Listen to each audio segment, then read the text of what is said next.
Plays. By August Strindberg. Forward. August Strindberg died at Stockholm on May 14, 1912, just 10 days after the first of his plays given in English in the United States had completed a month's engagement.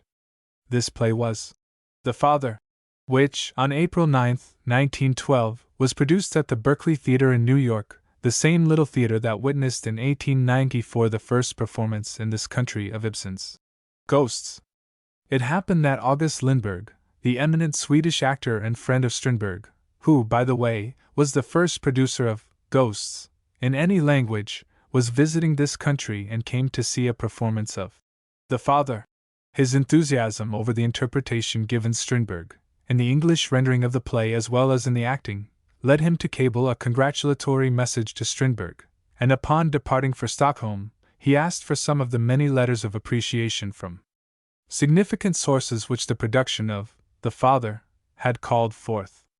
These he wished to give to Strindberg as further assurance that he has, to use Herr Lindberg's words, the right representatives in this country.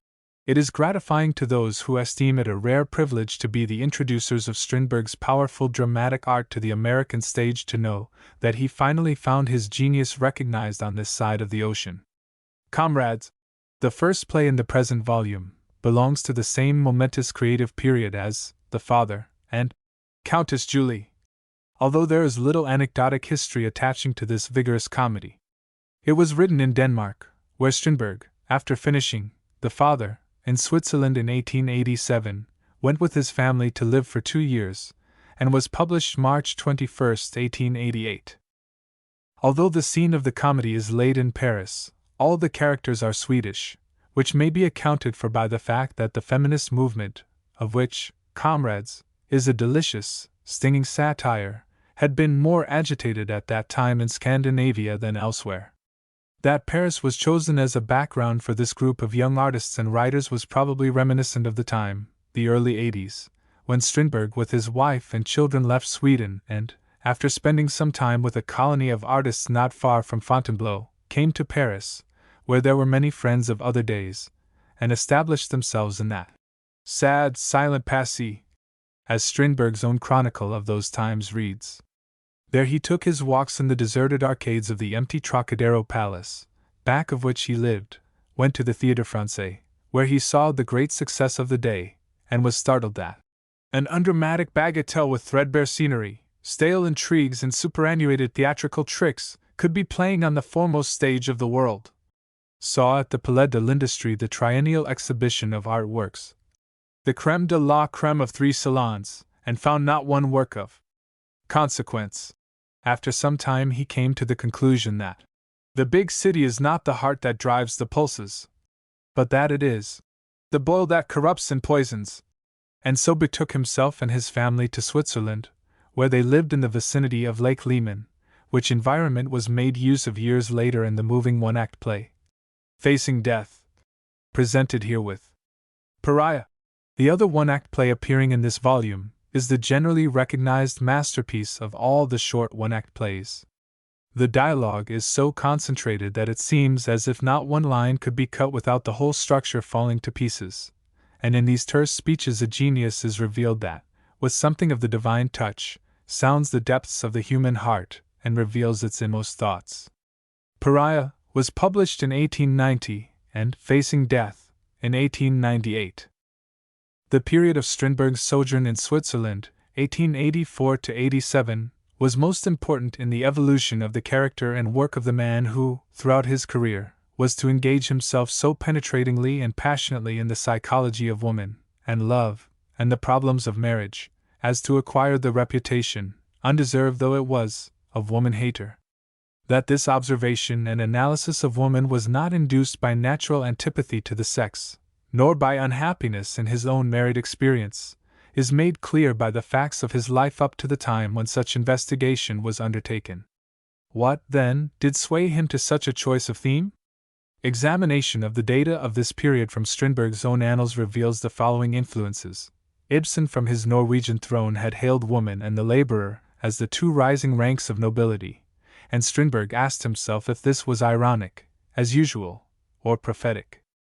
Feminine individualism was the cult of the hour. The younger generation had, through the doctrines of evolution, become atheistic.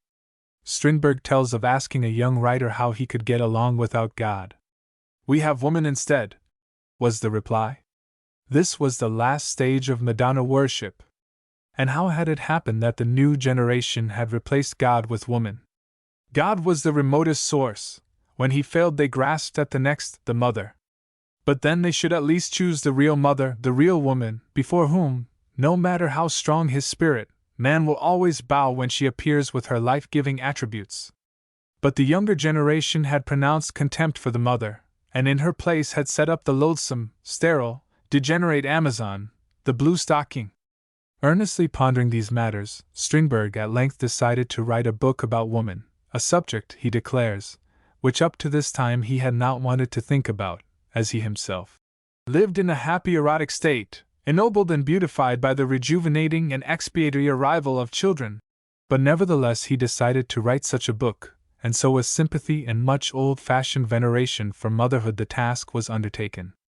Regarding the mother as downtrodden, he wanted to think out a means for her deliverance. To obtain a clear vision he chose as a method the delineation of as large a number as possible of marriage cases that he had seen, and he had seen many, as most of his contemporary friends were married. Of these he chose 12, the most characteristic, and then he went to work. When he had written about half that number, he stopped and reviewed the collection. The result was entirely different from what he had expected. Then chance came to his aid, for in the pension where he was living, 30 women were stopping. He saw them at all meals, between meals, and all about, idle, gossiping, pretentious, longing for pleasure. There were learned ladies who left the Saturday Review behind them on the chairs. There were literary ladies, young ladies, beautiful ladies. When he saw their carefree, idle life, with concern he asked himself, "Whom do these parasites and their children live on?"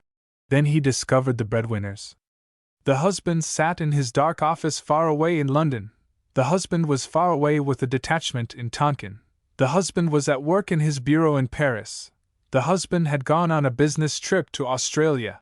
And the 3 men who were there gave him occasion to reflect about the so-called female slave. There was a husband who had a fiercely hot attic room, while the wife and daughter had a room with a balcony on the first floor. An elderly man passed by, who, although himself a brisk walker, was now leading his sickly wife step by step, his hand supporting her back when making an ascent. He carried her shawls, chair, and other little necessities reverently, lovingly, as if he had become her son when she had ceased to be his wife. And there sat King Lear with his daughter. It was terrible to see. He was over 60, had had 8 children, 6 of whom were daughters, and who, in his days of affluence, he had allowed to manage his house and, no doubt, the economy thereof. Now he was poor, had nothing, and they had all deserted him except one daughter who had inherited a small income from an aunt.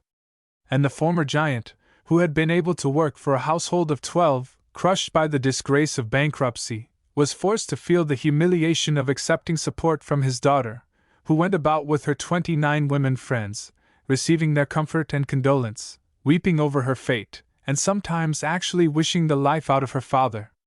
The immediate result of all this observation and consequent analysis was the collection of short stories in 2 volumes called Marriages, the first of which, published in 1884, gave rise to Strindberg's reputation of being a pessimist, and the second, 2 years later, to that of woman-hater, which became confirmed by the portrayals of women in his realistic dramas that soon followed, notably that of Laura in The Father.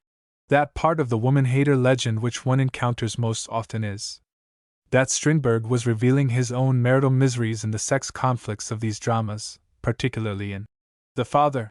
Notwithstanding the fact that this play was written 5 years before his first marriage was dissolved, and little more than 2 years after his avowed hesitancy to undertake the dissection of womankind on account of the happy erotic state in which he was living, and that his analytical labors and personal experiences, far from bringing about an acquired aversion for woman, never even let him be warned, is attested by the fact of his having founded 3 families. One is forced to suspect that instead of being a woman-hater, he was rather a disguised and indefatigable lover of woman, and that his wars on woman and his fruitless endeavors to get into harmony with the other half of the race were, fundamentally, a warring within himself of his own many-sided, rich nature. He said of himself that he had been sentenced by his nature to be the fault-finder, to see the other side of things. He hated the Don Juans among men as intensely as he did the lazy parasites among women, the rich and spoiled ones who declaimed loudest about woman's holy duties as wife and mother, but whose time was given up to being hysterical and thinking out foolish acts. These women enraged him. However, the psychology of woman represents but one phase of Strindberg. In a book called The Author, styled by him A Self-Evolutionary History, which was written during the germinating period of the realistic dramas, but was not given out for publication until 1909, there is a foreword which contains the following significant avowal from the Strindberg of the last years. The author had not arrived in 1886, perhaps only came into being then. The book presented herewith is consequently only of secondary interest as constituting a fragment, and the reader should bear in mind that it was written over 20 years ago. The personality of the author is consequently as unfamiliar to me as to the reader, and as unsympathetic. As he no longer exists, I can no longer assume any responsibility for him, and as I took part in his execution, 1898, I believe I have the right to regard the past as expiated and stricken out of the big book. The execution, in 1898 referred to was the spiritual crisis through which Strindberg passed when he emerged from the abysmal pessimism of the Inferno.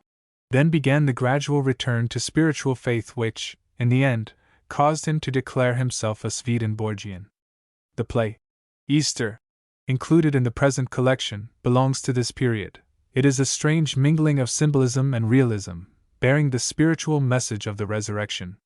It was the most popular play produced at the Intimate Theatre in Stockholm, having been given there over 200 times, and in Germany, also, it has been one of the plays most appreciated. That Easter is representative of the last phase, spiritually, of the great man as evidenced by the closing incident of his life. His favorite daughter, Kirtlin, was in the room as death approached. Strindberg called to her, and asked for the Bible. Receiving the book, he opened it, and placing it across his breast, said, "This is the best book of all." And then, with his last breath, "Now everything personal is obliterated. E.O.N.W.O. Comrades. Comedy in 4 acts. Scene for the whole play. An artist's studio in Paris. It is on the ground floor, has glass windows looking out on an orchard. At back of scene a large window and door to hall. On the walls hang studies, canvases, weapons, costumes, and plaster casts. To right there is a door leading to Axel's room, to left a door leading to Bertha's room. There is a model stand left center. To right an easel and painting materials. A large sofa, a large store through the doors of which one sees a hot coal fire. There is a hanging lamp from ceiling. At rise of curtain Axel and Dr. Ostermark are discovered. Act 1. Axel, sitting, painting. And you, too, are in Paris. Dr. Ostermark. Everything gathers here as the center of the world, and so you are married, and happy? Axel. Oh, yes, so. Yes, I'm quite happy. That's understood. Dr. Ostermark. What's understood? Axel. Look here, you're a widower. How was it with your marriage? Dr. Ostermark. Oh, very nice, for her. Axel. And for you? Dr. Ostermark. So. But you see, one must compromise, and we compromise to the end. Axel. What do you mean by compromise? Dr. Ostermark. I mean that I gave in. Axel. You. Dr. Ostermark. Yes, you wouldn't think that of a man like me, would you? Axel. No, I would never have thought that. Look here, don't you believe in woman, eh? Dr. Ostermark. No, sir. I do not. But I love her. Axel. In your way, yes? Dr. Ostermark. In my way, yes. How about your way? Axel. We have arranged a sort of comradeship, you see, and friendship is higher and more enduring than love. Dr. Ostermark. So Bertha paints too. How? Well? Axel. Fairly well. Dr. Ostermark. We were good friends in the old days, she and I, that is, we always quarreled a little. Some visitors. Hush! It is Carl and his wife. Axel, rising. And Bertha isn't at home. Sacristi. Enter Lieutenant Carl Stark and his wife. Welcome. Well, well, we certainly meet here from all corners of the world. How do you do, Mrs. Stark? You're looking well after your journey.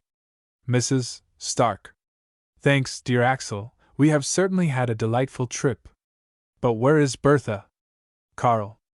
Yes, where is the young wife? Axel. She's out at the studio, but she'll be home at any moment now. But won't you sit down? The doctor greets the visitors. Carl. Hardly. We were passing by and thought we would just look in to see how you are. But we shall be on hand, of course, for your invitation for Saturday, the 1st of May. Axel. That's good. You got the card then? Mrs. Stark. Yes, we received it while we were in Hamburg. Well, what is Bertha doing nowadays? Axel. Oh, she paints as I do. In fact, we're expecting her model, and as he may come at any moment, perhaps I can't risk you to sit down after all, if I'm going to be honest. Carl. Do you think we would blush, then? Mrs. Stark. He isn't nude, is he? Axel. Of course. Carl. A man? The devil, no, I couldn't allow my wife to be mixed up with anything of that sort. Alone with a naked man. Axel. I see you still have prejudices, Carl. Carl. Yes, you know. Mrs. Stark. Fie. Dr. Ostermark. Yes, that's what I say, too. Axel. I can't deny that it is not altogether to my taste, but as long as I must have a woman model. Mrs. Stark. That's another matter. Axel. Another? Mrs. Stark. Yes, it is another matter. Although it resembles the other, it is not the same. There is a knock. Axel. There he is. Mrs. Stark. We'll go, then. Goodbye and au revoir. Give my love to Bertha. Axel. Goodbye, then, as you're so scared. And au revoir. Carl and Dr. Ostermark. Goodbye, Axel. Carl to Axel. You stay in here at least while. Axel. No, why should I? Carl goes shaking his head. Ugh. Axel alone starts to paint. There is a knock. Axel. Come in. The model enters. So, you are back again. Madam hasn't returned yet. The model. But it's almost 12, and I must keep another appointment. Axel. Is that so? It's too bad, but something must have detained her at the studio. How much do I owe you? The model. 5 francs, as usual. Axel, paying him. There. Perhaps you'd better wait a while, nevertheless. The model. Yes, if I'm needed. Axel. Yes, be kind enough to wait a few minutes. The model retires behind a screen. Axel alone draws and whistles. Bertha comes in after a moment. Axel. Hello, my dear. So you're back at last? Bertha. At last? Axel. Yes, your model is waiting. Bertha, startled. No. No. Has he been here again? Axel. You had engaged him for 11 o'clock. Bertha. I? No. Did he say that? Axel. Yes. But I heard you when you made the engagement yesterday. Bertha. Perhaps it's so then, but anyway the professor wouldn't let us leave and you know how nervous one gets in the last hours. You're not angry with me, Axel? Axel. Angry? No. But this is the second time, and he gets his 5 francs for nothing, nevertheless. Bertha. Can I help it if the professor keeps us? Why must you always pick on me? Axel. Do I pick on you? Bertha. What's that? Didn't you? Axel. Yes, yes, yes. I picked on you, forgive me, for thinking that it was your fault. Bertha. Well, it's all right there. But what did you pay him with? Axel. To be sure. Gaga paid back the 20 francs he owed me. Bertha takes out account book. So, he paid you back? Come on, then, and I'll put it down, for the sake of order. It's your money, so of course you can dispose of it as you please, but as you wish me to take care of the accounts, writes 15 francs in, 5 francs out, model. There. Axel. No, look here. It's 20 francs in. Bertha. Yes, but there are only 15 here. Axel. Yes, but you should put down 20. Bertha. Why do you argue? Axel. Did I? Well, the man's waiting. Bertha.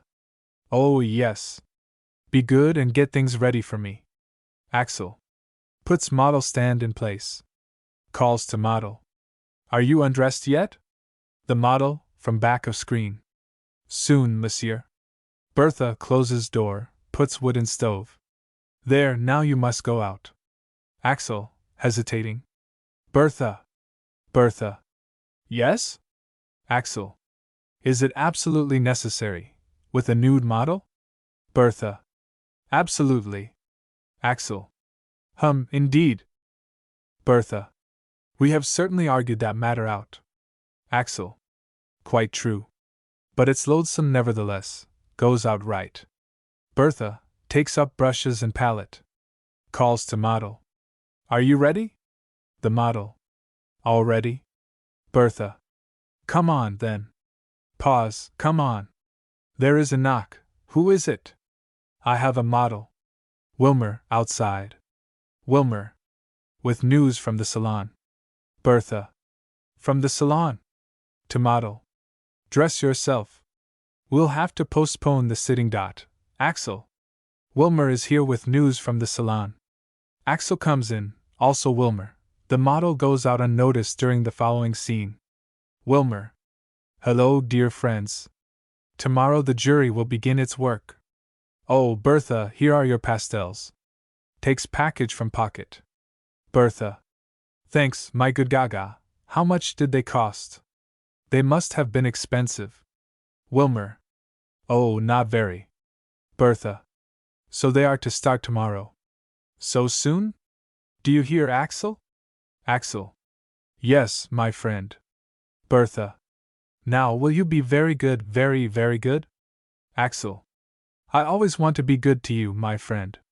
Bertha. You do? Now listen. You know Ruby, don't you? Axel. Yes, I met him in Vienna we became good friends, as it's called. Bertha. You know that he is on the jury? Axel. And then what? Bertha. Well, now you'll be angry, I know you will. Axel. You know it? Don't prove it then. Bertha, coaxing. You wouldn't make a sacrifice for your wife, would you? Axel. Go begging? No, I don't want to do that. Bertha. Not for me? You'll get in anyway, but for your wife. Axel. Don't ask me. Bertha. I should really never ask you for anything. Axel. Yes, for things that I can do without sacrificing. Bertha. Your man's pride. Axel. Let it go at that. Bertha. But I would sacrifice my woman's pride if I could help you. Axel. You women have no pride. Bertha. Axel. Axel. Well, pardon. Bertha. You must be jealous. I don't believe you would really like it if I were accepted at the salon. Axel. Nothing would make me happier. Believe me, Bertha. Bertha. Would you be happy too if I were accepted and you were refused? Axel. I must feel and see. Puts his hand over his heart. No, that would be decidedly disagreeable, decidedly. In the first place, because I paint better than you do, and because… Bertha, walking up and down. Speak out. Because I am a woman. Axel. Yes, just that. It may seem strange, but to me it's as if you women were intruding and plundering where we have fought for so long while you sat by the fire. Forgive me, Bertha, for talking like this, but such thoughts have occurred to me. Bertha. Has it ever occurred to you that you're exactly like all other men? Axel. Like all others? I should hope so. Bertha. And you have become so superior lately. You didn't used to be like that. Axel. It must be because I am superior. Doing something that we men have never done before. Bertha. What? What are you saving? Shame on you. Wilmer. There, good friends. No, but dear friends, Bertha, control yourself. He gives her a look which she tries to make out. Bertha, changing. Axel, let's be friends. And hear me a moment. Do you think that my position in your house, for it is yours, is agreeable to me? You support me, you pay for my studying at Julian's, while you yourself cannot afford instruction. Don't you think I see how you sit and wear out yourself and your talent on these pot-boiling drawings, and are able to paint only in leisure moments?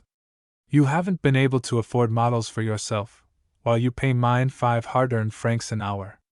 You don't know how good, how noble, how sacrificing you are, and also you don't know how I suffer to see you toil so for me. Oh, Axel, you can't know how I feel my position. What am I to you? Of what use am I in your house? Oh, I blush when I think about it. Axel. What? Aren't you my wife? Bertha. Yes, but. Axel. Well then? Bertha. But you support me. Axel. Well, isn't that the right thing to do? Bertha. It was formerly, according to the old scheme of marriage, but we weren't to have it like that. We were to be comrades. Axel. What talk? Isn't a man to support his wife? Bertha. I don't want it. And you, Axel, you must help me. I'm not your equal when it's like that, but I could be if you would humble yourself once, just once. Don't think that you are alone in going to one of the jury to say a good word for another. If it were for yourself, it would be another matter, but for me, forgive me. Now I beg of you as nicely as I know how. Lift me from my humiliating position to your side, and I'll be so grateful I shall never trouble you again with reminding you of my position. Never, Axel. Axel. Don't ask me, you know how weak I am. Bertha, embracing him, yes, I shall ask you, beg of you, until you fulfill my prayer. Now don't look so proud, but be human. So. Kisses him. Axel, to Wilmer. Look here, Gaga, don't you think that women are terrible tyrants? Wilmer, pained. Yes, and especially when they are submissive. Bertha. See, now, the sky is clear again. You'll go, won't you, Axel? Get on your black coat now and go. Then come home, and we'll strike out together for something to eat. Axel. How do you know that Ruby is receiving now? Bertha. Don't you think that I made sure of that? Axel. What a schemer you are! Bertha takes a black cutaway coat from wardrobe. Well, one would never get anywhere without a little wire pulling, you know. Here's your black coat. So. Axel. Yes. But this is awful. What am I to say to the man? Bertha. Him. Oh, you'll hit on something on the way. Say that your wife. No, that you're expecting a christening. Axel. Fie, Bertha. Bertha. Well, say that you can get him decorated then. Axel. Really, you frighten me, Bertha. Bertha. Say what you please then. Come now, and I'll fix your hair so you'll be presentable. Do you know his wife? Axel. No, not at all. Bertha, brushing his hair. Then you must get an introduction to her. I understand that she has great influence, but that she doesn't like women. Axel. What are you doing to my hair? Bertha. I am fixing it as they are wearing it now. Axel. Yes, but I don't want it that way. Bertha. Now then, that's fine. Just mind me. She goes to chiffonier and takes out a case which contains a Russian Annie order. She tries to put it in Axel's buttonhole. Axel. No, Bertha. You've gone far enough now. I won't wear that decoration. Bertha. But you accepted it. Axel. Yes, because I couldn't decline it. But I'll never wear it. Bertha. Do you belong to some political party that is so liberal-minded as to suppress individual freedom to accept distinctions? Axel. No, I don't. But I belong to a circle of comrades who have promised each other not to wear their merit on their coats. Bertha. But who have accepted Salon medals? Axel. Which are not worn on their coats. Bertha. What do you say to this, Gaga? Wilmer. As long as distinctions exist, one does oneself harm to go about with the mark of infamy, and the example no one is likely to follow. Take them away for all of me. I certainly can't get them away from the others. Axel. Yes, and when my comrades who are more deserving than I do not wear them, I would lower them by wearing the emblem. Bertha. But it doesn't show under your overcoat. No one will know, and you won't brand anyone. Wilmer. Bertha is right there. You'll wear your order under your coat, not on your coat. Axel. Jesuits. When you are given a finger, you take the whole arm. Abel comes in wearing fur coat and cap. Bertha. Oh, here's Abel. Come on, now, and settle this controversy. Abel. Hello, Bertha. Hello, Axel. How are you, Gaga? What's the matter? Bertha. Axel doesn't want to wear his order, because he daren't on account of his comrades. Abel. Comrades come before a wife, of course, that's an unwritten law. She sits by table, takes up tobacco and rolls a cigarette. Bertha fastens ribbon in Axel's buttonhole and puts the star back in case. He can help me without hurting anyone, but I fear he would rather hurt me. Axel. Bertha. But you people will drive me mad. I don't consider it a crime to wear this ribbon, nor have I taken any oath that I wouldn't do so, but at our exhibitions it's considered cowardly not to dare to make one's way without them. Bertha.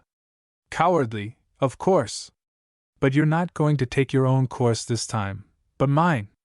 Abel.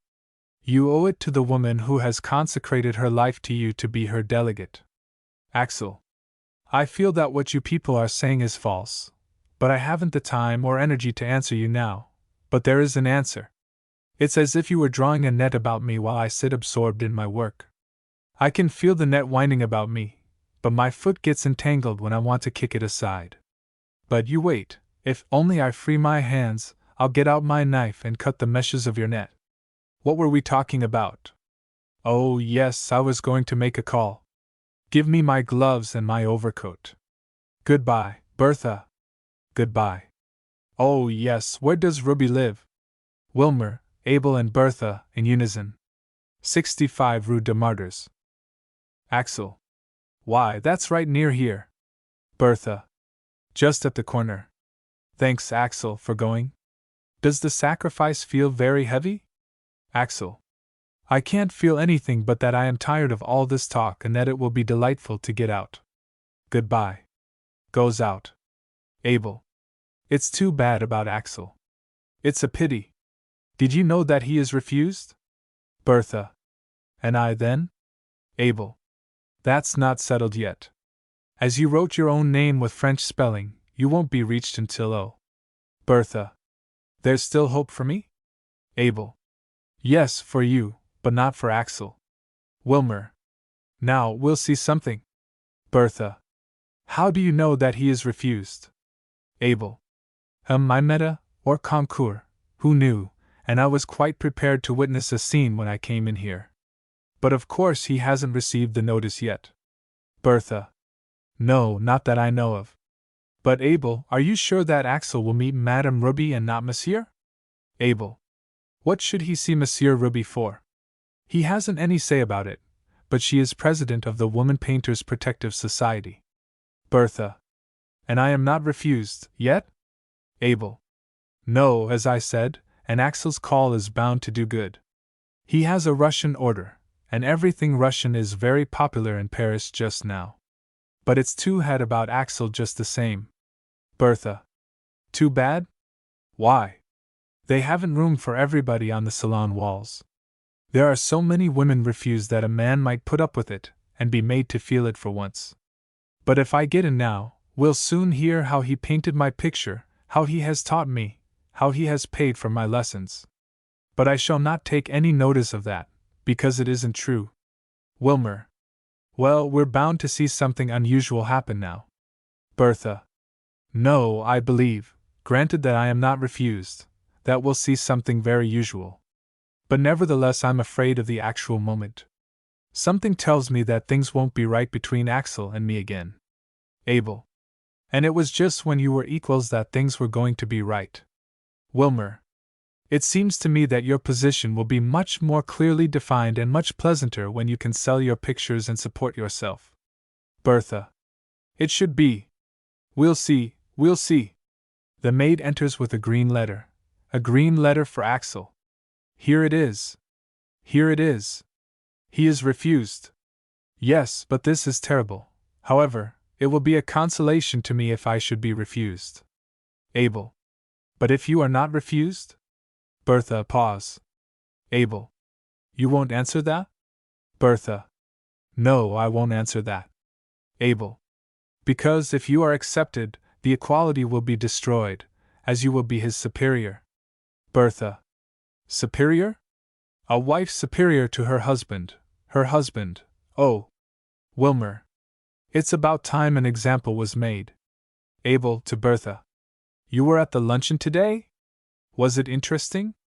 Bertha. Oh, yes. Wilmer. When are you going to review my book, Abel? Abel. I'm just working on it. Wilmer. Are you going to be nice to me? Abel. Very nice. Well, Bertha, how and when will you deliver the letter? Bertha, walking about. That is just what I am thinking about. If he hasn't met Madame Ruby, and if he hasn't carried out our plan, he will hardly do it after receiving this blow. Abel, rising. I don't think Axel is so base as to revenge himself on you. Bertha. Base? Such talk. Didn't he go just now when I wanted him to, because I am his wife? Do you think he would ever have gone for anyone else? Abel. Would you like it if he had done it for someone else? Bertha. Goodbye to you, you must go now, before he returns. Abel. That's what I think. Goodbye, Bertha. Wilmer. Yes, we had better get away. Goodbye for now. The maid enters and announces Mrs. Hall. Bertha. Who? Mrs. Hall? Who can that be? Abel and Wilmer. Goodbye, Bertha. They go out. Mrs. Hall comes in. She is flashily though carelessly dressed. She looks like an adventuress. Mrs. Hall. I don't know that I have the honor to be known to you, but you are Mrs. Alberg, nay Alland, are you not? Bertha. Yes, I'm Mrs. Alberg. Won't you sit down? Mrs. Hall. My name is Hall. Sits, oh my lord, but I'm so tired. I have walked up so many stairs, oh ho ho ho, I believe I'll faint. Bertha. How can I be of service to you? Mrs. Hall. You know Dr. Ostermark, don't you? Bertha. Yes, he's an old friend of mine. Mrs. Hall. An old friend. Well, you see, dear Mrs. Alberg, I was married to him once, but we separated. I am his divorced wife. Bertha. Oh. He has never told me about that. Mrs. Hall. Oh, people don't tell such things. Bertha. He told me he was a widower. Mrs. Hall. Well, you were a young girl then, and I suppose he isn't so anxious to have it known anyway. Bertha. And I who have always believed that Dr. Ostermark was an honorable man. Mrs. Hall, sarcastic. Yes, he's a good one. He is a real gentleman, I must say. Bertha. Well, but why do you tell me all this? Mrs. Hall. Just wait, my dear Mrs. Alberg, wait and you shall hear. You are a member of the society, aren't you? Bertha. Yes, I am. Mrs. Hall. Just so, only wait now. Bertha. Did you have any children? Mrs. Hall. Two daughters, Mrs. Alberg. Bertha. That's another matter. And he left you in want? Mrs. Hall. Just wait now. He gave us a small allowance, not enough for the rent even. And now that the girls are grown up and about to start in life, now he writes us that he is a bankrupt and that he can't send us more than half the allowance. Isn't that nice, just now, when the girls are grown up and are going out into life? Bertha. We must look into this. He'll be here in a few days. Do you know that you have the law on your side and that the courts can force him to pay? And he shall be forced to do so. Do you understand? So, he can bring children into the world and then leave them empty-handed with the poor, deserted mother. Oh, he'll find out something very different. Will you give your address? Mrs. Hall gives her card. You are so good, Mrs. Alberg. And you won't be vexed with me if I ask a little favor of you? Bertha. You can depend on me entirely. I shall write the secretary immediately. Mrs. Hall. Oh, you're so good, but before the secretary can answer, I and my poor children will probably be thrown out into the street. Dear Mrs. Alberg, you couldn't lend me a trifle, just wait, a trifle of 20 francs. Bertha. No, dear lady, I haven't any money. My husband supports me for the time being, and you may be sure that I'm reminded of the fact. It's bitter to eat the bread of charity when one is young, but better times are coming for me too. Mrs. Hall. My dear, good Mrs. Alberg, you must not refuse me. If you do, I am a lost woman. Help me, for heaven's sake. Bertha. Are you terribly in need? Mrs. Hall. And you ask me that? Bertha. I'll let you have this money as a loan.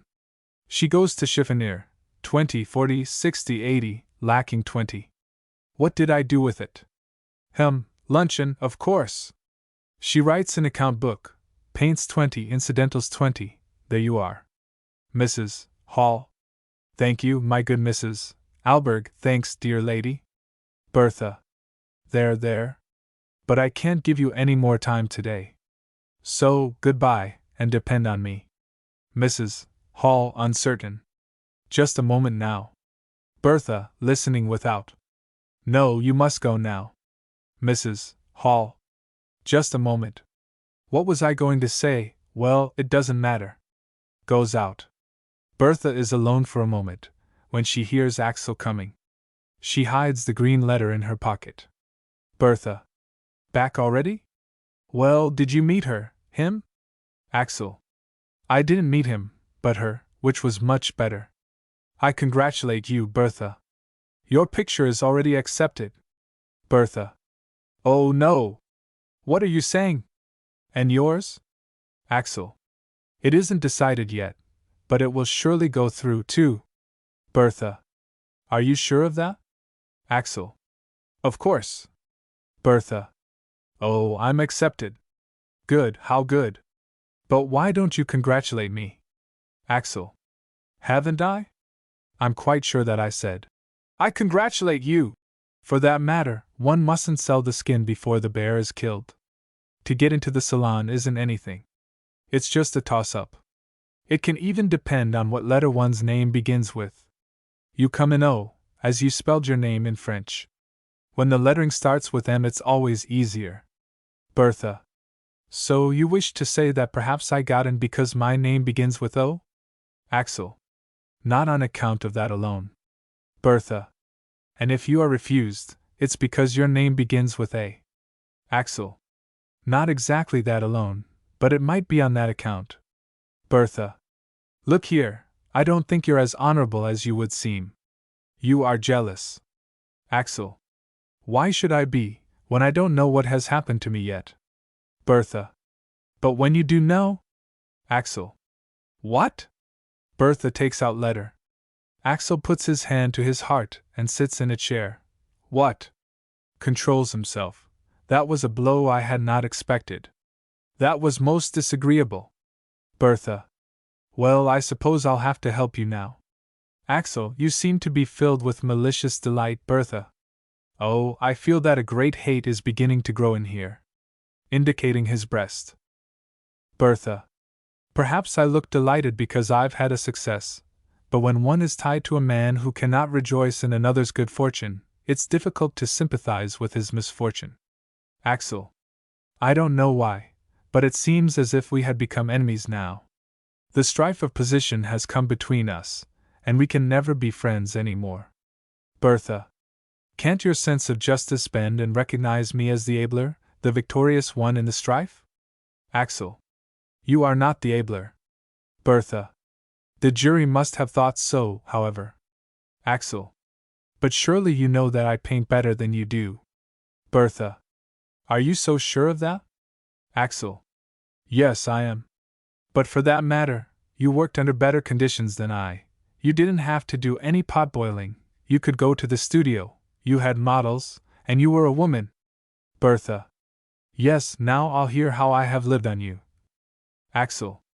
Between ourselves, yes, but the world won't know unless you go and tell it yourself. Bertha. Oh, the world knows that already. But tell me, why don't you suffer when a man comrade, is accepted, although he has less merit than you? Axel. I'll have to think about that. You see, our feeling toward you women has never been critical. We've taken you as a matter of course, and so I've never thought about our relations as against each other. Now, when the shoe pinches, it strikes me that we are not comrades, for this experience makes me feel that you women do not belong here. Indicating the studio. A comrade is a more or less loyal competitor. We are enemies. You women have been lying down in the rear while we attacked the enemy. And now, when we have set and supplied the table, you pounce down upon it as if you were in your own home. Bertha. Oh, fie, have we ever been allowed in the conflict? Axel. You have always been allowed, but you have never wanted to take part, or haven't been able to do so in our domain, where you are now breaking in. Technic had to be put through its whole development and completion by us before you entered. And now you buy the centurion's work for 10 francs an hour in a studio, and with money that we have acquired by our work. Bertha. You are not honorable now, Axel. Axel. When was I honorable? When I allowed you to use me like an old shoe? But now you are my superior, and now I can't strive to be honorable any longer. Do you know that this adversity will also change our economic relations? I cannot think of painting any more, but must give up my life's dream and become a potboiler in earnest. Bertha. You needn't do that. When I can sell, I will support myself. Axel. For that matter, what sort of an alliance have we gone into? Marriage should be built on common interests. Ours is built on opposing interests. Bertha. You can work all that out by yourself. I'm going out for dinner now. Are you coming? Axel. No, I want to be alone with my unhappiness. Bertha. And I want company for my happiness. But we have invited people to come here for the evening. That won't do now, with your misery, will it? Axel. It isn't a very brilliant prospect, but there's no way out. Let them come. Bertha, dressing to go out. But you must be here, or it will look as if you were cowardly. Axel. I'll be with you, don't worry, but give me a bit of money before you go. Bertha. We've reached the end of our cash. Axel. The end? Bertha. Yes, money comes to an end too. Axel. Can you lend me 10 francs? Bertha, taking out pocketbook. 10 francs? Yes, indeed, if I have it. Here you are.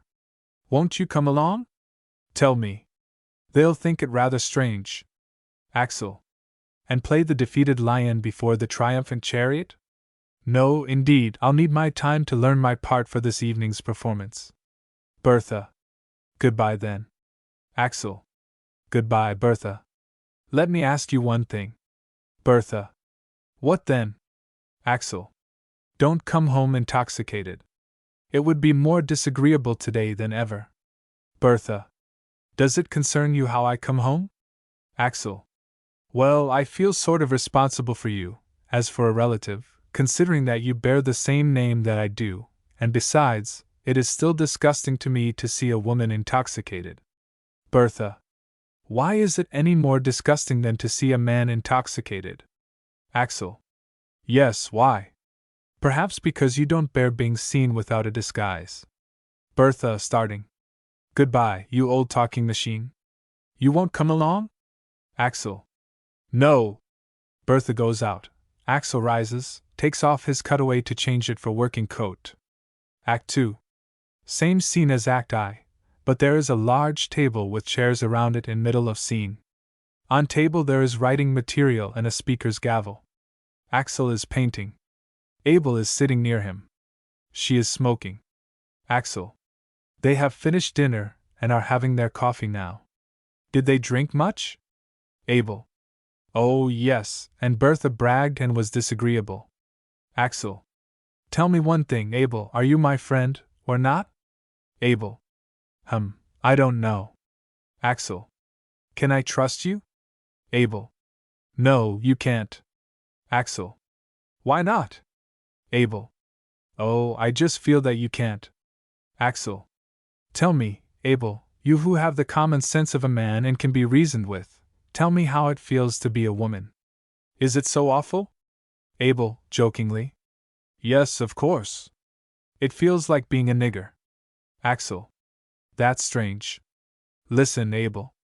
You know that I have a passion for equity and justice. Abel. I know you are a visionary, and that's why things will never go well with you. Axel. But things go well with you, because you never feel anything? Abel. Yes. Axel. Abel, have you really never had any desire to love a man? Abel. How silly you are. Axel. Have you never found anyone? Abel. No, men are very scarce. Axel. Don't you consider me a man? Abel. You. No. Axel. That's what I fancied myself to be. Abel. Are you a man? You, who work for a woman and go around dressed like a woman. Axel. What? I dress like a woman? Abel. The way you wear your hair and go around bare-necked, while she wears stiff collars and short hair. Be careful, she'll soon take your trousers away from you. Axel. How you talk. Abel. And what is your position in your own house? You beg money from her, and she puts you under her guardianship. No, you are not a man. But that's why she took you, when her affairs were in bad shape. Axel. You hate Bertha. What have you against her? Abel. I don't know, but perhaps I, too, have been struck with that same passion for justice. Axel. Look here. Don't you believe in your great cause any longer? Abel.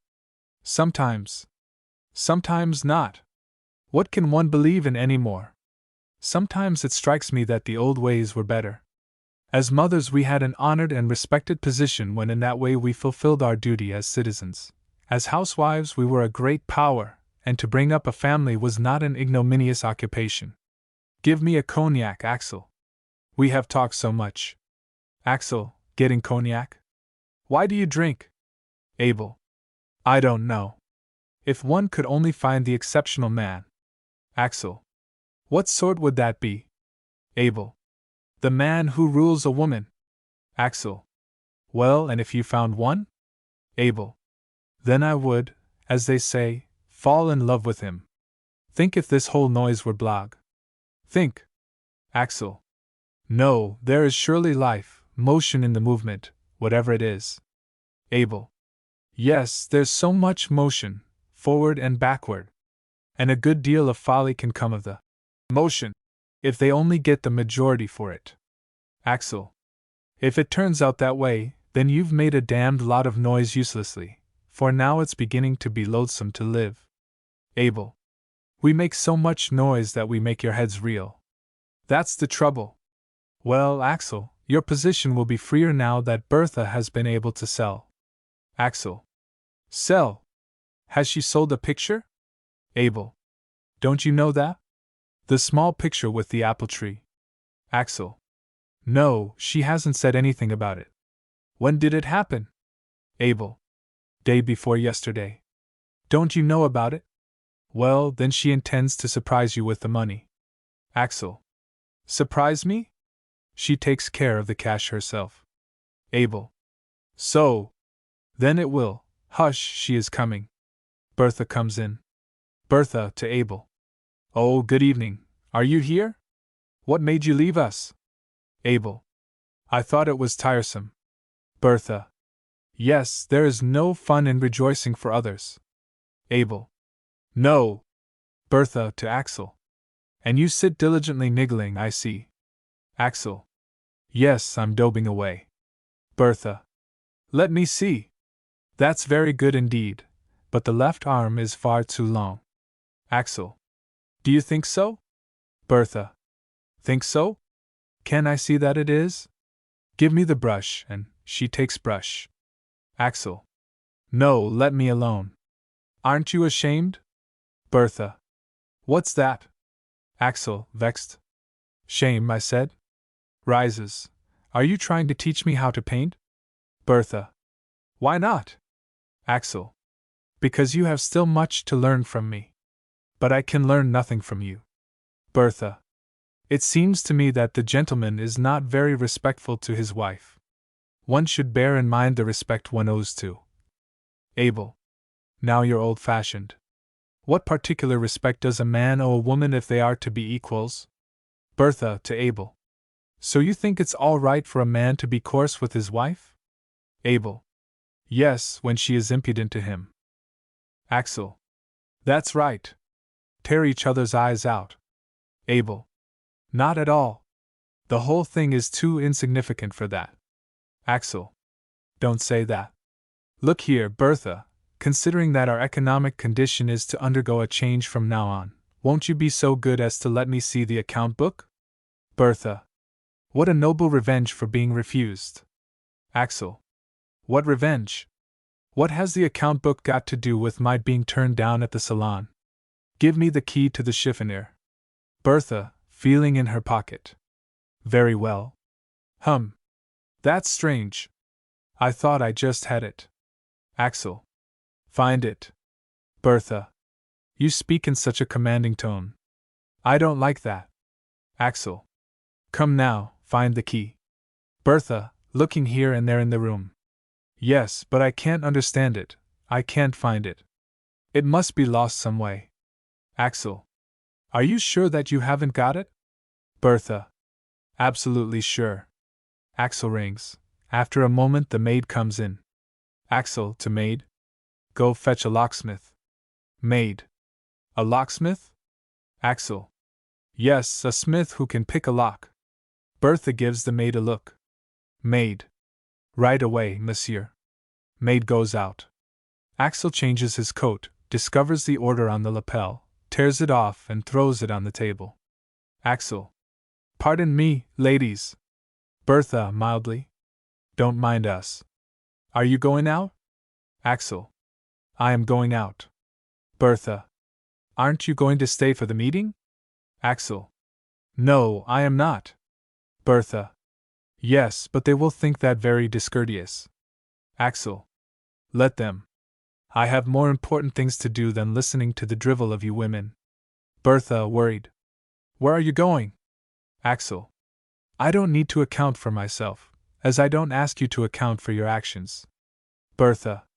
You won't forget that we have invited guests for the masquerade tomorrow evening? Axel. Guests? That's true, tomorrow evening. Bertha. It won't do to postpone it when both Ostermark and Karl have arrived today, and I have asked them to come. Axel. So much the better. Bertha. And now come home early enough to try on your costume. Axel. My costume? Yes, of course. I am to take the part of a woman. The maid enters. Maid. The smith hasn't time now, but he'll come within 2 hours. Axel. He hasn't time, eh? Well, perhaps the key will turn up anyway. However, I must be off now. Goodbye. Bertha, very mild. Goodbye then. Don't come home late. Axel. I don't know just what I will do. Goodbye. Abel nods goodbye. Axel goes out. Abel. How very cocky his lordship was. Bertha. Such impudence.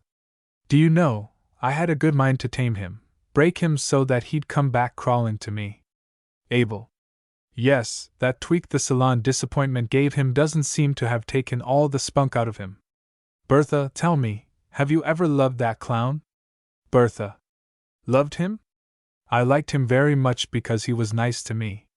But he is so silly, and, when he nags as he did just now, I feel that I could hate him. Think of it, it's already around that he painted my picture. Abel. Well, if it's gone as far as that, then you must do something eclatant. Bertha.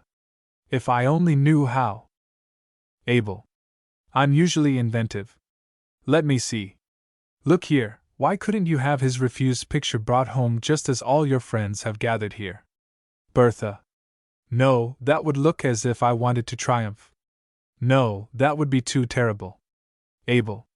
Yes, but if I should have it done? Or Gaga, that would be better still. It would be sent here in Axel's name by the porter. It's got to come home anyway, and it's no secret that it was refused. Bertha. No, but you know. Abel. What? Hasn't he spread false reports, and haven't you the right to defend yourself? Bertha. I would like it to happen very much, but I don't want to have anything to do with the doing of it. I want to be able to stand and swear that I am quite clean and innocent. Abel. You shall be able to do so. I'll attend to it. Bertha. What do you think he wanted the account book for? He has never asked to see it before. Do you think he has some scheme in his head about it? Abel. Yes. Doubtless. He wants to see if you've accounted for the 300 francs you got for your picture. Bertha. What picture? Abel. The one you sold to Madame Ruby. Bertha. How do you know about that? Abel. The whole crowd knows about it. Bertha. And Axel too? Abel. Yes. I happened to mention it because I thought he knew. It was stupid of you not to tell him. Bertha. Does it concern him if I sell a? Abel. Yes, in a way, of course it concerns him. Bertha. Well then, I will explain that I didn't want to give him another disappointment after he had already had the unhappiness of seeing me accepted at the salon. Abel. Strictly speaking, he has nothing to do with your earnings, as you have a marriage compact, and you have every reason to be tight with him. Just to establish a precedent, buck up and stand your own ground when he returns with his lecture tonight. Bertha. Oh, I know how to take care of him. But another matter. How are we to treat the Ostermark case? Abel. Ostermark, yes, he is my great enemy. You had better let me take care of him. We have an old account that is still unsettled, he and I.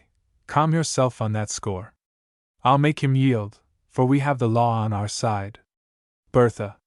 What do you intend to do? Abel. Invite Mrs. Hall and her 2 daughters here for tomorrow night, and then we will find out how he takes it. Bertha. No, indeed, no scandal in my house. Abel. Why not? Can you deny yourself such a triumph? If it's war, one must kill one's enemies, not just wound them. And now it is war. Am I right? Bertha. Yes, but a father, and his wife and daughters whom he has not seen for 18 years. Abel. Well, he'll have a chance to see them now. Bertha. You're terrible, Abel. Abel. I'm a little stronger than you, that's all. Marriage must have softened you. Do you live as married people, hum? Bertha. How foolish you are. Abel. You have irritated Axel, you have trampled on him. But he can yet bite your heel. Bertha. Do you think he would dare to do anything? Abel. I believe he'll create a scene when he comes home. Bertha. Well, I shall give him as good as he sends. Abel. If you only can. But that business about the chiffonier key, that was foolish, very foolish. Bertha. Perhaps it was foolish. But he will be nice enough again after he has had an airing. I know him. The maid comes in with a package. Maid. A messenger brought this costume for Monsieur. Bertha. Very well, let me have it. That's fine. Maid. But it must be for Madame, as it's a lady's costume. Bertha. No, that's all right. It's for Monsieur. Maid. But heavens! Is Monsieur to wear dresses too? Bertha. Why not, when we have to wear them? But you may leave us now. Maid goes out. Bertha opens bundle and takes out Spanish costume. Abel. But that is certainly well thought out. Oh, it's beautiful to avenge anyone's stupidities. Wilmer comes in Zenith, a messenger, who carries a package.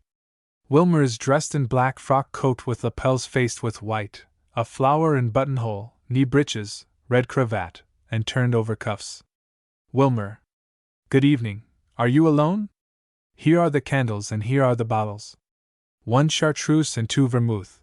Here are 2 packages of tobacco and the rest of the things. Bertha. Well, but you are a good boy, Gaga. Wilmer. And here is the receipted bill. Bertha. Is it paid? Then you have spent money again? Wilmer. We'll have plenty of time to settle that. But you must hurry now, as the old lady will soon be here. Bertha. Then be good enough to open the bottles while I fix the candles. Wilmer. Of course I will. Bertha opens package of candles at table. Wilmer stands beside her, taking the wrappers from bottles. Abel. You look quite family-like as you stand there together. You might have made quite a nice little husband, Gaga. Wilmer puts his arm around Bertha and kisses her on the neck. Bertha turns on Wilmer and slaps his face. Bertha. Aren't you ashamed, you little hornet? What are you up to anyway? Abel. If you can stand that, Gaga, then you can stand the knife. Wilmer, angry. Little hornet? Don't you know who I am? Don't you know that I'm an author of rank? Bertha. You. Who write nothing but trash. Wilmer. It wasn't trash when I wrote for you. Bertha. You only copied what we said, that was all. Wilmer. Take care, Bertha. You know that I can ruin you. Bertha. So you threaten, you little Fido. To Abel. Shall we give the boy a spanking? Abel. Think what you are saying. Wilmer. So. I've been a little Fido, who has been lying on your skirt, but don't forget that I can bite too. Bertha. Let me see your teeth. Wilmer. No, but you shall feel them. Bertha. Very well, come on then. Come. Abel. Now, be quiet before you go too far. Wilmer, to Bertha. Do you know what one has a right to say about a married woman who accepts presents from a young bachelor? Bertha. Presents?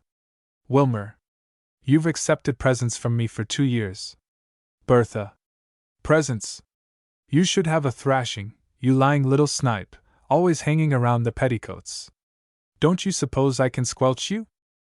Wilmer, with a shrug. Perhaps. Bertha. And you dare throw a shadow on a woman's honor? Wilmer, honor? Does it do you any honor to have had me by part of the household things which you have charged up to your husband? Bertha. Leave my house, you scamp. Wilmer. Your house.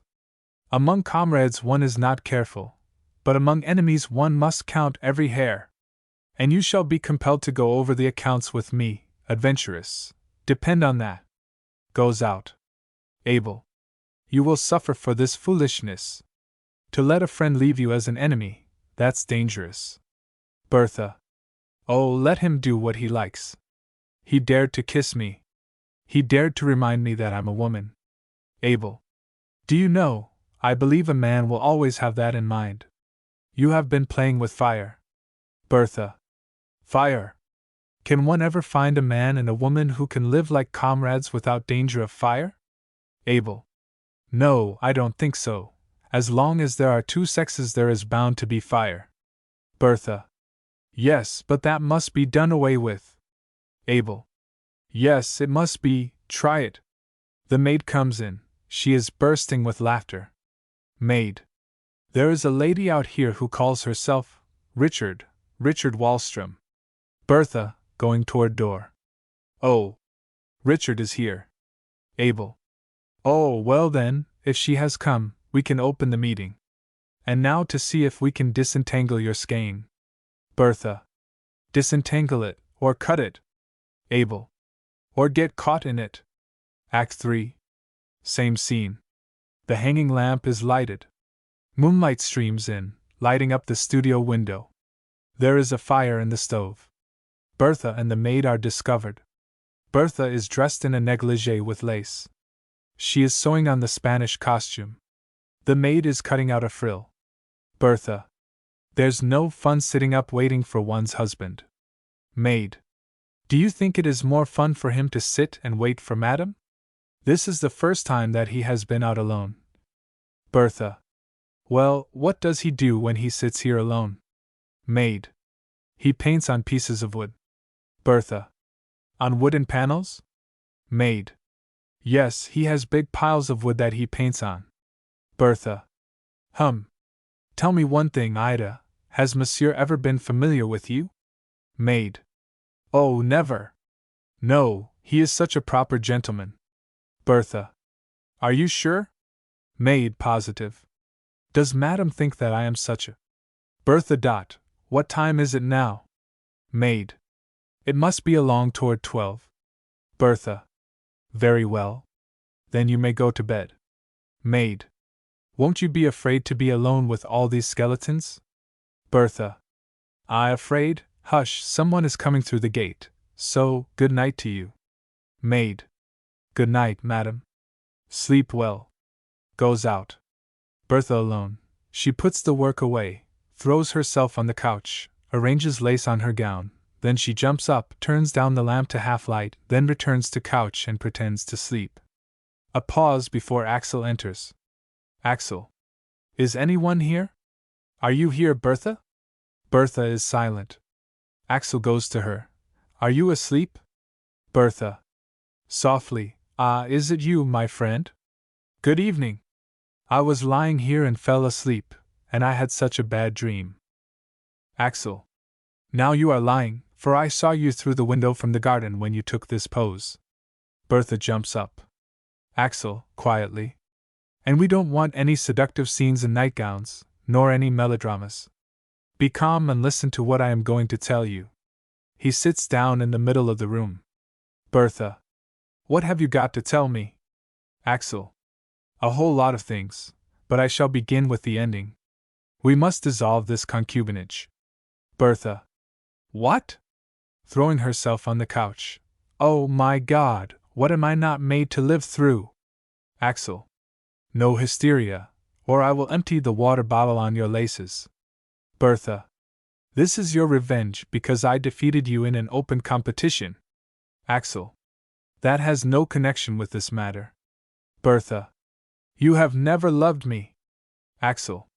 Yes, I have loved you. That was my only motive for marrying you. But why did you marry me? Because you were hard up, and because you had green sickness. Bertha. It's fortunate that no one can hear us. Axel. It would be no misfortune if anyone did hear us. I've treated you like a comrade, with unlimited trust, and I've even made small sacrifices that you know about. Has the locksmith been here yet? Bertha. No, he didn't come. Axel. It doesn't matter. I have looked over your accounts. Bertha. So, you've been spying in my book, have you? Axel. The household account book is common property. You have entered false expenses and neglected to put down some of the income. Bertha. Can I help it if we are not taught bookkeeping at school? Axel. Nor are we. And as far as your bringing up is concerned, you had things much better than I did. You went to a seminary, but I only went to a grade school. Bertha. It's not books that bring one up. Axel. No, it's the parents. But it's strange that they can't teach their daughters to be honorable. Bertha. Honorable. I wonder if the majority of criminals are not to be found among men. Axel. The majority of the punished, you should say. But of 99% of criminal men one can ask with the judge. Oh, est la femme? But to return to you. You have lied to me all the way through, and finally you have cheated me. For instance, you put down 20 francs for paints instead of for a 20-franc luncheon at Marguerite. Bertha. That's not true. The luncheon only cost 12 francs. Axel. That is to say, you put 8 in your pocket. Then you have received 300 francs for the picture that you sold. Bertha. What a woman earns by her work, she also controls. That's what the law states. Axel. That's not a paradox then? Not monomania? Bertha. No, it seems not. Axel. Of course, we must not be petty. You control your earnings, and have controlled mine, in an unspeakable way. Still, don't you think that, as comrades, you should have told me about the sale? Bertha. That didn't concern you. Axel. It didn't concern me? Well, then it only remains for me to bring suit for divorce. Bertha. Divorce? Do you think I would stand the disgrace of being a divorced wife? Do you think that I will allow myself to be driven from my home, like a servant maid who is sent away with her trunk? Axel. I could throw you out into the street if I wished, but I shall do a more humane thing and get the divorce on the grounds of incompatibility of temperament. Bertha. If you can talk like that, you have never loved me. Axel. Tell me, why do you think I asked for your hand? Bertha. Because you wanted me to love you. Axel. Oh, holy, revered, uncorruptible stupidity, yes. I could accuse you of counterfeiting, for you have gone into debt to Wilmer and made me responsible for the amount. Bertha. Ah, the little insect. He has been talking, has he? Axel. I just left him after paying him the 350 francs for which you were indebted to him. But we mustn't be small about money matters, and we have more serious business to settle.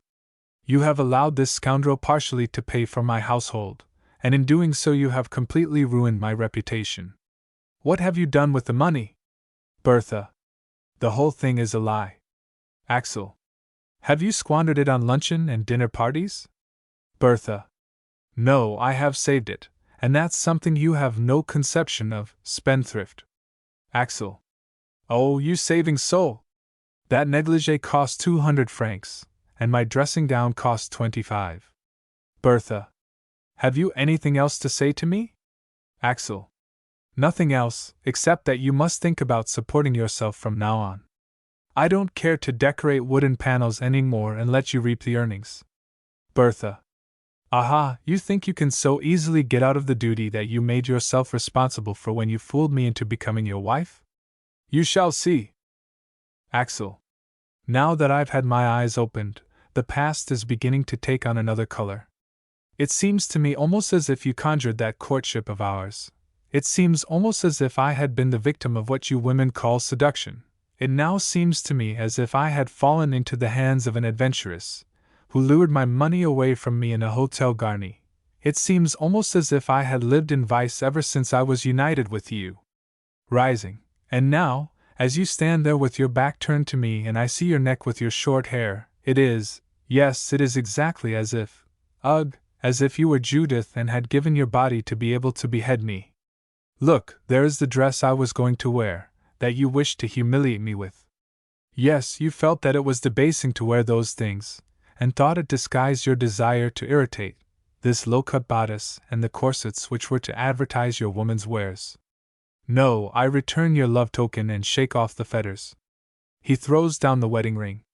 Bertha looks at him in wonderment. Axel pushes back his hair. You didn't want to see that my forehead is higher than yours, so I let my hair conceal it, so as not to humble and frighten you. But now I am going to humble you, and since you were not willing to be my equal when I lowered myself to your level, you shall be my inferior, which you are. Bertha. And all this noble revenge because you were my inferior. Axel. Yes, I was your inferior, even when I painted your picture. Bertha. Did you paint my picture? If you repeat that, I'll strike you. Axel. Yes, your kind, who despise raw strength, are always the first to resort to it. Go ahead and strike. Bertha, advancing. Don't you think I can measure strength with you? Axel takes both her wrists in one hand. Axel. No, I don't think so. Are you convinced now that I am also your physical superior? Bend, or I'll break you. Bertha. Do you dare strike me? Axel. Why not? I know of only one reason why I should not strike you. Bertha. What's that? Axel. Because you are morally irresponsible. Bertha, trying to free herself. Let go. Axel.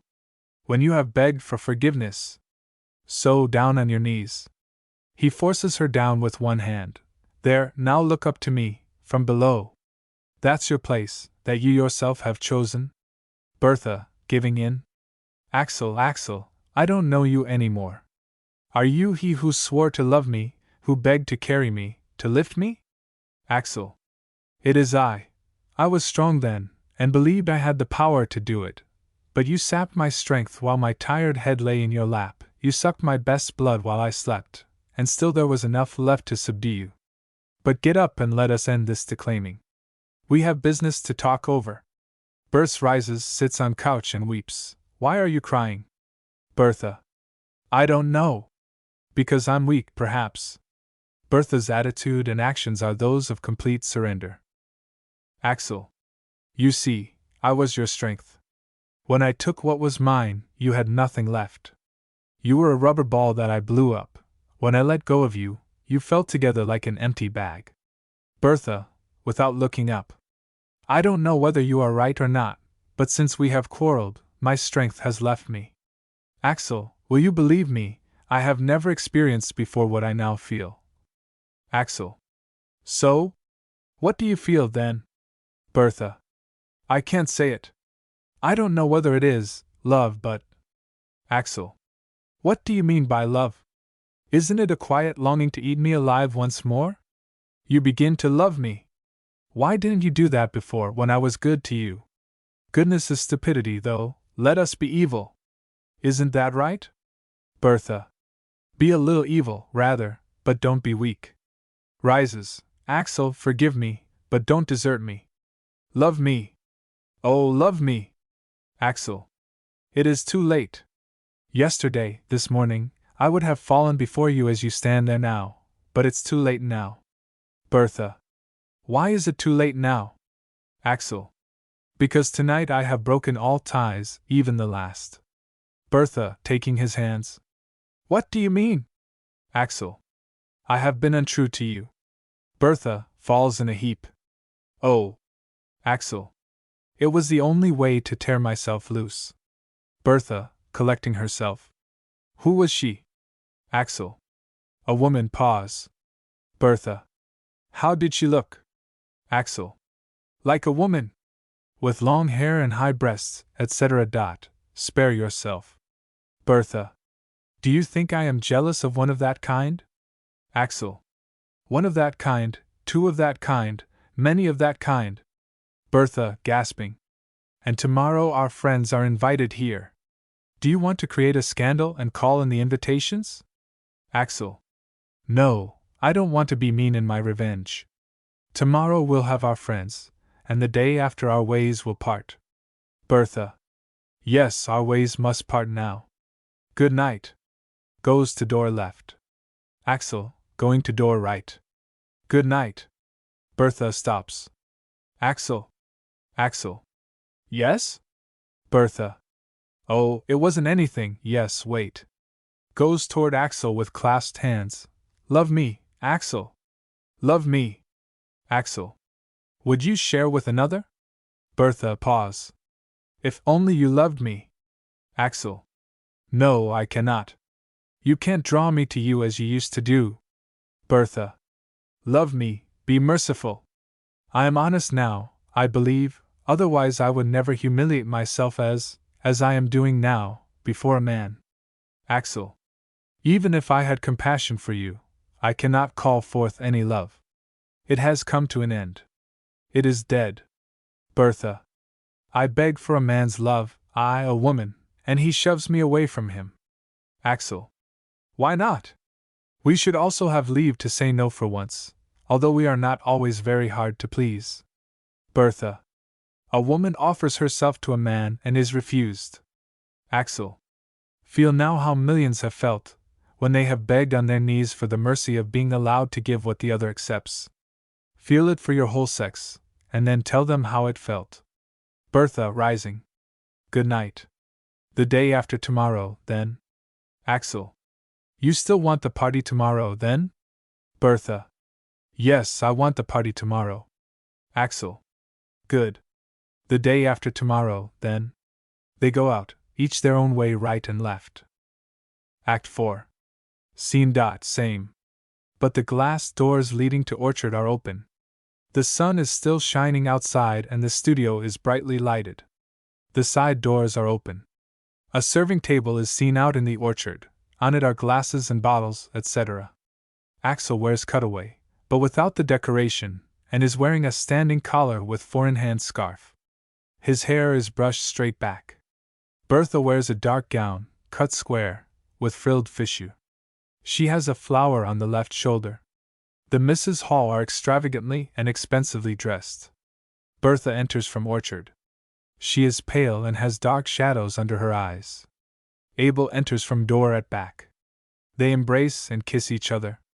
Bertha: good afternoon and welcome. Abel: good afternoon. Bertha: and Gaga promised to come? Abel: absolutely certain. He was in a regretful spirit and begged forgiveness. Bertha straightens out her fichu. But what is the matter with you today? Has anything happened? Bertha: how so? What? Abel: you are not like yourself. Have you? Bertha: have you? Bertha: don't talk. Abel: your eyes are so full of color and brilliancy. What? Is this possible? And so pale? Bertha: Bertha: I must go out to my guests. Abel: tell me, are Karl and Ostermark here? Bertha: both are out in the orchard. Abel: and Mrs. Hall and the girls? Bertha: Mrs. Hall will come later, but the girls are in my room. Abel: I'm afraid that our scheme of revenge will fall as flat as a pancake. Bertha: no, not this one. Wilmer enters with a bouquet of flowers. He goes to Bertha, kisses her hand, and gives her the bouquet. Wilmer: forgive me. For my love's sake. Bertha: no, not on that account, but it doesn't matter. I don't know why, but today I don't want any enemies. Axel comes in. Bertha and Wilmer look distressed.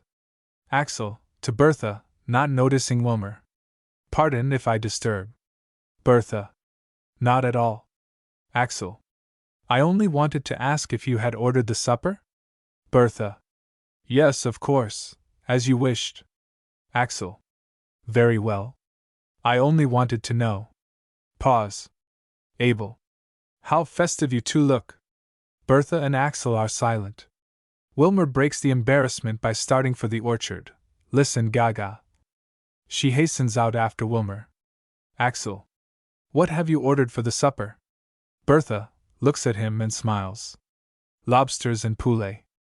Axel, uncertain: what are you smiling at? Bertha: my thoughts. Axel: what are you thinking then? Bertha: I am thinking, no, I really don't know, unless it was about the betrothal supper we had together in the gardens that spring evening when you had wooed. Axel: you had wooed. Bertha: Axel, and now it is the last time. It was a short summer. Axel: quite short, but the sun will come again. Bertha: yes, for you who can find sunshine in every street. Axel: what is there to hinder you from seeking warmth at the same fire? Bertha: and so we shall meet again, perhaps, some evening by street light, you mean? Axel: I didn't mean that, but à la bonne heure. That at least will be a free relation. Bertha: yes, very free, especially for you. Axel: for you, too, but pleasanter for me. Bertha: that's a noble thought. Axel: now, don't tear open the old wounds. We were talking about the supper. And we must not forget our guests. So, goes toward his room right. Bertha: about the supper, yes, of course. That's what we were talking about. She flies toward her room left, stirred and agitated. They both go out. The scene is empty for a moment. Then the Misses Hall come in from the orchard. Miss Amelie: how very dull it is here. Miss Therese: insufferably stupid, and our hosts are not altogether polite. Miss Amelie: the hostess is especially unpleasant. And the short hair kind, too. Miss Therese: Yes, but I understand that a lieutenant is coming. Miss Amelie. Well, that's good, for these artists are a lot of free traders. Hush, here is a diplomat surely. He looks so distinguished. They sit on couch. Dr. Ostermark comes in from the orchard. He discovers the Mrs. Hall and looks at them through his pince-nez. Dr. Ostermark. I am honored, ladies.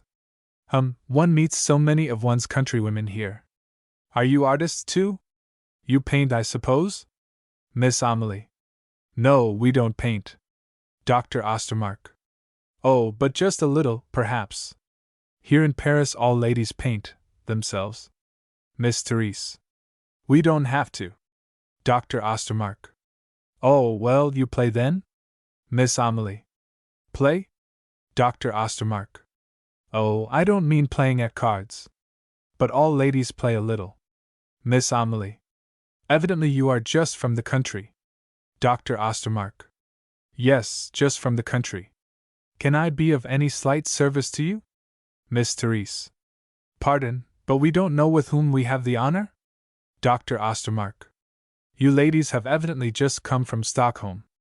In this country we can talk to each other without asking for references. Miss Amelie. We haven't asked for references. Dr. Ostermark. What do you ask then? To have your curiosity satisfied? Well, I'm an old family physician and my name is Anderson. Perhaps I may know your names now, character not needed. Miss Therese. We are the Mrs. Hall, if that can be of any interest to the doctor. Dr. Ostermark. Hall? I've surely heard that name before. Pardon me, a question, a somewhat countrified question. Miss Amelie. Don't be bashful. Dr. Ostermark. Is your father still living? Miss Amelie. No, he is dead. Dr. Ostermark. Oh, yes. Well, now that I have gone so far, there is nothing to do but continue. Mr. Hall was. Miss Therese. Our father was a director of the fire insurance company of Gutenberg. Dr. Ostermark. Oh, well, then I beg your pardon. Do you find Paris to your liking? Miss Amelie. Very. Therese, do you remember what I did with my shawl? Such a cold draft here. Rises. Miss Therese. You left it in the orchard, no doubt. Dr. Ostermark, rising. No, don't go out. Allow me to find it for you. No, sit still, just sit still. Goes out into orchard. After a moment Mrs. Hall comes in from left, quite comfortable with drink. Her cheeks are flaming red and her voice is uncertain. Miss Amelie. Look, there's Mother. And in that condition again. Heavens, why does she come here? Why did you come here, Mother? Mrs. Hall. Keep quiet. I have as much right here as you. Miss Therese. Why have you been drinking again? Think if someone should come. Mrs. Hall. I haven't been drinking. What nonsense! Miss Amelie. We will be ruined if the doctor should come back and see you. Come, let's go in here and you can get a glass of water. Mrs. Hall. It's nice of you to treat your mother like this, and say that she has been drinking, to say such a thing to your own mother. Miss Therese. Don't talk, but go in, immediately. They lead her in right. Axel and Carl come in from the orchard. Carl. Well, you're looking fine, my dear Axel, and you have a manlier bearing than you used to have. Axel. Yes, I have emancipated myself. Carl. You should have done that at the start, as I did. Axel. As you did? Carl. As I did. Immediately I took my position as head of the family, to which place I found myself called both because of my superior mind and my natural abilities. Axel. And how did your wife like that? Carl. Do you know, I forgot to ask her. But to judge by appearances, I should say that she found things as they should be. They only need real men, and human beings can be made even out of women. Axel. But at least the power should be divided? Carl. Power cannot be divided. Either obey or command. Either you or I. I preferred myself to her, and she had to adjust herself to it. Axel. Yes, but didn't she have money? Carl. Not at all. She didn't bring more than a silver soup spoon to our nest. But she demanded an accounting of it, and she got it. She was a woman of principle. You see, she is so good, but so am I good to her. I think it's really great sport to be married, what? And besides, she's such a splendid cook. The Mrs. Hall come in from right. Axel. Let me introduce you to the Mrs. Hall, Lieutenant Stark. Carl. I am very happy to make your— Carl gives them a look of recognition, acquaintance. The young ladies seem surprised and embarrassed. They nod and go out to the orchard somewhat excited. Carl. How did they get in here? Axel. What do you mean? They are friends of my wife's, and this is the first time that they have been here. Do you know them? Carl. Yes, somewhat. Axel. What do you mean to imply? Carl. I met them in St. Petersburg late one night. Axel. Late one night? Carl. Yes. Axel. Isn't there some mistake? Carl. No. There is no mistake. They were very well-known ladies in St. Petersburg. Axel. And Bertha allows that kind in my house. Bertha comes rushing in from orchard. Bertha. What does this mean? Have you insulted the young ladies? Axel. No, but… Bertha. They came out of here crying and declared that they couldn't stay in the company of you gentlemen any longer. What has happened? Axel. Do you know these young ladies? Bertha. They are my friends. Isn't that enough? Axel. Not quite enough. Bertha. Not quite? Well, but if… Dr. Ostermark comes in from the orchard. Dr. Ostermark. What does this mean? What have you done to the little girls who ran away? I offered to help them with their wraps, but they refused to be helped and had tears in their eyes. Carl to Bertha. I must ask you, are they your friends? Bertha. Yes, they are. But if my protection is not sufficient, then perhaps Dr. Ostermark will take them under his wing, considering that he has a certain claim to them. Carl. But a mistake has been made here. You mean that I, who have had certain relations with these girls, should appear as their cavalier? Bertha. What sort of relations? Carl. Chance, such as one has with such women. Bertha. Such women? That's a lie. Carl. I'm not in the habit of lying. Dr. Ostermark. But I don't understand what I have got to do with these young ladies. Bertha. You would prefer to have nothing to do with your deserted children. Dr. Ostermark. My children? But I don't understand. Bertha. They are your two daughters, daughters of your divorced wife. Dr. Ostermark. Since you consider that you have the right to be personal and make my affairs the subject of public discussion, I will answer you publicly. You seem to have taken the trouble to find out that I am not a widower. Good. My marriage, which was childless, was dissolved 20 years ago. Since then I have entered into another relation, and we have a child that is just 5 years old. These grown girls, therefore, cannot be my children. Now you know the whole matter. Bertha. But your wife, whom you threw out upon the world. Dr. Ostermark. No, that wasn't the case either. She walked out, or staggered, if you prefer it, and then she received half my income until at last I found out that, enough said. If you could conceive what it cost me of work and self-denial to support 2 establishments, you would have spared me this unpleasant moment, but your kind wouldn't consider anything like that. You needn't know any more, as it really doesn't concern you. Bertha. But it would amuse me to know why your first wife left you. Dr. Ostermark.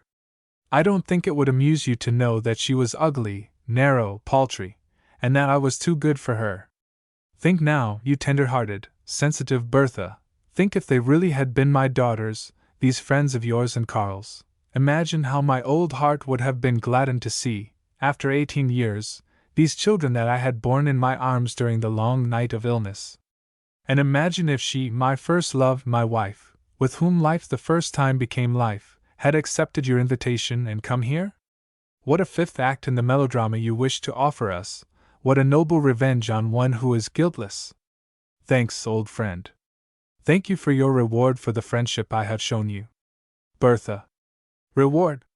Yes, I know that I owe you a fee. Axel, Carl, and the doctor make protestations of, "Oh, now really," etc. I know it very well. Axel, Carl, and doctor say, "No, fie, this is going too far." Dr. Ostermark. "No, but I'm going to get out of here." Horrors. "Yes, you are the right sort." "Pardon me, Axel, but I can't help it." Bertha to Axel. "You're a fine man, to allow your wife to be insulted." Axel. "I can understand neither your allowing yourself to insult, or to be insulted." Music is heard from the orchard, guitar and an Italian song. The singers have arrived. Perhaps you would all like to step out and have a bit of harmony on top of all this. They all go out except the doctor, who goes over to look at some drawings on wall right near door to Axel's room. The music outside is played softly. Mrs. Hall comes in and walks unsteadily across the scene and sits in a chair. The doctor, who does not recognize her, bows deeply. Mrs. Hall. "What music is that out there?" Dr. Ostermark. "They are some Italians, dear lady." Mrs. Hall. "Yes? No doubt the ones I heard at Monte Carlo." Dr. Ostermark. "Oh, perhaps there are other Italians." Mrs. Hall. "Well, I believe it's none other than Ostermark. No one could be as quick as he in his retorts." Dr. Ostermark stares at her. "Ah, there are things that are less dreadful than dread. It is you, Carolina! And this is the moment that for 18 years I have been running away from, dreamed about, sought, feared, wished for that I might receive the shock and afterward have nothing to dread." He takes out a vial and wets his upper lip with a few drops. "Don't be afraid, it's not poison, in such little doses. It's for the heart, you see." Mrs. Hall. "Ugh, your heart! Yes, you have so much." Dr. Ostermark. "It's strange that two people cannot meet once every 18 years without quarreling." Mrs. Hall. "It was always you who quarreled." Dr. Ostermark. "Alone? What, shall we stop now? I must try to look at you." He takes a chair and sits down opposite Mrs. Hall, without trembling. Mrs. Hall. "I've become old." Dr. Ostermark. "That's what happens. One has read about it, seen it, felt it oneself, but nevertheless it is horrifying. I am old too." Mrs. Hall. "Are you happy in your new life?" Dr. Ostermark.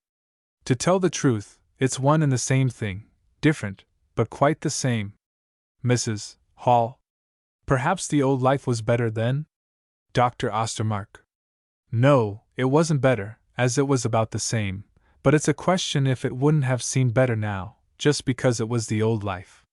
One doesn't blossom but once, and then one goes to seed. What comes afterward is only a little aftermath." "And you, how are you getting along?" Mrs. Hall, offended. "What do you mean?" Dr. Ostermark. "Don't misunderstand me. Are you contented with your lot? I mean, that it should be so difficult to make one's self understood by women." Mrs. Hall. "Contented? Dr. Ostermark. "Well, you were never contented. But when one is young, one always demands the first class, and then one gets the third class when one is old. Now I understand that you told Mrs. Alberg here that your girls are my children." Mrs. Hall. "I did." "That is a lie." Dr. Ostermark. "Still untruthful, eh? In the old days, when I was foolish, I looked upon lying as a vice, but now I know it to be a natural defect. You actually believe in your lies, and that is dangerous. But never mind about that now. Are you leaving, or do you wish me to leave?" Mrs. Hall, rising. "I will go." She falls back into the chair and gropes about. Dr. Ostermark. "What, drunk too? I really pity you. Oh, this is most unpleasant. Dear me, I believe I'm ready to cry, Carolina. No, I can't bear this." Mrs. Hall. "I am ill." Dr. Ostermark. "Yes, that's what happens when one drinks too much. But this is more bitter than I ever thought it could be. I have killed little unborn children to be able to save the mother, and I have felt them tremble in their fight against death. I have cut living muscles, and have seen the marrow flow like butter from healthy bones, but never has anything hurt me so much as this since the day you left me. Then it was as if you had gone away with one of my lungs, so I could only gasp with the other. Oh, I feel as if I were suffocating now. Mrs. Hall, help me out of here. It's too noisy. I don't know why we came here anyway. Give me your hand. Dr. Ostermark, leading her to door. Before it was I who asked for your hand, and it rested so heavily on me, the little delicate hand. Once it struck my face, the little delicate hand, but I kissed it nevertheless. Oh, now it is withered, and will never strike again. Ah, dolce Napoli! Joy of life, what became of it? You who were the bride of my youth. Mrs. Hall, in the hall door. Where is my wrap? Dr. Ostermark, closing door. In the hall, probably. This is horrible. Lights a cigar. Oh, dolce Napoli! I wonder if it is as delightful as it's said to be in that cholera-breeding fishing harbor. Blog, no doubt. Blog. Blog. Naples, bridal couples, love, joy of life, antiquities, modernity, liberalism, conservatism, idealism, realism, naturalism, blog, the whole thing. Axel, Abel, Wilmer, Mrs. Stark and Bertha come in from orchard. Mrs. Stark. What is happening to the doctor? Dr. Ostermark. Pardon, it was only a little quiproquo. Two strangers sneaked in here and we had to identify them. Mrs. Stark. The girls? Carl. Well, that has nothing to do with you. I don't know why, but I seem to feel the enemy in the air. Mrs. Stark. Ah, you're always seeing the enemy, you dear Carl. Carl. No, I don't see them, but I feel them. Mrs. Stark. Well, come to your friend, then, and she will defend you. Carl. Oh, you're always so good to me. Mrs. Stark. Why shouldn't I be, when you are so good to me? The door at back is opened and the maid and two men come in carrying a picture. Axel. What's this? Maid. The porter said that it must be carried into the studio, as he didn't have any room for it. Axel. What foolishness is this? Take it out. Maid. The mistress sent for the picture herself. Bertha. That's not true. For that matter, it's not my picture anyway. It's your master's. Put it down there. The maid and the man go out. Perhaps it isn't yours, Axel? Let's see. Axel places himself in front of picture. Move a little so we can see. Axel gives way. It's a mistake. Bertha shrieks. What? What is this? It's a mistake. What does it mean? It's my picture, but it's Axel's number. Oh. She falls in a faint. The doctor and Carl carry her into her room left. The women follow. Abel. She is dying. Mrs. Stark. Heaven help us, what is this? The poor little dear. Dr. Ostermark, do something, say something, and Axel stands there crestfallen. Axel and Wilmer are alone. Axel. This is your doing. Wilmer. My doing? Axel takes him by the ear. Axel. Yes, yours, but not altogether. But I am going to give you your share. He leads Hunt to the door, which he opens with one foot, and kicks out Wilmer with the other. Out with you. Wilmer. I'll get even for this. Axel. I shall be waiting for it. Doctor and Carl come in. Dr. Ostermark. What's the trouble with the picture anyway? Axel. Nothing, only that it seemed to represent sulfuric acid. Carl. Now tell us, are you refused or is she? Axel. I am refused on her picture. I wanted to help her a bit, as a good comrade, and that's why I changed the numbers. Dr. Ostermark. Yes, but there is something else too. She says that you don't love her anymore. Axel. She is right in that. That's how it is, and tomorrow we part. Dr. Ostermark and Carl. Part? Axel. Yes, when there are no ties to bind things, they loosen of themselves. This wasn't a marriage. It was only living together, or something even worse. Dr. Ostermark. There is bad air here. Come, let's go. Axel. Yes, I want to get out of here. They start for the door. Abel comes in. Abel. What, are you leaving? Axel. Does that astonish you? Abel. Let me have a word with you. Axel. Go on. Abel. Don't you want to go in and see Bertha? Axel. No. Abel. What have you done to her? Axel. I have bent her. Abel. I noticed that. She is black and blue around the wrists. Look at me. I didn't think that of you. Well, conqueror, triumph now. Axel. It's an uncertain conquest, and I don't even wish for it. Abel. Are you sure of that? She leans over to Axel in low voice. Bertha loves you now that you have bent her. Axel. I know it. But I don't love her any longer. Abel. Won't you go in and see her? Axel. No, it's all over. Takes doctor's arm. Come. Abel. May I take a message to Bertha? Axel. No. Yes. Tell her that I despise and abhor her. Abel. Goodbye, my friend. Axel. Goodbye, my enemy. Abel. Enemy? Axel. Are you my friend? Abel. I don't know. Both and neither. I am a bastard. Axel. We are all that, as we are crocheted out of man and woman. Perhaps you have loved me in your way, as you wanted to separate Bertha and me. Abel, rolling a cigarette. Loved? I wonder how it seems to love. No, I cannot love. I must be deformed, for it made me happy to see you two until the envy of deformity set me on fire. Perhaps you love me? Axel. No, on my honor. You have been an agreeable comrade who happened to be dressed like a woman.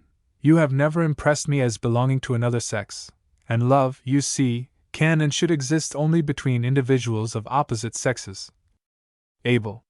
Sex love, yes. Axel. Is there any other then? Abel.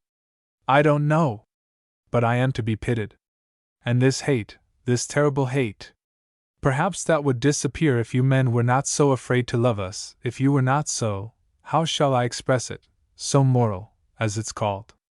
Axel. But in heaven's name, be a little more lovable, then, and don't get yourselves up so that one is forced to think of the penal law whenever one looks at you. Abel. Do you think I'm such a fright then? Axel. Well, you must pardon me, but you are awful. Bertha comes in. Bertha to Axel. Are you going? Axel. Yes, I was just about to go, but now I'll stay. Bertha softly. What? You. Axel. I shall stay in my home. Bertha. In our home. Axel. No, in mine. In my studio with my furniture. Bertha. And I? Axel. You may do what you please, but you must know what you risk. You see, in my suit I have applied for 1 year's separation in bed and board. Should you stay, that is to say, if you should seek me during this time, you would have to choose between imprisonment or being considered my mistress. Do you feel like staying? Bertha. Oh, is that the law? Axel. That's the law. Bertha. You drive me out then? Axel. No, but the law does. Bertha. And you think I'll be satisfied with that? Axel. No, I don't, for you won't be satisfied until you have taken all the life out of me. Bertha. Axel. How you talk. If you knew how I love you. Axel. That doesn't sound irrational, but I don't love you. Bertha, flaring up and pointing to Abel. Because you love her. Axel. No, indeed I don't. Have never loved her, and never will. What incredible imagining! As if there were not other women and more fascinating than you two. Bertha. But Abel loves you. Axel. That is possible. I even believe that she suggested something of the kind. Yes, she said so distinctly. Let's see, how was it? Bertha, changing. You are really the most shameless creature I have ever met. Axel. Yes, I can well believe that. Bertha puts on her hat and wrap. Now you expect to put me out on the street? That is final? Axel. On the street, or where you please. Bertha, angry. Do you think a woman will allow herself to be treated like this? Axel. Once you asked me to forget that you were a woman. Very well, I have forgotten it. Bertha. But do you know that you have liabilities to the one who has been your wife? Axel. You mean the pay for good comradeship? What? A life annuity. Bertha. Yes. Axel, putting a few bills on the table. Here is a month in advance. Bertha takes money and counts it. You still have a little honor left. Abel. Goodbye, Bertha. Now I am off. Bertha. Wait, and you can go along with me. Abel. No, I won't go any further with you. Bertha. What? Why not? Abel. I am ashamed to. Bertha, astonished. Ashamed? Abel. Yes, ashamed. Goodbye. Abel goes out. Bertha. I don't understand.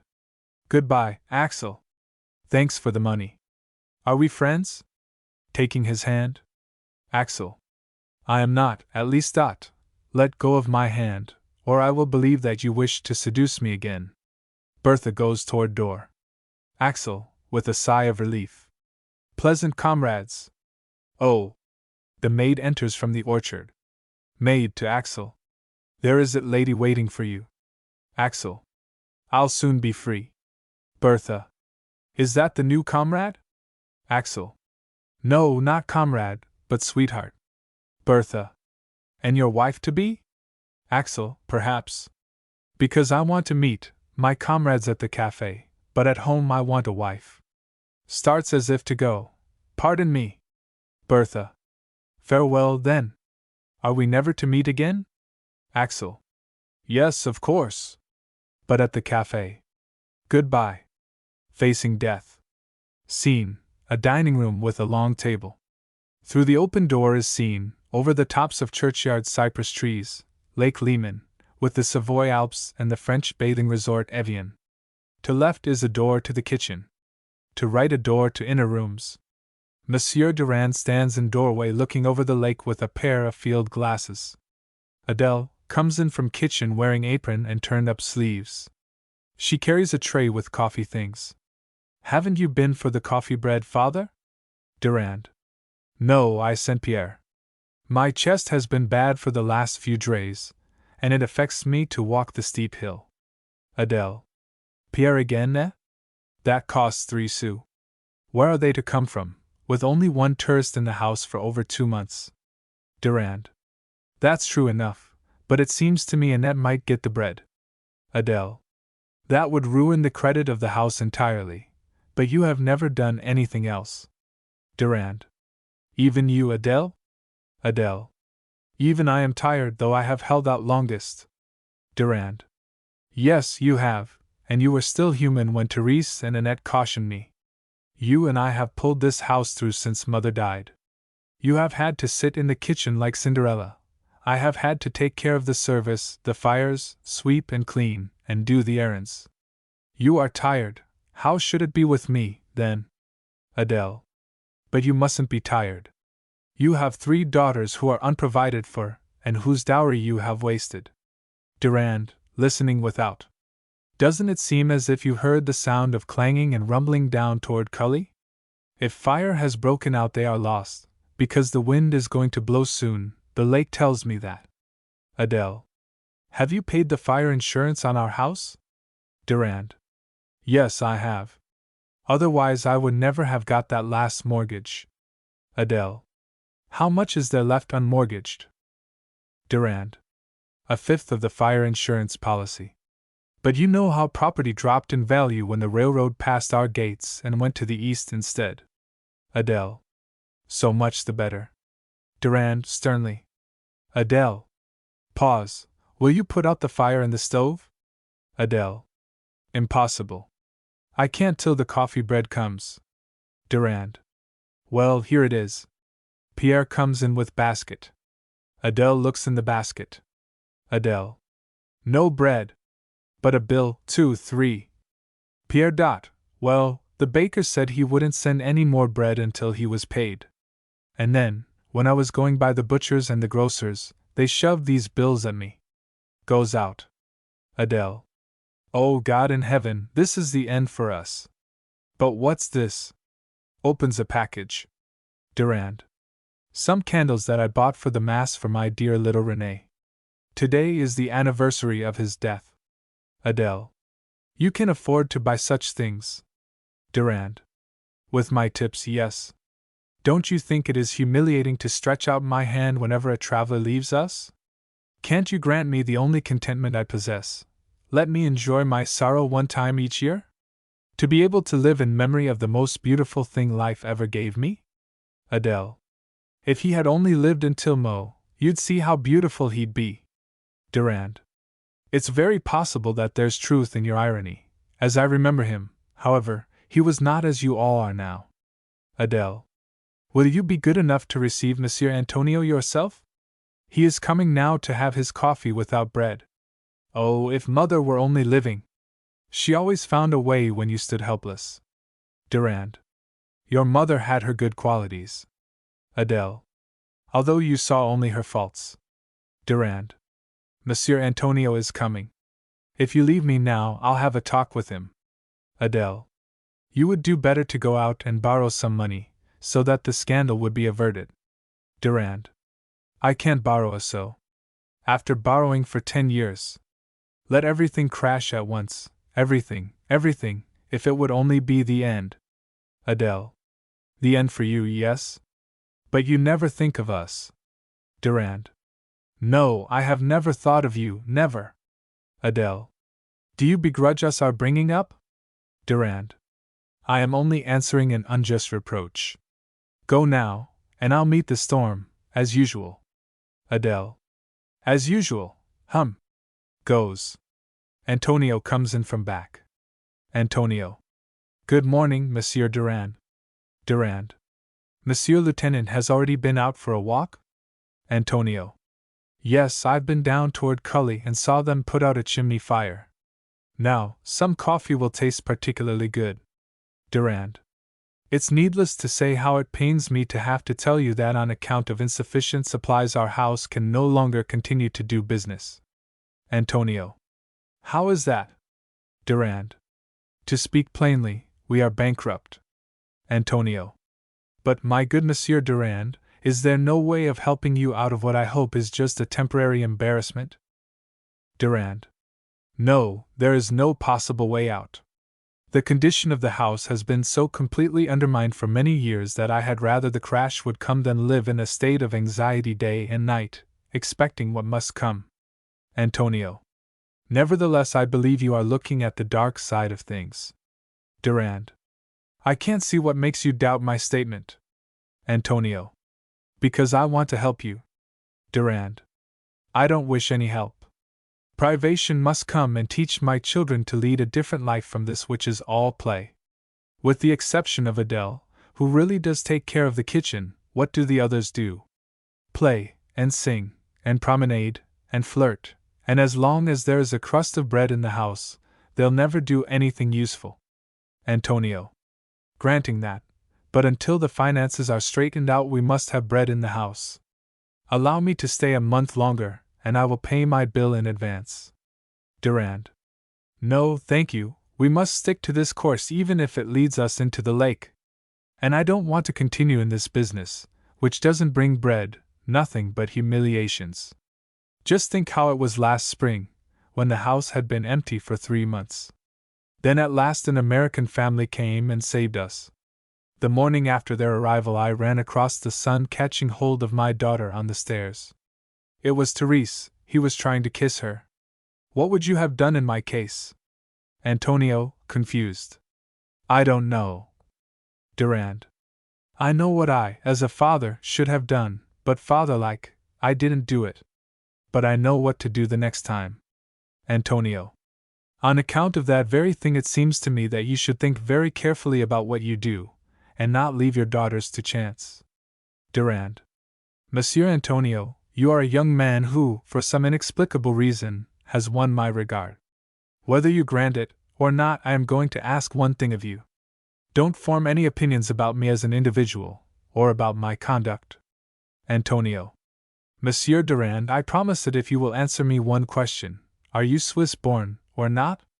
Durand. I am a Swiss citizen. Antonio. Yes, I know that, but I ask if you were born in Switzerland. Durand uncertainly. Yes. Antonio. I asked only because it interested me. Nevertheless, as I must believe you that your pension must be closed, I want to pay what I owe. To be sure, it's only 10 francs, but I can't go away and leave an unpaid bill. Durand. I can't be sure that this is really a debt, as I don't keep the accounts, but if you have deceived me, you shall hear from me. Now I'll go and get the bread. Afterward we'll find out. Goes out. Antonio alone. Afterward Therese comes in, carrying a rat trap. She wears a morning negligee and her hair is down. Therese. Oh, there you are, Antonio. I thought I heard the old man. Antonio. Yes, he went to get the coffee bread, he said. Therese. Hadn't he done that already? No, do you know, we can't stand him any longer. Antonio. How beautiful you are today, Therese! But that rat trap isn't becoming. Therese. And such a trap into the bargain. I have set it for a whole month, but never get a live one, although the bait is eaten every morning. Have you seen Mimi around? Antonio. That damned cat? It's usually around early and late, but today I've been spared it. Therese. You must speak beautifully about the absent, and remember, he who loves me, loves my cat. She puts rat trap on table and picks up an empty saucer from under table. Adele, Adele! Adele, in the kitchen door. What does Her Highness demand so loudly? Therese. Her Highness demands milk for her cat and a piece of cheese for your rats. Adele. Go get them yourself. Therese. Is that the way to answer Her Highness? Adele. The answer fits such talk. And besides, you deserve it for showing yourself before a stranger with your hair not combed. Therese. Aren't we all old friends here? And Antonio, go and speak nicely to Aunt Adele, and then you'll get some milk for Mimi. Antonio hesitates. Well, aren't you going to mind? Antonio, sharply. No. Therese. What kind of a way to speak is that? Do you want a taste of my riding whip? Antonio. Impudence. Therese. Amazed. What's that? What's that? Are you trying to remind me of my position, my debt, my weakness?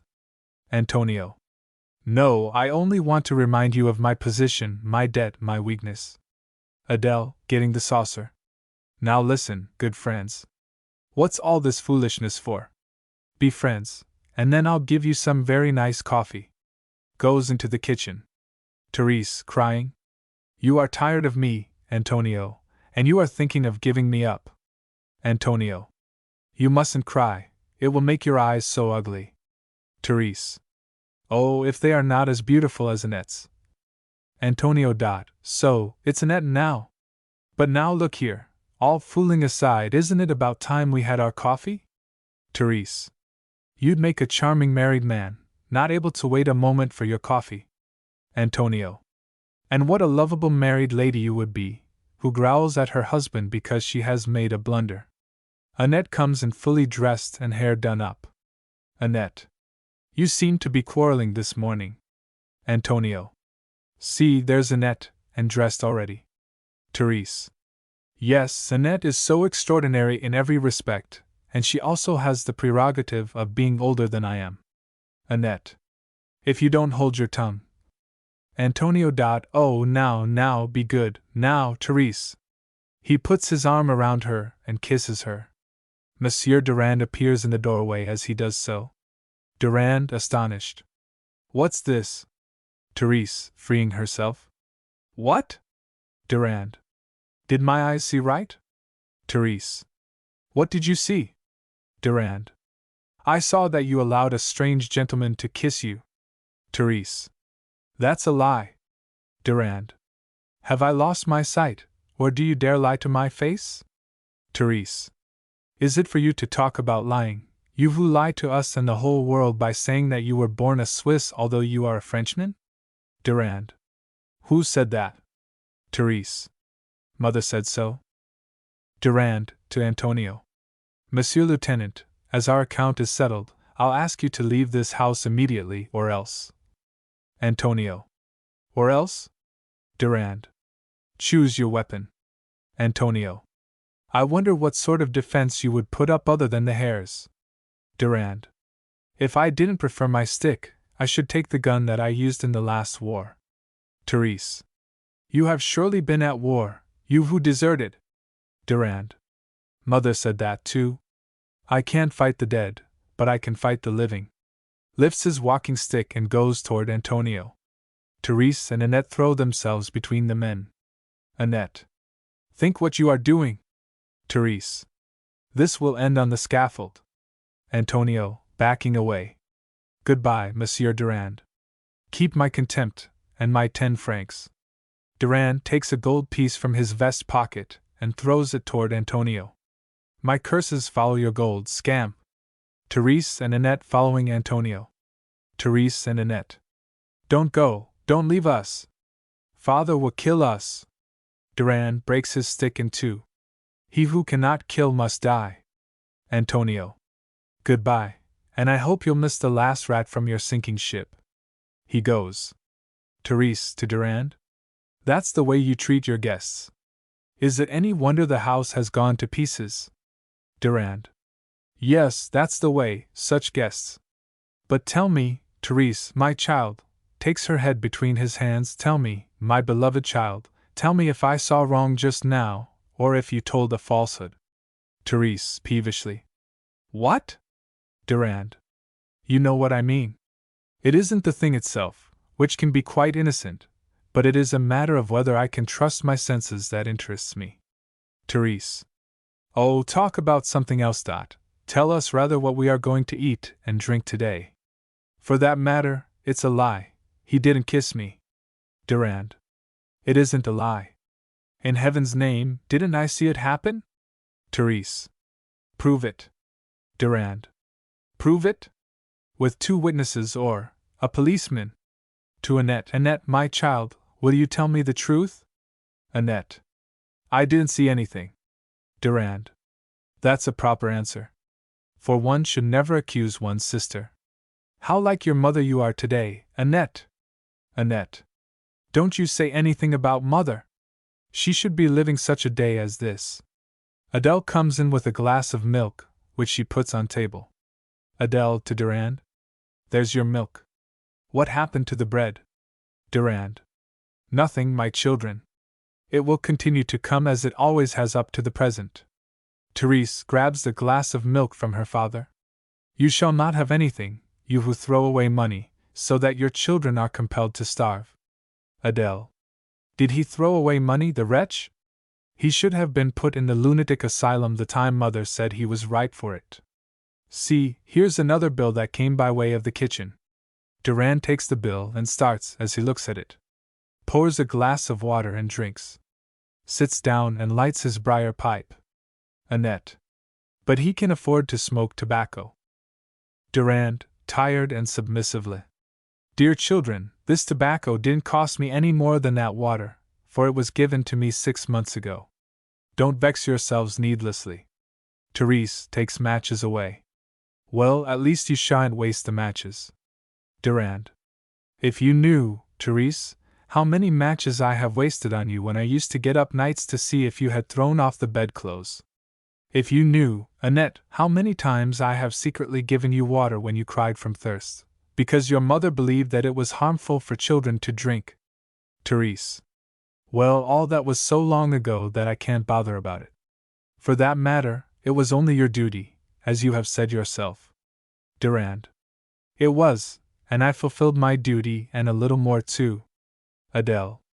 Well, continue to do so, or no one knows what will become of us. 3 young girls left homeless and friendless, without anything to live on. Do you know what one can drive one to? Durand. That's what I said 10 years ago, But no one would heed me, and 20 years ago I predicted that this moment would come, and I haven't been able to prevent its coming. I have been sitting like a lone brakeman on an express train, seeing it go toward an abyss, but I haven't been able to get to the engine valves to stop it. Therese. And now you want thanks for landing in the abyss with us. Durand.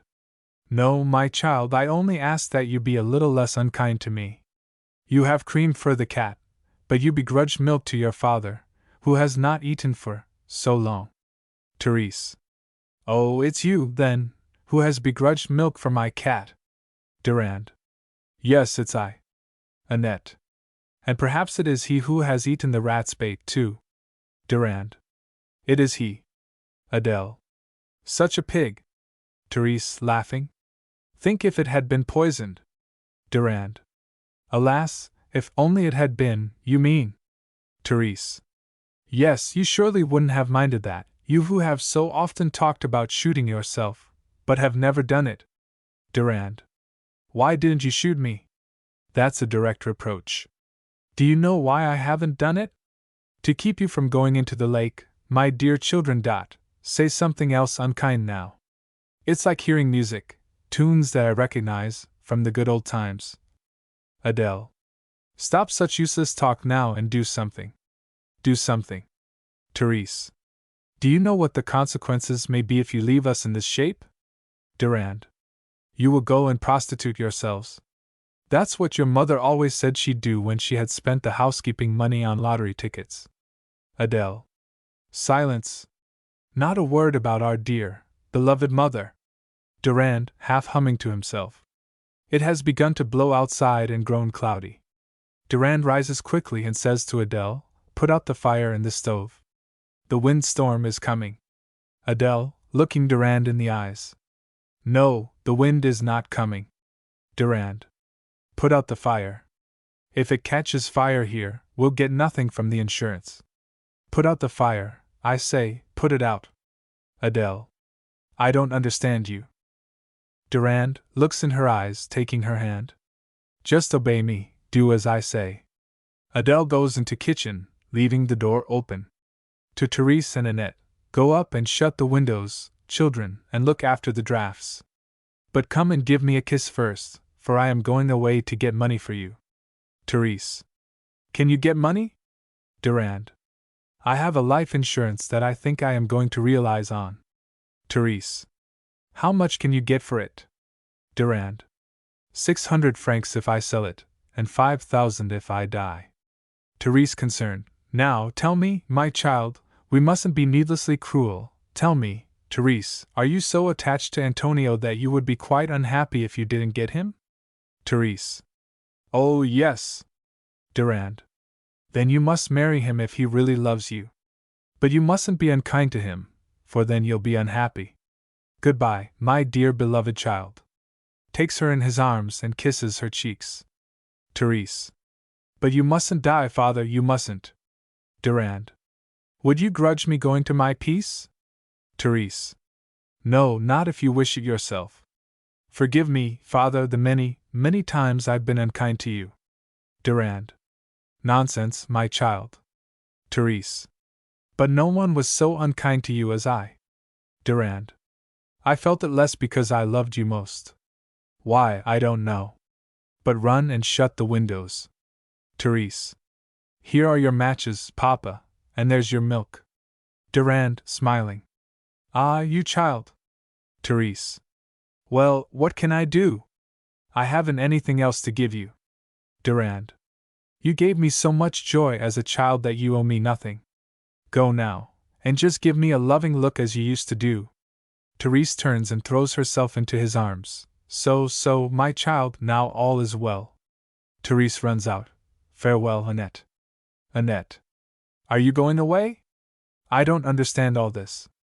Durand. Yes, I'm going. Annette. But of course you're coming back, Papa. Durand. Who knows whether he will live through the morrow? Anyway, we'll say farewell. Annette. Adieu then, father, and a good journey to you. And you won't forget to bring something home to us just as you used to do, will you? Durand. And you remember that, though it's so long since I've bought anything for you children? Adieu, Annette. Annette goes. Durand hums to himself. Adele comes in. Adele, come, now you shall hear and understand. If I speak in veiled terms, it is only to spare your conscience in having you know too much. Be quiet. I've got the children up in their rooms. First, you are to ask me this question. Have you a life insurance policy? Well? Adele, questioningly and uncertain. Have you a life insurance policy? Durand. No, I had one, but I sold it long ago, because I thought I noticed that someone became irritable when it was due. But I have a fire insurance. Here are the papers. Hide them well.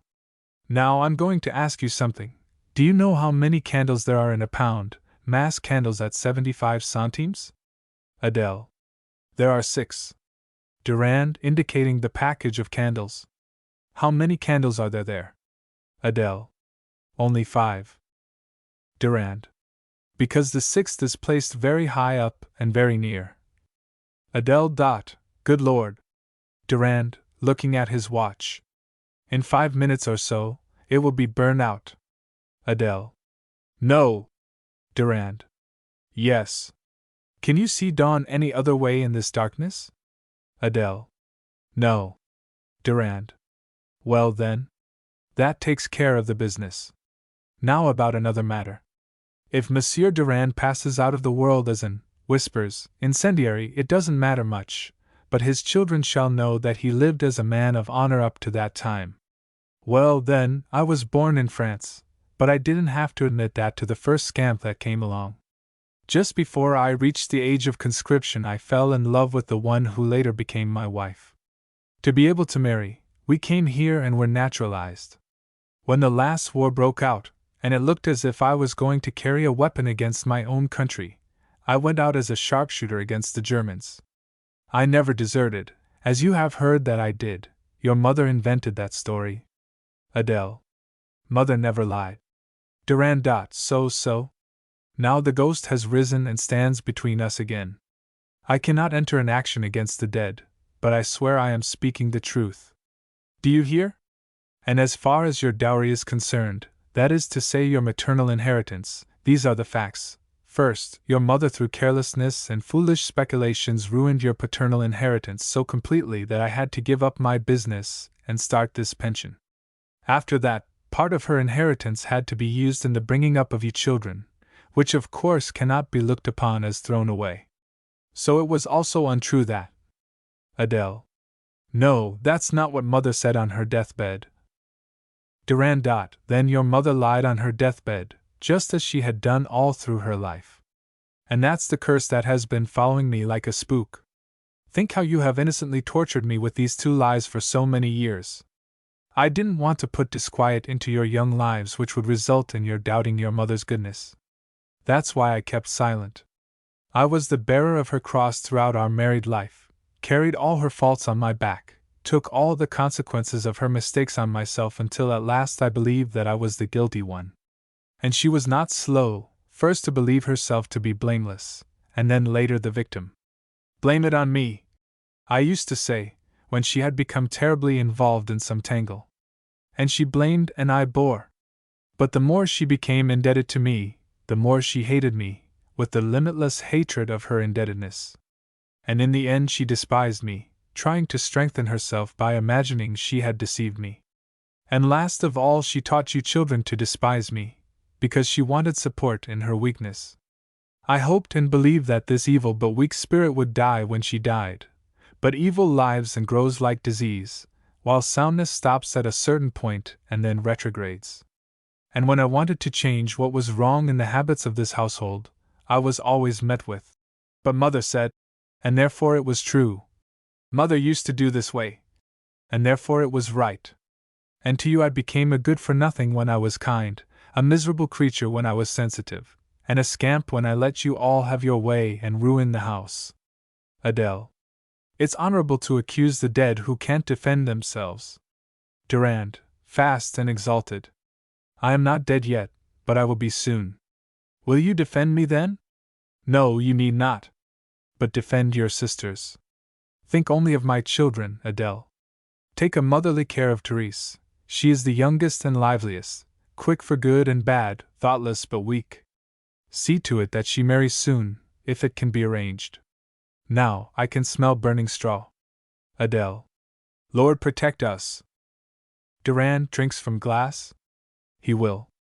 And for Annette you must try to find a place as teacher, so that she can get up in the world and into good company. You must manage the money when it falls due. Don't be close, but fix up your sisters so that they will be presentable to the right kind of people. Don't save anything but the family papers, which are in the top drawer of my chiffonier in the middle room. Here is the key. The fire insurance papers you have. Smoke is seen forcing its way through the ceiling. It will soon be accomplished now. In a moment you will hear the clanging from St. Francois. Promise me one thing. Never divulge this to your sisters. It would only disturb their peace for the rest of their lives. He sits by table, and one thing more, never a hard word against their mother. Her portrait is also in the chiffonier. None of you knew that, because I found it was enough that her spirit walked unseen in the home. Greet Therese, and ask her to forgive me. Don't forget that she must have the best when you buy her clothes. You know her weakness for such things and to what her weakness can bring her. Tell Annette. A distant clanging of bells is heard. The smoke increases. Monsieur Durand drops his head in his hands on the table. Adele. It's burning, it's burning. Father, what's the matter with you? You'll be burned up. Durand lifts his head, takes the water glass up and puts it down with a meaningful gesture. You have taken poison. Durand nods affirmatively. Have you the insurance papers? Tell Therese and Annette. His head falls. The bell in distance strikes again. Rumbling and murmur of voices outside. Pariah, or the Outcast. One-act play. Both middle-aged. Scene. Simple room in a country house, door and window at back, through which one sees a country landscape. In the middle of the room a large dining table, on one side of it books and writing materials and on the other side some antiques, a microscope, insect boxes, alcohol jars. To the left of scene a bookshelf, and all the other furnishings are those of a country gentleman. Mr. Y. enters in his shirt sleeves, carrying an insect net and a botanical tin box. He goes directly to the bookshelf, takes down a book and reads stealthily from it. The after-service bell of a country church rings. The landscape and room are flooded with sunshine. Now and then one hears the clucking of hens outside. Mr. X comes in also in shirt sleeves. Mr. Y starts nervously, returns the book to its place, and pretends to look for another book on the shelf. Mr. X, what oppressive heat! We'll surely have a thunder shower. Mr. Y, yes? What makes you think so? Mr. X, the bells sound like it, the flies bite so, and the hens are cackling. I wanted to go fishing, but I couldn't find a single worm. Don't you feel rather nervous? Mr. Y, reflectively. Well, yes. Mr. X, but you always look as if you expected a thunder shower. Mr. Y, do I? Mr. X, well, as you are to start off on your travels again tomorrow, it's not to be wondered at if you have the knapsack fever. What's the news? Here's the post. Takes up letters from the table. Oh, I have palpitation of the heart every time I open a letter. Nothing but debts, debts. Did you ever have any debts? Mr. Y, reflecting. No. Mr. X, well then, of course you can't understand how it feels to have unpaid bills come in. He reads a letter, the rent owing, the landlord clamoring, and my wife in despair. And I sitting up to my elbows in gold. Opens an iron-mounted case, which stands on the table. They both sit down, one on each side of the case. Here is 6,000 crowns worth of gold that I've dug up in 2 weeks. This bracelet alone would bring the 350 crowns I need. And with all of it I should be able to make a brilliant career for myself. The first thing I should do would be to have drawings made and cuts of the figures for my treatises. After that I would print, and then clear out. Why do you suppose I don't do this? Mr. Y, it must be because you are afraid of being found out. Mr. X, perhaps that too. But don't you think that a man of my intelligence should be able to manage it so that it wouldn't be found out? I always go alone to dig out there on the hills, without witnesses. Would it be remarkable to put a little something in one's pockets? Mr. Y. Yes, but disposing of it, they say, is the dangerous part. Mr. X. Humph, I should of course have the whole thing smelted, and then I should have it cast into ducats, full weight, of course. Mr. Y. Of course. Mr. X. That goes without saying. If I wanted to make counterfeit money, well, it wouldn't be necessary to dig the gold first. Pause. It's remarkable, nevertheless, that if someone were to do what I can't bring myself to do, I should acquit him. But I should not be able to acquit myself. I should be able to put up a brilliant defense for the thief, prove that this gold was residential nullius, or no one's, and that it got into the earth before there were any land rights, that even now it belongs to no one but the first comer, as the owner had never accounted it part of his property, and so on. Mr. Y. And you would not be able to do this if, the thief had stolen through need, but rather as an instance of a collector's mania, of scientific interest, of the ambition to make a discovery, isn't that so? Mr. X. You mean that I wouldn't be able to acquit him if he had stolen through need? No, that is the only instance the law does not pardon. That is simple theft, that is. Mr. Y. And that you would not pardon? Mr. X. Pardon? No, I could hardly pardon what the law does not, and I must confess that it would be hard for me to accuse a collector for taking an antique that he did not have in his collection, which he had dug up on someone else's property. Mr. Y. That is to say, vanity, ambition, could gain pardon where need could not. Mr. X. Yes, that's the way it is. And nevertheless need should be the strongest motive, the only one to be pardoned. But I can change that as little as I can change my will not to steal under any condition. Mr. Y. And you count it a great virtue that you cannot, steal? Mr. X.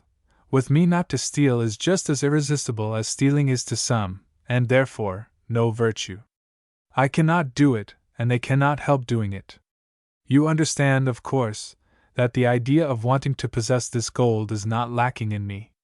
Why don't I take it then?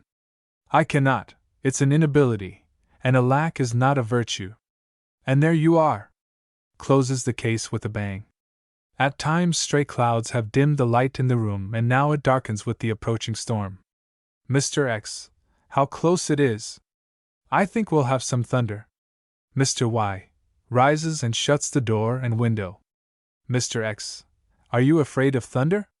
Mr. Y. One should be careful. They sit again at table. Mr. X. You are a queer fellow. You struck here like a bomb 2 weeks ago, and you introduced yourself as a Swedish American who travels, collecting insects for a little museum. Mr. Y. Oh, don't bother about me. Mr. X. That's what you always say when I get tired of talking about myself and want to devote a little attention to you.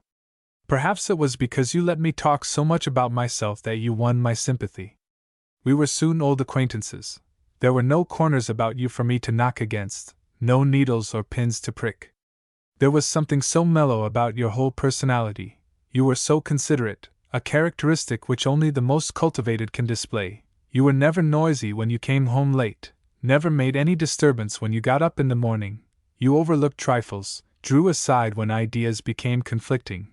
In a word, you were the perfect companion, but you were altogether too submissive, too negative, too quiet, not to have me reflect about it in the course of time. And you are fearful and timid. You look as if you led a double life. Do you know, as you sit there before the mirror and I see your back, it's as if I were looking at another person. Mr. Y. Turns and looks in the mirror. Oh, you can't see your back in the mirror. Front view, you look like a frank, fearless man who goes to meet his fate with open heart, but back view, well, I don't wish to be discourteous, but you look as if you carried a burden, as if you were shrinking from a lash, and when I see your red suspenders across your white shirt, it looks like a big brand, a trademark on a packing box. Mr. Y. Rising. I believe I will suffocate, if the shower doesn't break and come soon. Mr. X. It will come soon. Just be quiet. And the back of your neck, too, it looks as if there were another head on it, with the face of another type than you. You are so terribly narrow between the ears that I sometimes wonder if you don't belong to another race. There is flash of lightning. That one looked as if it struck at the sheriff's. Mr. Y. Worried. At the sh sheriff's. Mr. X. Yes, but it only looks so. But this thunder won't amount to anything. Sit down now and let's have a talk, as you are off again tomorrow. It's queer that, although I became intimate with you so soon, you are one of those people whose likeness I cannot recall when they are out of my sight. When you are out in the fields and I try to recall your face, another acquaintance always comes to mind, someone who doesn't really look like you, but whom you resemble nevertheless. Mr. Y. Who is that? Mr. X. I won't mention the name. However, I used to have dinner at the same place for many years, and there at the lunch counter I met a little blond man with pale, worried eyes. He had an extraordinary faculty of getting about in a crowded room without shoving or being shoved. Standing at the door, he could reach a slice of bread 2 yards away. He always looked as if he was happy to be among people, and whenever he ran into an acquaintance he would fall into rapturous laughter, embrace him, and do the figure 8 around him, and carry on as if he hadn't met a human being for years. If any one stepped on his toes he would smile as if he were asking pardon for being in the way. For 2 years I used to see him, and I used to amuse myself trying to figure out his business and character, but I never asked anyone who he was. I didn't want to know, as that would have put an end to my amusement. That man had the same indefinable characteristics as you. Sometimes I would make him out an undergraduate teacher, an under-officer, a druggist, a government clerk, or a detective, and like you, he seemed to be made up of 2 different pieces and the front didn't fit the back. One day I happened to read in the paper about a big forgery by a well-known civil official. After that I found out that my indefinable acquaintance had been the companion of the forger's brother, and that his name was Strawman, and then I was informed that the aforementioned Strawman had been connected with a free library, but that he was then a police reporter on a big newspaper. How could I then get any connection between the forgery, the police, and the indefinable man's appearance? I don't know, but when I asked a man if Strawman had ever been convicted, he answered neither yes nor no. He didn't know. Pause. Mr. Y. Well, was he ever convicted? Mr. X. No, he had not been convicted. Pause. Mr. Y. You mean that was why keeping close to the police had such attraction for him, and why he was so afraid of bumping into people? Mr. X. Yes. Mr. Y. Did you get to know him afterward? Mr. X. No, I didn't want to. Mr. Y. Would you have allowed yourself to know him if he had been convicted? Mr. X. Yes, indeed. Mr. Y. Rises and walks up and down. Mr. X. Sit still. Why can't you sit quietly? Mr. Y. How did you get such a liberal attitude towards people's conduct? Are you a Christian? Mr. X. No, of course I couldn't be, as you've just heard. The Christians demand forgiveness, but I demand punishment for the restoration of balance, or whatever you like to call it, and you, who have served time, ought to understand that. Mr. Y. Stops as if transfixed. Regards Mr. X. At first with wild hatred, then with surprise and wonderment. How do you know that? Mr. X. It's plain to be seen. Mr. Y. How? How can you see it? Mr. X. I have taught myself. That's an art, too. But we won't talk about that matter. Looks at his watch. Takes out a paper for signing. Dips a pen and offers it to Mr. Y. I must think about my muddled affairs. Now be so kind as to witness my signature on this note, which I must leave at the bank at Malmo when I go there with you tomorrow morning. Mr. Y. I don't intend to go by way of Malmo. Mr. X. No? Mr. Y. No? Mr. X.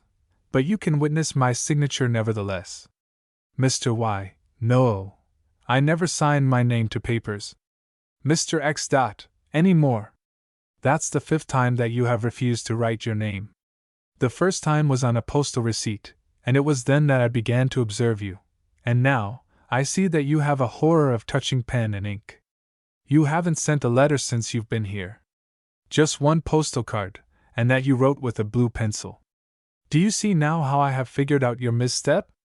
Furthermore, this is the 7th time that you have refused to go to Malmo, where you have not gone since you have been here.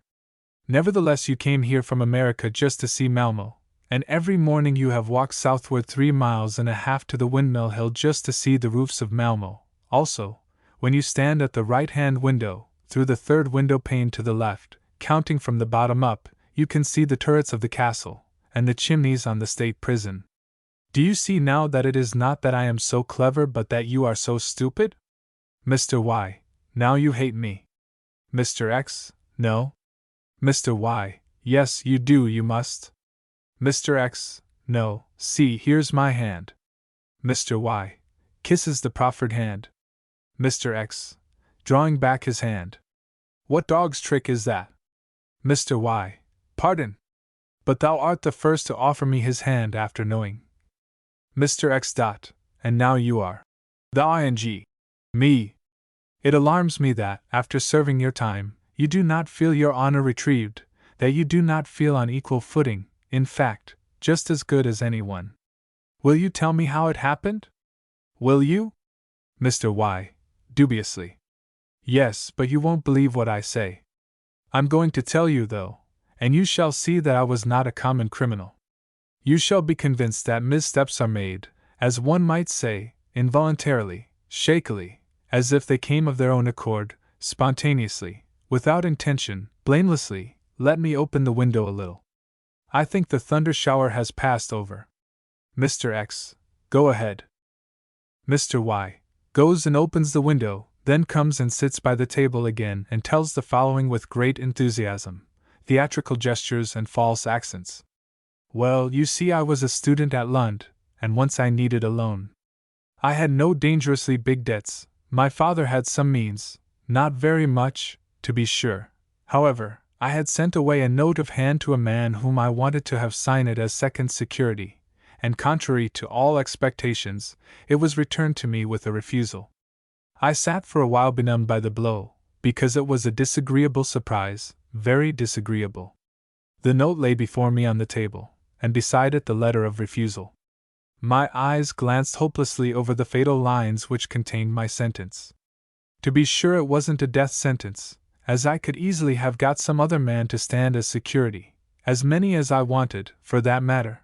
But, as I've said, it was very unpleasant, and as I sat there in my innocence, my glance rested gradually on the signature, which, had it been in the right place, would have made my future. That signature was most unusual calligraphy. You know how, as one sits thinking, one can scribble a whole blotter full of meaningless words. I had the pen in my hand. He takes up the pen, like this, and before I knew what I was doing it started to write. Of course, I don't want to imply that there was anything mystical spiritualistic behind it, because I don't believe in such things. It was purely a thoughtless, mechanical action, when I sat and copied the beautiful autograph time after time, without, of course, any prospect of gain. When the letter was scribbled all over, I had acquired skill enough to reproduce the signature remarkably well, throws the pen down with violence, and then I forgot the whole thing. That night my sleep was deep and heavy, and when I awakened I felt that I had been dreaming, but I could not recall the dream. However, it seemed as though the door to my dream opened a little when I saw the writing table and the note in memory, and when I got up I was driven to the table absolutely, as if, after ripe consideration, I had made the irrevocable resolution to write that name on the fateful paper. All thought of risk, of consequence, had disappeared. There was no wavering. It was almost as if I were fulfilling a precious duty, and I wrote. Springs to his feet. What can such a thing be? Is it inspiration, hypnotic suggestion, as it is called? But from whom? I slept alone in my room. Could it have been my uncivilized ego, the barbarian that does not recognize conventions, but who emerged with his criminal will and his inability to calculate the consequences of his deed? Tell me, what do you think about such a case? Mr. X, bored. To be honest, your story does not quite convince me. There are holes in it, but that may be clue to your not being able to remember all the details, and I have read a few things about criminal inspirations, and I recall. But never mind. You have had your punishment, you have had character enough to admit your error, and we won't discuss it further. Mr. Y. Yes, we will discuss it. We must talk, so that I can have complete consciousness of my unswerving honesty. Mr. X. But haven't you that? Mr. Y. No, I haven't. Mr. X. Well, you see, that's what bothers me. Don't you suppose that each one of us has a skeleton in his closet? Yes, indeed. Well, there are people who continue to be children all their lives, so that they cannot control their lawless desires. Whenever the opportunity comes, the criminal is ready. But I cannot understand why you do not feel innocent. As the child is considered irresponsible, the criminal should be considered so too. It's strange. Well, it doesn't matter. I'll regret it later. Pause. I killed a man once, and I never had any scruples. Mr. Y. Very interested. You did? Mr. X. Yes, I did. Perhaps you wouldn't like to take a murderer's hand? Mr. Y. Cheerily. Oh, what nonsense! Mr. X. Yes, but I have not been punished for it. Mr. Y. Intimate, superior. So much the better for you. How did you get out of it? Mr. X. There were no accusers, no suspicions, no witnesses. It happened this way. One Christmas a friend of mine had invited me for a few days hunting just outside of UPS. He sent an old drunken servant to meet me, who fell asleep on the coach box and drove into a gatepost, which landed us in the ditch. It was not because my life had been in danger, but in a fit of anger I struck him a blow to wake him, with the result that he never awakened again. He died on the spot. Mr. Y. Cunningly. And you didn't give yourself up? Mr. X. No, and for the following reasons. The man had no relatives or other connections who were dependent on him. He had lived out his period of vegetation, and his place could soon be filled by someone who was needed more, while I, on the other hand, was indispensable to the happiness of my parents, my own happiness, and perhaps to science. Through the outcome of the affair I was cured of the desire to strike any more blows, and to satisfy an abstract justice I did not care to ruin the lives of my parents, as well as my own life. Mr. Y. So? That's the way you value human life? Mr. X. In that instance, yes. Mr. Y. But the feeling of guilt, the restoration of balance? Mr. X. I had no guilty feeling, it's I had committed no crime. I had received and given blows as a boy, and it was only ignorance of the effect of blows on old people that caused the fatality. Mr. Y. Yes, but it is 2 years' hard labor for homicide, just as much as for forgery. Mr. X. You may believe I have thought of that too, and many a night have I dreamed that I was in prison. Ugh! Is it as terrible as it's said to be behind bolts and bars? Mr. Y. Yes, it is terrible. First they disfigure your exterior by cutting off your hair, so if you did not look like a criminal before, you do afterward, and when you look at yourself in the mirror, you become convinced that you are a desperado. Mr. X. It's the mask that they pull off. That's not a bad idea. Mr. Y. You jest. Then they cut down your rations, so that every day, every hour you feel a distinct difference between life and death.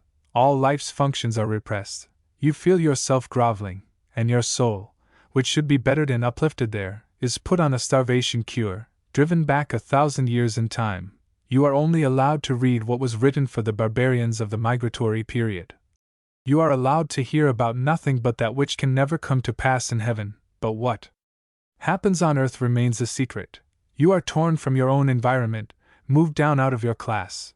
You come under those who come under you. You have visions of living in the Bronze Age, feel as if you went about in an animal's skin, lived in a cave, and ate out of a trough. Ugh! Mr. X, that's quite rational. Anyone who behaves as if he belonged to the Bronze Age ought to live in the historic costume. Mr. Y, spitefully. You scoff, you who have behaved like a man of the Stone Age. And you are allowed to live in the Gold Age. Mr. X, searchingly and sharp. What do you mean by that last expression, the Gold Age? Mr. Y, insidiously. Nothing at all. Mr. X. That's a lie. You are too cowardly to state your whole meaning. Mr. Y. Am I cowardly? Do you think that? I wasn't cowardly when I dared to show myself in this neighborhood, where I have suffered what I have done. Do you know what one suffers from most when one sits in there? It is from the fact that the others are not sitting in there too. Mr. X. What others? Mr. Y. The unpunished. Mr. X. Do you allude to me? Mr. Y. Yes. Mr. X. I haven't committed any crime. Mr. Y. No. Haven't you? Mr. X. No. An accident is not a crime. Mr. Y. So, it's an accident to commit murder? Mr. X. I haven't committed any murder. Mr. Y. So, isn't it murder to slay a man? Mr. X. No, not always. There is manslaughter, homicide, assault resulting in death, with the subdivisions, with or without intent. However, now I am really afraid of you, for you belong in the most dangerous category of human beings, the stupid. Mr. Y. So you think that I am stupid? Now listen. Do you want me to prove that I am very shrewd? Mr. X. Let me hear. Mr. Y. Will you admit that I reason shrewdly and logically when I say this? You met with an accident which might have brought you 2 years of hard labor. You have escaped the ignominious penalty altogether. Here sits a man who also has been the victim of an accident, an unconscious suggestion, and forced to suffer 2 years of hard labor. This man can wipe out the stain he has unwittingly brought upon himself only through scientific achievement. But for the attainment of this he must have money, much money, and that immediately. Doesn't it seem to you that the other man, the unpunished one, would restore the balance of human relations if he were sentenced to a tolerable fine? Don't you think so? Mr. X. Quietly. Yes. Mr. Y. Well, we understand each other. How much do you consider legitimate? Mr. X. Legitimate? The law decrees that a man's life is worth at the minimum 50 crowns. But as the deceased had no relatives, there's nothing to be said on that score. Mr. Y. Humph, you will not understand. Then I must speak more plainly. It is to me that you are to pay the fine. Mr. X.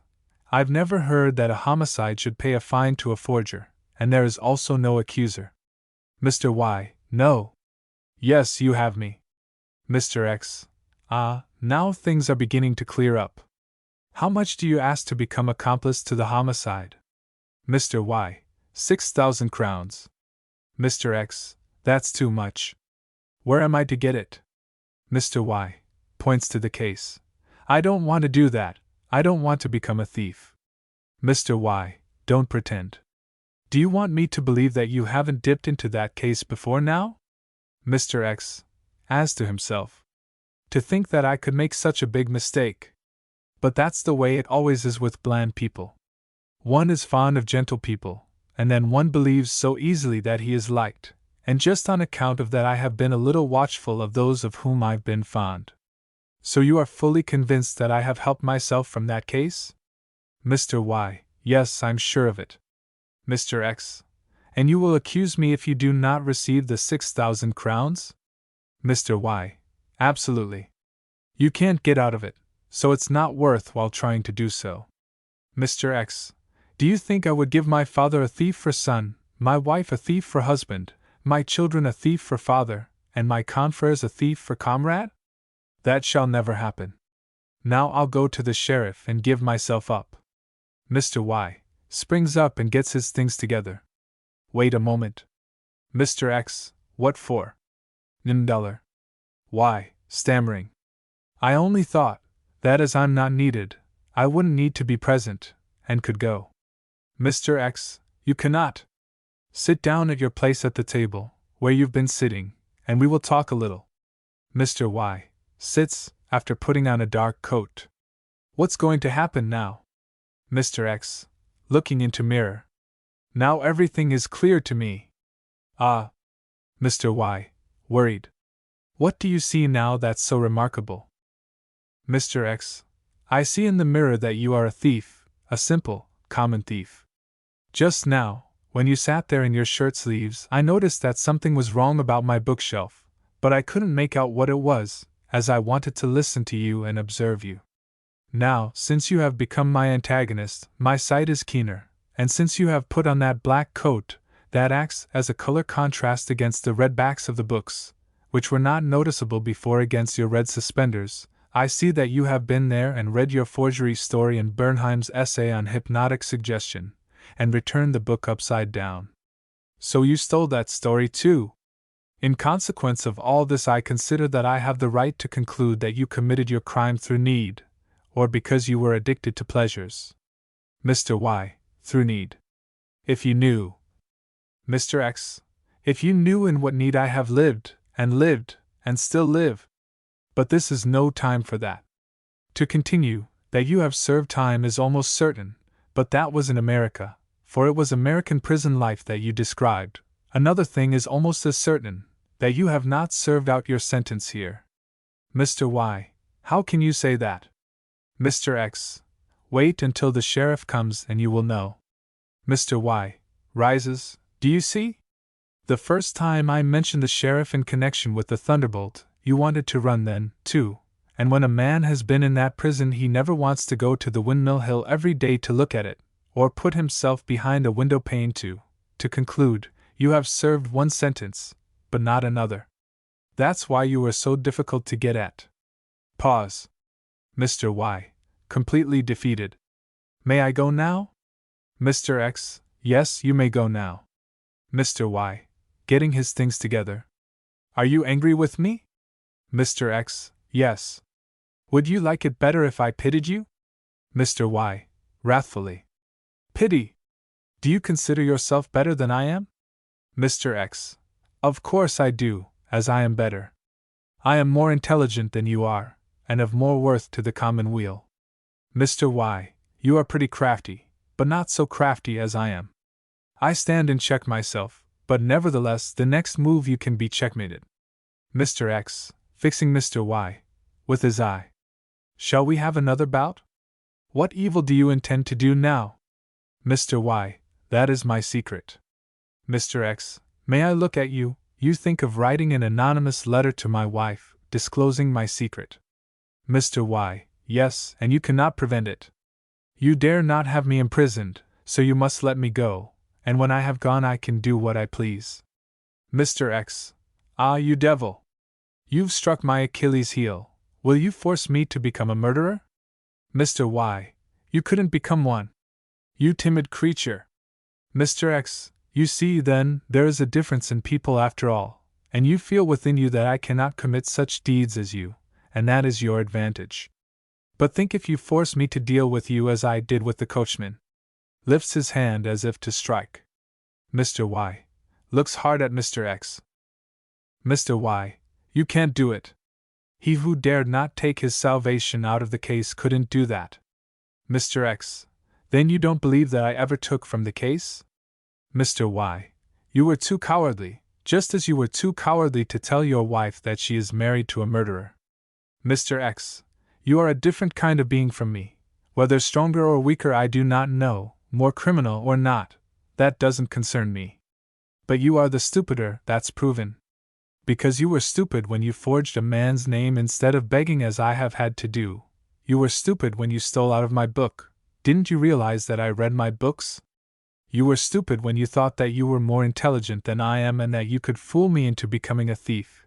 You were stupid when you thought that the restoration of balance would be accomplished by the world's having two thieves instead of one.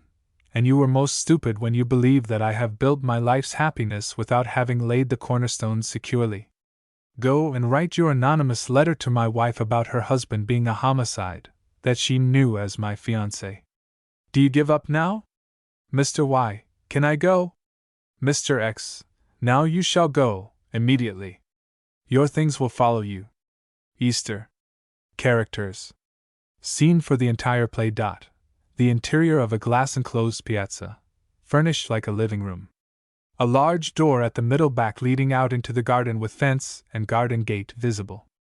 Beyond one sees the tops of trees, indicating that the house is situated on a height, and in the distance the cathedral and another high building loom against the sky. The glass windows which extend across the entire back of scene are hung with flowered yellow cretonne, which can be drawn open. A mirror hangs on the panel between door and window on the left. Below the mirror is a calendar. To the right of door a writing table covered with books and writing materials. A telephone is also on it. To L of door is a dining table, stove and bureau. At R, in foreground its small sewing table with lamp on it. Near it are 2 armchairs. A hanging lamp at center. Outside in the street an electric light. At L, there is a door leading from piazza to the house. At R, a door leading to the kitchen. Time, the present. Act 1. Thursday before Easter. The music before curtain is Haydn, 7 Wort de Erlosers. Introduction, Maestoso Adagio. A ray of sunlight falls across the room and strikes one of the chairs near the sewing table. In the other chair, untouched by the sunshine, sits Christine, running strings through muslin sash curtains. Ellis enters wearing a winter overcoat, unbuttoned. He carries a bundle of legal documents which he puts on the writing table. After that he takes off his overcoat and hangs it at L. Ellis. Hello, sweetheart. Christine. Hello, Ellis. Ellis looks around. The double windows are off, the floor scoured, fresh curtains at the windows. Yes, it is spring again. The ice has gone out of the river, and the willows are beginning to bud on the banks. Yes, spring has come and I can put away my winter overcoat. Weighs his overcoat in his hand and hangs it up. You know, it's so heavy, just as though it had absorbed the weight of the whole winter's worries, the sweat and dust of the schoolroom. Christine. But you have a vacation now. Ellis. Yes, Easter. 5 days to enjoy, to breathe, to forget. Takes Christine's hand a minute, and then seats himself in armchair. Yes, the sun has come again. It left us in November. How well I remember the day it disappeared behind the brewery across the street. Oh, this winter, this long winter. Christine, with a gesture toward kitchen. S.H. Ellis. I'll be quiet, but I'm so happy that it's over with. Oh, the warm sun! Rubs his hands as though bathing them in the sunshine. I want to bathe in the sunshine and light after all the winter gloom. Christine. S.H. Ellis. Do you know, I believe that good luck is coming our way, that hard luck is tired of us. Christine. What makes you think so? Ellis. Why, as I was going by the cathedral just now, a white dove flew down and alighted in front of me, and dropped a little branch it was carrying right at my feet. Christine. Did you notice what kind of branch it was? Ellis. Of course it couldn't have been an olive branch, but I believe it was a sign of peace, and I felt the life-giving joy of spring. Where's Mother? Christine points toward kitchen. In the kitchen. Ellis, quietly and closing his eyes. I hear the spring. I can tell that the double windows are off. I hear the wheel hubs so plainly. And what's that? A robin chirping out in the orchard, and they are hammering down at the docks, and I can smell the fresh paint on the steamers. Christine. Can you feel all that, here in town? Ellis. Here? It's true we are here, but I was up there, in the north, where our home lies. Oh, how did we ever get into this dreadful city where the people all hate each other, and where one is always alone?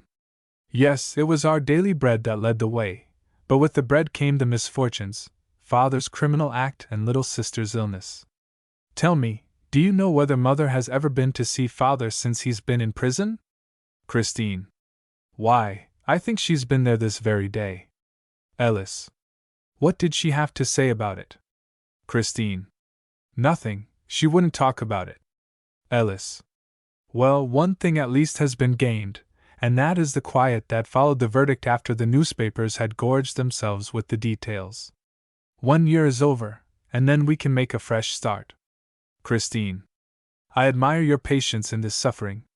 Ellis. Don't admire anything about me. I am full of faults, you know it. Christine. If you were only suffering for your own faults, but to be suffering for another. Ellis. What are you sewing on? Christine. Curtains for the kitchen, you dear. Ellis. It looks like a bridal veil. This fall you will be my bride, won't you, Christine? Christine. Yes, but let's think of summer first. Ellis. Yes, summer. Takes out the checkbook. You see, the money is already in the bank, and when school is over we will start for the north, for our homeland among the lakes. The cottage stands there just as it did when we were children, and the linden trees. Oh, that it were summer already and I could go swimming in the lake! I feel as if this family dishonor has besmirched me so that I long to bathe, body and soul, in the clear lake waters. Christine. Have you heard anything from Eleonora? Ellis. Yes, poor little sister. She writes me letters that tear my heart to pieces. She wants to get out of the asylum, and home, of course. But the doctor daren't let her go. She would do things that might lead to prison, he says. Do you know, I feel terribly conscience-stricken sometimes. Christine, starting. Why? Ellis. Because I agreed with all the rest of them that it was best to put her there. Christine. My dear, you are always accusing yourself. It was fortunate she could be taken care of like that. Poor little thing. Ellis. Well, perhaps you're right. It is best so. She is as well off there as she could be anywhere. When I think of how she used to go about here casting gloom over every attempt at happiness, how her fate weighed us down like a nightmare, then I am tempted to feel almost glad about it. I believe the greatest misfortune that could happen would be to see her cross this threshold. Selfish brute that I am. Christine. Human being that you are. Ellis. And yet, I suffer at the thought of her misery and my father's. Christine. It seems as though some were born to suffer. Ellis. You poor Christine, to be drawn into this family, which was cursed from the beginning. Yes, doomed. Christine. You don't know whether it's all trial or punishment, Ellis. Perhaps I can help you through the struggles. Ellis. Do you think Mother has a clean dress tie for me? Christine, anxiously. Are you going out? Ellis. I'm going out to dinner. Peter won the debate last night, you know, and he's giving a dinner tonight. Christine. And you're going to that dinner? Ellis. You mean that perhaps I shouldn't because he has proven such an unfaithful friend and pupil? Christine. I can't deny that I was shocked by his unfaithfulness, when he promised to quote from your theories and he simply plundered them without giving you any credit. Ellis. Ah, that's the way things go, but I am happy in the consciousness that this have I done. Christine. Has he invited you to the dinner? Ellis. Why, that's true, come to think of it, he didn't invite me. That's very strange. Why didn't I think of that before? Why, he's been talking for years as though I were to be the guest of honor at that dinner, and he has told others that. But if I am not invited, then of course it's pretty plain that I'm snubbed, insulted, in fact. Well, it doesn't matter. It isn't the first time, nor the last. Pause. Christine. Benjamin is late. Do you think he will pass his examinations? Ellis. I certainly do, in Latin particularly. Christine. Benjamin is a good boy. Ellis. Yes, but he's somewhat of a grumbler. You know of course why he is living here with us? Christine. Is it because… Ellis. Because my father was the boy's guardian and spent his fortune for him, as he did for so many others. Can you fancy, Christine, what agony it is for me as their instructor to see those fatherless boys, who have been robbed of their inheritance, suffering the humiliations of free scholars? I have to think constantly of their misery to be able to forgive them their cruel glances. Christine. I believe that your father is truly better off than you. Ellis. Truly. Christine. But Ellis, we should think of summer, and not of the past. Ellis. Yes, of summer. Do you know, I was awakened last night by some students singing that old song. Yes, I am coming, glad winds, take this greeting to the country, to the birds say that I love them, tell birch and linden, lake and mountain, that I am coming back to them, to behold them again as in my childhood hours. He rises, moved. Shall I ever go back to them? Shall I ever go out from this dreadful city, from Ebal, accursed mountain, and behold Gerizim again? Seats himself near the door. Christine. Aye, that you shall. Ellis. But do you think my birches and lindens will look as they used to? Don't you think the same dark veil will shroud them that has been lying over all nature and life for us ever since the day when Father points to the empty armchair which is in the shadow? Look, the sun has gone. Christine. It will come again and stay longer. Ellis. That's true. As the days lengthen, the shadows shorten. Christine. Yes, Ellis, we are going toward the light, believe me. Ellis. Sometimes I believe that, and when I think of all that has happened, all the misery, and compare it with the present, then I am happy. Last year you were not sitting there, for you had gone away from me and broken off our betrothal. Do you know, that was the darkest time of all. I was dying literally bit by bit, but then you came back to me, and I lived. Why did you go away from me? Christine. Oh, I don't know, it seems to me now as if there was no reason. I had an impulse to go, and I went, as though I were walking in my sleep. When I saw you again I awoke, and was happy. Ellis. And now we shall go on together forevermore. If you left me now I should die in earnest. Here comes Mother.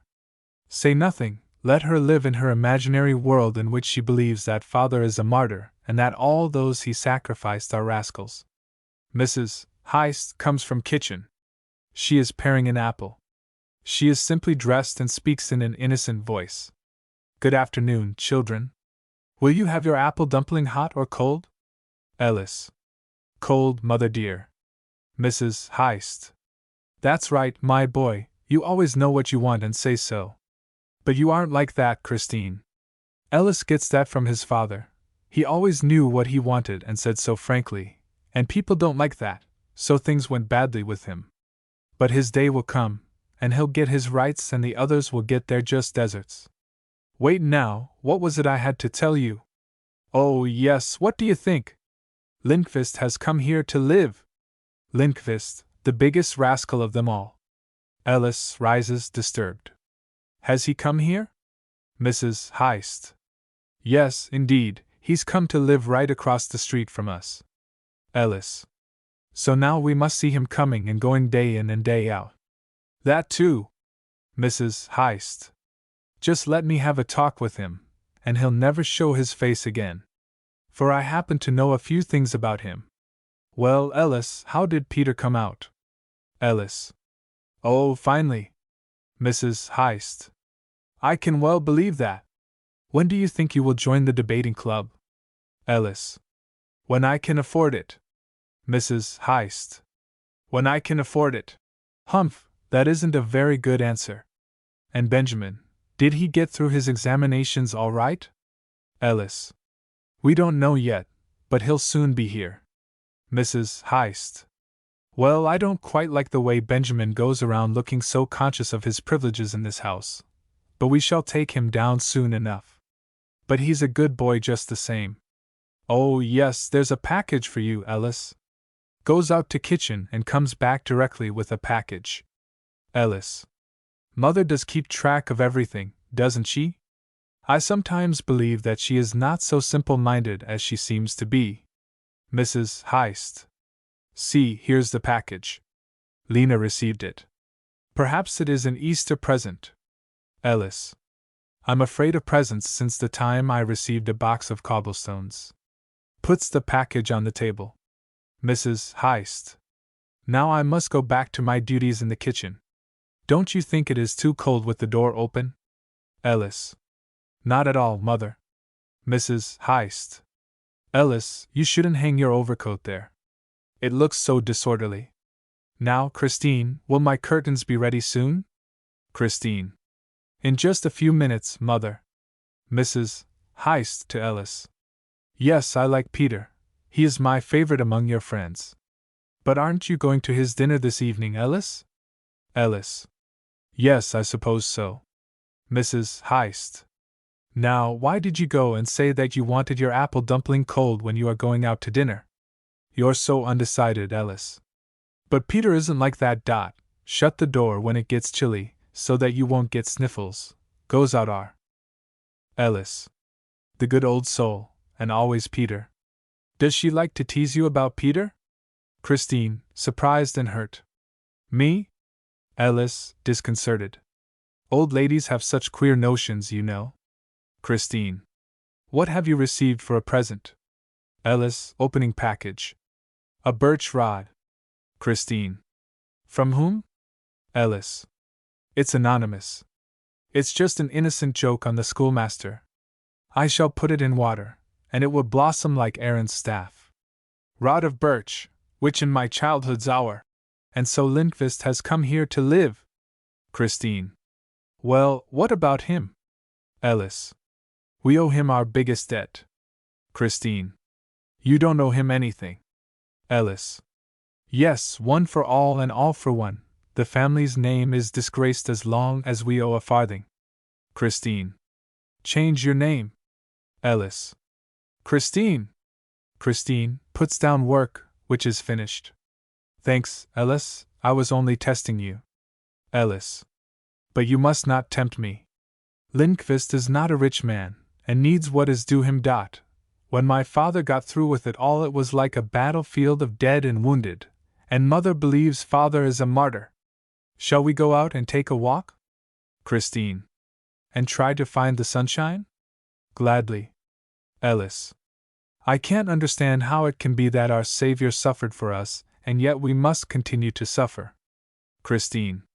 Here comes Benjamin. Ellis. Can you see whether he looks happy or not? Christine looks outdoor. He walks so slowly, he's stopped at the fountain, and bathing his eyes. Ellis. And this too? Christine. Walt and Till. Ellis. Tears. Tears. Christine. Patience. Enter Benjamin. He has a kind face and seems very downcast. He carries several books and a portfolio. Ellis. Well, how did you get along in Latin? Benjamin. Badly. Ellis. Let me see your examination paper.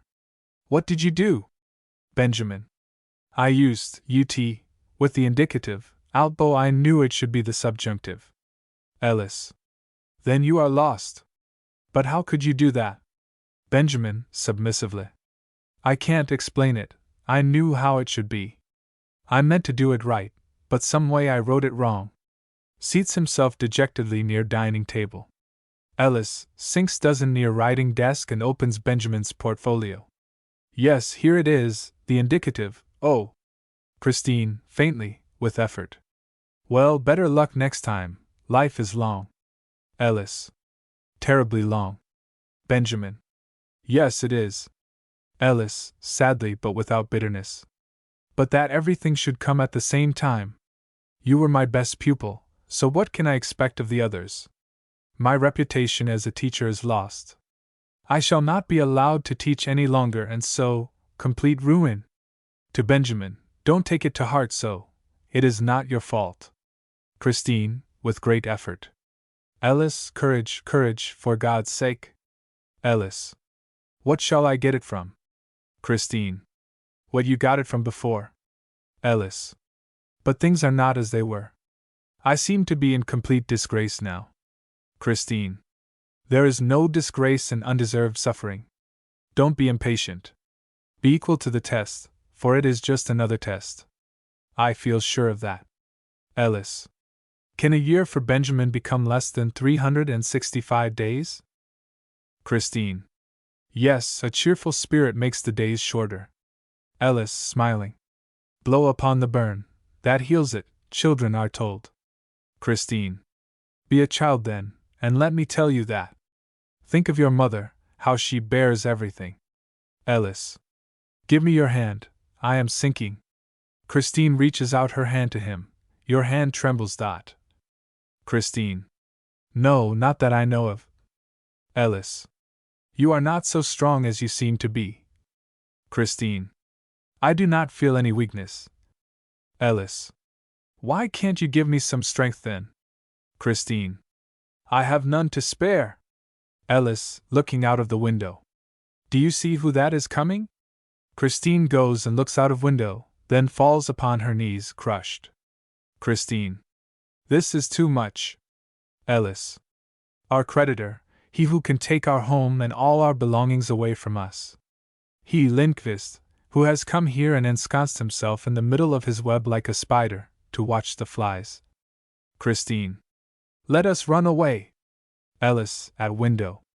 No, no running away. Now when you grow weak I become strong. Now he is coming up the street, and he casts his evil eye over toward his prey. Christine. Stand aside at least. Ellis, straightening himself. No, he amuses me. His face lights up with pleasure, as though he could already see his victims in his trap. Come on. He is counting the steps up to our gate, and he sees by the open door that we are at home. But he has met someone and stands there talking. He is talking about us, for he's pointing over here. Christine. If only he doesn't meet Mother, so that she can't make him harsh with her angry words. Oh, prevent that, Ellis. Ellis. Now he is shaking his stick, as if he were protesting that in our case mercy shall not pass for justice. He buttons his overcoat to show that at least he hasn't yet had the very clothes on his back taken from him. I can tell by his mouth what he is saying. What shall I reply to him? My dear sir, you are in the right. Take everything, it belongs to you. Christine. There is nothing else you could say. Ellis. Now he laughs. But it is a kind laugh, not a malicious one. Perhaps he isn't so mean after all, but he'll see that he gets every penny coming to him, nevertheless. If he would only come, and stop his blessed prating. Now, he is swinging his stick again. They always carry a stick, men who have debtors, and they always wear galoshes that say, swish, swish, like lashes through the air. Christine puts hand against his heart. Do you hear how my heart beats? It sounds like an ocean steamer. Now, thank heaven, he's taking his leave with his squeaking galoshes. Swish, swish, like a switch. Oh, but he wears a watch charm. So he can't be utterly poverty-stricken. They always have watch charms of carnelian, like dried flesh that they have cut out of their neighbors' backs. Listen to the galoshes. Angry, angrier, angriest, swish, swish. Watch him. The old wolf. He sees me. He sees me. He bows. He smiles. He waves his hand, and sinks down near the writing table, weeping. He has gone by. Christine. Praise be to God. Ellis, rising. He has gone by, but he will come again. Let's go out in the sunshine. Christine. And what about dining with Peter? Ellis. As I am not invited, I cannot go. For that matter, what should I do there in the festivity? Just go and meet an unfaithful friend. I should only make a pretense of not being hurt by what he has done. Christine. I'm glad, for then you will stay here with us. Ellis. I'd rather do that, as you know. Shall we go? Christine. Yes, this way. Goes towards left. As Ellis passes Benjamin, he puts his hand on Benjamin's shoulder. Ellis. Courage, boy. Benjamin hides his face in his hands. Ellis takes the birch rod from the dining table and puts it behind the looking-glass. It wasn't an olive branch that the dove was carrying, it was a birch rod. They go out. Eleonora comes in from back. She is 16, with braids down her back. She carries an Easter lily in a pot. Without seeing, or pretending not to see Benjamin, she puts the lily on the dining table and then goes and gets a water bottle from the sideboard and waters the plant. Then seats herself near dining table right opposite Benjamin and contemplates him, and then imitates his gestures and movements. Benjamin stares at her in astonishment. Eleonora points to Lily. Do you know what that is? Benjamin boyishly, simply. It's an Easter lily, that's easy enough. But who are you? Eleonora, sweetly, sadly. Well, who are you? Benjamin. My name is Benjamin and I live here with Mrs. Heist. Eleonora. Indeed. My name is Eleonora and I am the daughter of Mrs. Heist. Benjamin. How strange, no one ever said anything about you. Eleonora. People do not talk about the dead. Benjamin. The dead? Eleonora. I am dead civilly, for I have committed a very bad deed. Benjamin. You. Eleonora. Yes, I spent a trust fund. But that wasn't so much, for it was money as ill gotten as ill spent. But that my poor old father should be blamed for it, and be put in prison, you see, that can never be forgiven. Benjamin. So strangely and beautifully you talk. And I never thought of that my inheritance might have been ill-gotten. Eleonora. One should not confine human beings, one should free them. Benjamin. You have freed me from a delusion. Eleonora. You are a charity pupil? Benjamin. Yes, it is my sorrowful lot to have to live upon the charity of this poor family. Eleonora. You must not use harsh words or I shall have to go away. I am so sensitive I cannot bear anything harsh. Nevertheless, it's my fault that you are unhappy. Benjamin. Your father's fault, you mean? Eleonora. That is the same thing, for he and I are one and the same person. Pause. Why are you so dejected? Benjamin. I have had a disappointment. Eleonora. Should you be downcast on that account? Rod and punishment bring wisdom, and he who hates punishment must perish. What disappointment have you had? Benjamin. I have failed in my Latin examination, although I was so sure I would pass. Eleonora. Just so, you were so sure, that you would even have laid a wager that you would get through it. Benjamin. I did have a bet on it. Eleonora. I thought so. You see, that's why it happened, because you were so sure. Benjamin. Do you think that was the reason? Eleonora. Certainly it was. Pride goeth before a fall. Benjamin. I shall remember that the next time. Eleonora. That is a worthy thought. Those who are pleasing to God are of humble spirit. Benjamin. Do you read the Bible? Eleonora. Yes, I read it. Benjamin. I mean, are you a believer? Eleonora. Yes, I mean that I am. So much so that if you should speak wickedly about God, my benefactor, I would not sit at the same table with you. Benjamin. How old are you? Eleonora. For me there is no time nor space. I am everywhere and whensoever. I am in my father's prison, and in my brother's schoolroom. I am in my mother's kitchen and in my sister's little shop far away.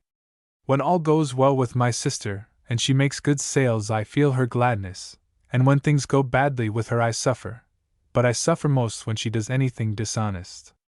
Benjamin, your name is Benjamin, because you are the youngest of my friends. Yes, all human beings are my friends, and if you will let me adopt you, I will suffer for you too. Benjamin. I don't quite understand the words you use, but I think I catch the meaning of your thoughts. And I will do whatever you want me to. Eleonora. Will you begin then by ceasing to judge human beings, even when they are convicted criminals? Benjamin. Yes, but I want to have a reason for it. I have read philosophy, you see. Eleonora. Oh, have you? Then you shall help me explain this from a great philosopher. He said, those that hate the righteous, they shall be sinners. Benjamin. Of course, all logic answers that in the same way, that one can be doomed to commit crime. Eleonora. And that the crime itself is a punishment. Benjamin. That is pretty deep. One would think that that was Kant or Schopenhauer. Eleonora. I don't know them. Benjamin. What book did you read that in? Eleonora. In the Holy Scripture. Benjamin. Truly? Are there such things in it? Eleonora. What an ignorant, neglected child you are. If I could bring you up. Benjamin. Little you. Eleonora. I don't believe there is anything very wicked about you. You seem to me more good than bad. Benjamin. Thank you. Eleonora, rising. You must never thank me for anything. Remember that. Oh, now my father is suffering. They are unkind to him. Stands as though listening. Do you hear what the telephone wires are humming? Those are harsh words, which the soft red copper does not like. When people slander each other through the telephone, the copper moans and laments, severely. And every word is written in the book, and at the end of time comes the reckoning. Benjamin. You are so severe. Eleonora. I? Not I. How should I dare to be? I. She goes to the stove, opens it, and takes out several torn pieces of white letter paper and puts them on the dining table. Benjamin rises and looks at the pieces of paper which Eleonora is putting together. Eleonora, to herself. That people should be so thoughtless as to leave their secrets in the stove. Whenever I come, I always go right to the stove. But I don't do it maliciously. I wouldn't do anything like that, for then I should feel remorse. Benjamin. It is from Peter, who writes and asks Christine to meet him. I have been expecting that for a long time. Eleonora, putting her hands over the bits of paper. Oh, what have you been expecting? Tell me, you evil-minded being, who believes nothing but bad of people. This letter could not mean anything wrong to me, for I know Christine, who is going to be my sister sometime. And that meeting will avert misfortune for Brother Ellis. Will you promise me to say nothing of this, Benjamin? Benjamin. I don't exactly think I should like to talk much about it. Eleonora. People who are suspicious become so unjust. They think they are so wise, and they are so foolish. But what is all this to me? Benjamin. Yes, why are you so inquisitive? Eleonora. You see, that is my illness, that I must know all about everything or else I become restless. Benjamin. Know about everything? Eleonora. That is a fault which I cannot overcome. And I even know what the birds say. Benjamin. But they can't talk? Eleonora. Haven't you heard birds that people have taught to talk? Benjamin. Oh, yes, that people have taught to talk. Eleonora. That is to say, they can talk. And we find those that have taught themselves or are like that instinctively. They sit and listen without our knowing it, and then they repeat these things afterward. Just now, as I was coming along, I heard two magpies in the walnut tree, who sat there gossiping. Benjamin. How funny you are! But what were they saying? Eleonora. Peter, said one of them. Judas, said the other. The same thing, said the first one. Fie, fie, fie, said the other. But have you noticed that the nightingales only sing in the grounds of the deaf and dumb asylum here? Benjamin. Yes, they do say that so. Why do they do that? Eleonora. Because those who have hearing do not hear what the nightingales say, but the deaf and dumb hear it. Benjamin. Tell me some more stories. Eleonora. Yes, if you are good. Benjamin. How good? Eleonora. If you will never be exacting about words with me, never say that I said so and so, or so and so. Shall I tell you more about birds? There is a wicked bird that is called a rat hawk. As you may know by its name, it lives on rats.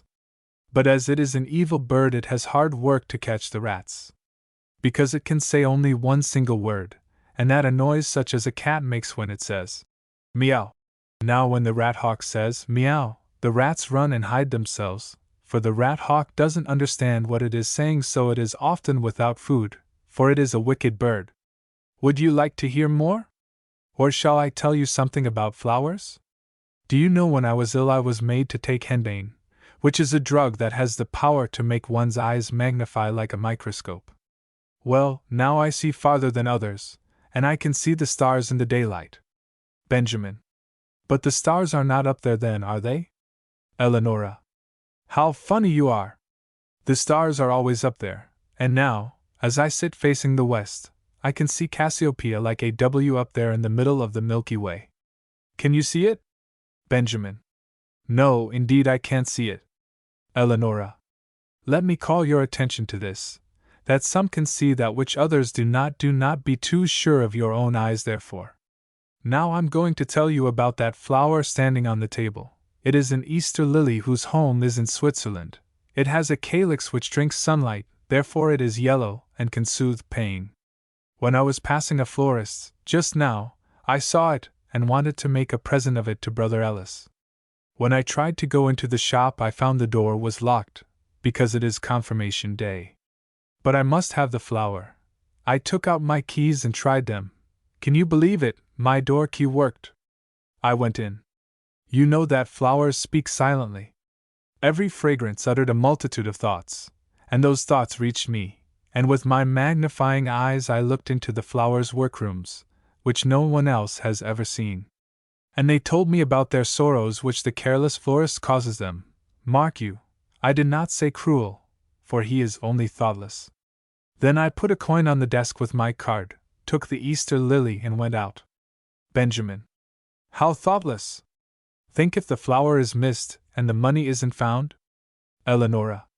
That's true. You are right. Benjamin. A coin can easily disappear, and if they find your card it's all up with you. Eleonora. But no one would believe that I wanted to take anything. Benjamin, looking hard at her. They wouldn't? Eleonora, rising. Ah, I know what you mean. Like father, like child. How thoughtless I have been. Ah, that which must be, must be. Sits, it must be so. Benjamin. Couldn't we say that?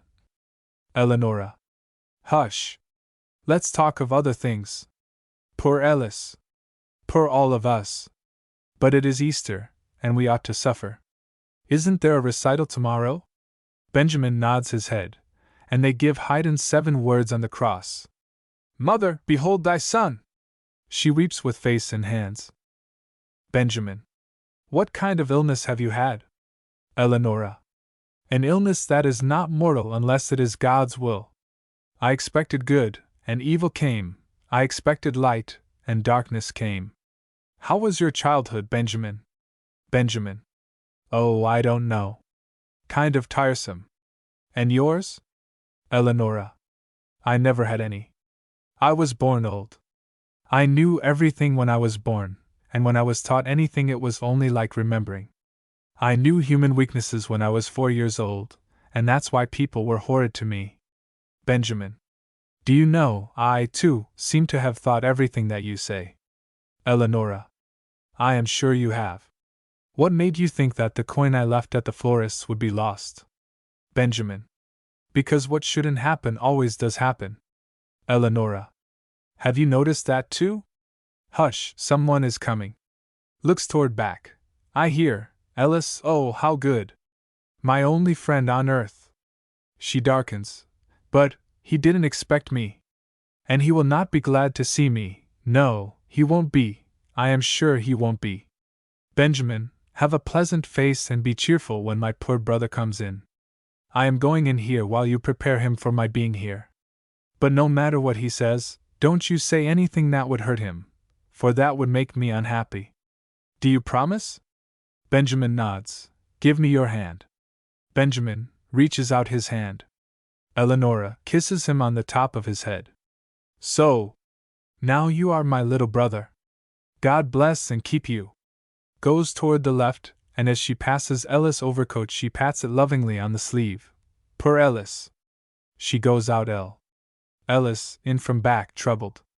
Mrs. Heist, in from kitchen. Ellis. Oh, so there you are, mother. Mrs. Heist. Was it you? I thought I heard a strange voice. Ellis. I have some news. I met our lawyer in the street. Mrs. Heist. Well? Ellis.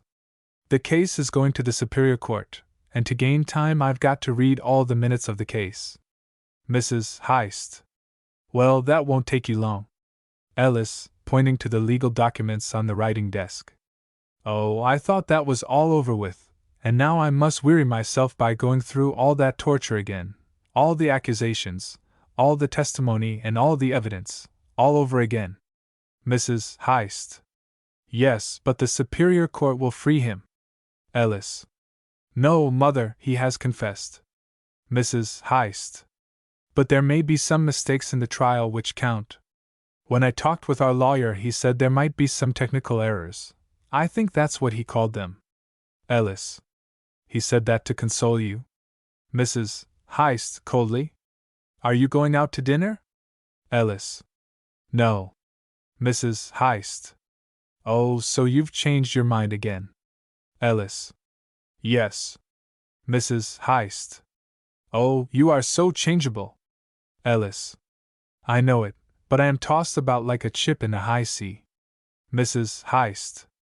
I surely thought I heard a strange voice that I half recognized. But I must have been mistaken. Points to Ellis' overcoat. That coat ought not to hang there, I said. Goes out R. Ellis goes to L. Sees the lily on table. Where did that plant come from? Benjamin. There was a young lady here with it. Ellis. Young lady? What's that? Who was it? Benjamin. It was. Ellis. Was it my sister? Benjamin. Yes. Ellis sinks down near table. Pause. Did you talk with her? Benjamin. Yes, indeed. Ellis. Oh God, is there more to be endured? Was she angry with me? Benjamin. She? No, she was so sweet, so gentle. Ellis. How wonderful! Did she talk about me? Was she very vexed with me? Benjamin. No, on the contrary, she said you were her best, her only friend on earth. Ellis. What a strange change. Benjamin. And when she went, she patted your coat on the sleeve. Ellis. Went? Where has she gone? Benjamin, pointing to the window door. In there. Ellis. She is in there then? Benjamin. Yes. Ellis. You look so happy and cheerful, Benjamin. Benjamin. She talked so beautifully to me. Ellis. What did she talk about? Benjamin. She told me some of her own stories, and a lot about religion. Ellis, rising. Which made you happy? Benjamin. Yes, indeed. Ellis.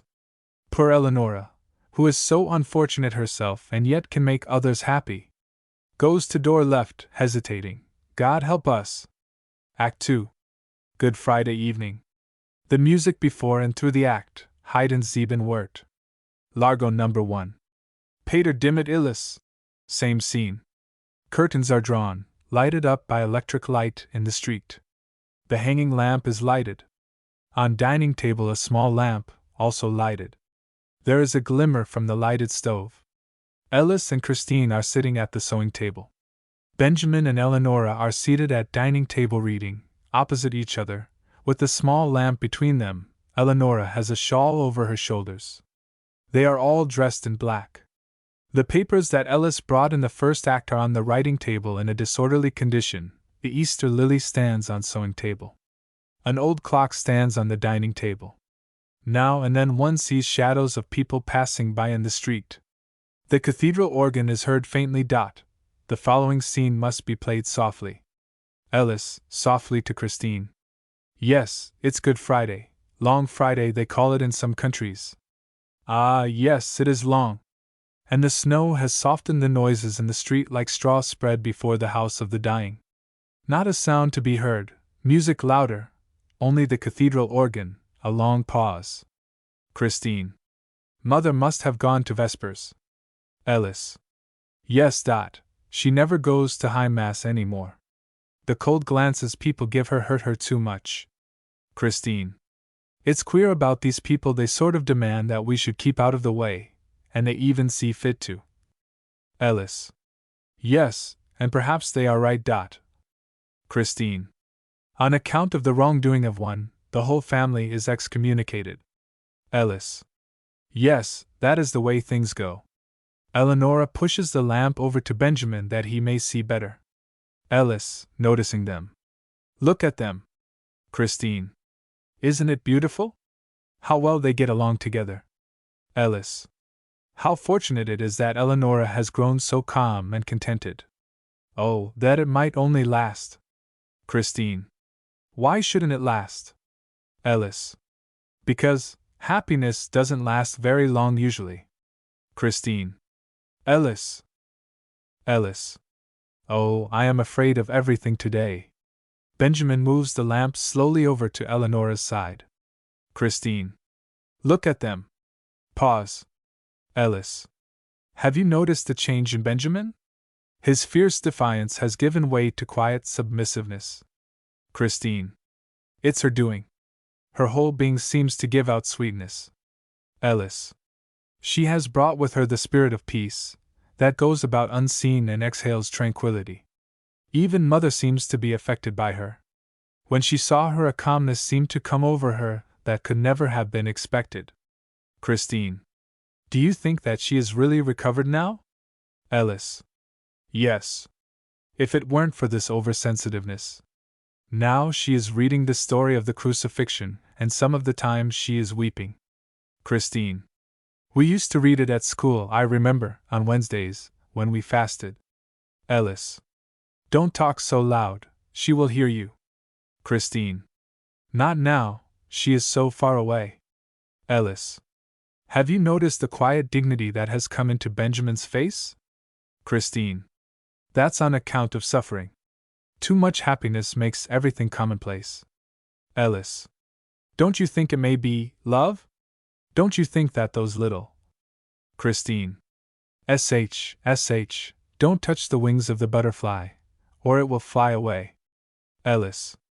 They must be looking at each other, and only pretending to read. I haven't heard them turn over any pages. Christine. Hush. Eleanor rises, goes on tiptoe to Benjamin, and puts her shawl over his shoulders. Benjamin protests mildly but gives in to her wish. Eleonora returns to her seat and pushes the lamp over to Benjamin's side. Christine. She doesn't know how well she wishes. Poor little Eleonora. Pause. Ellis rises. Now I must return to the law papers. Christine. Do you think anything will be gained by going over all that again? Ellis. Only one thing. That is to keep up Mother's hope. I only pretend to read, but a word now and then pricks me like a thorn in the eye. The evidence of the witnesses, the summaries, Father's confession, like this. The accused admitted with tears.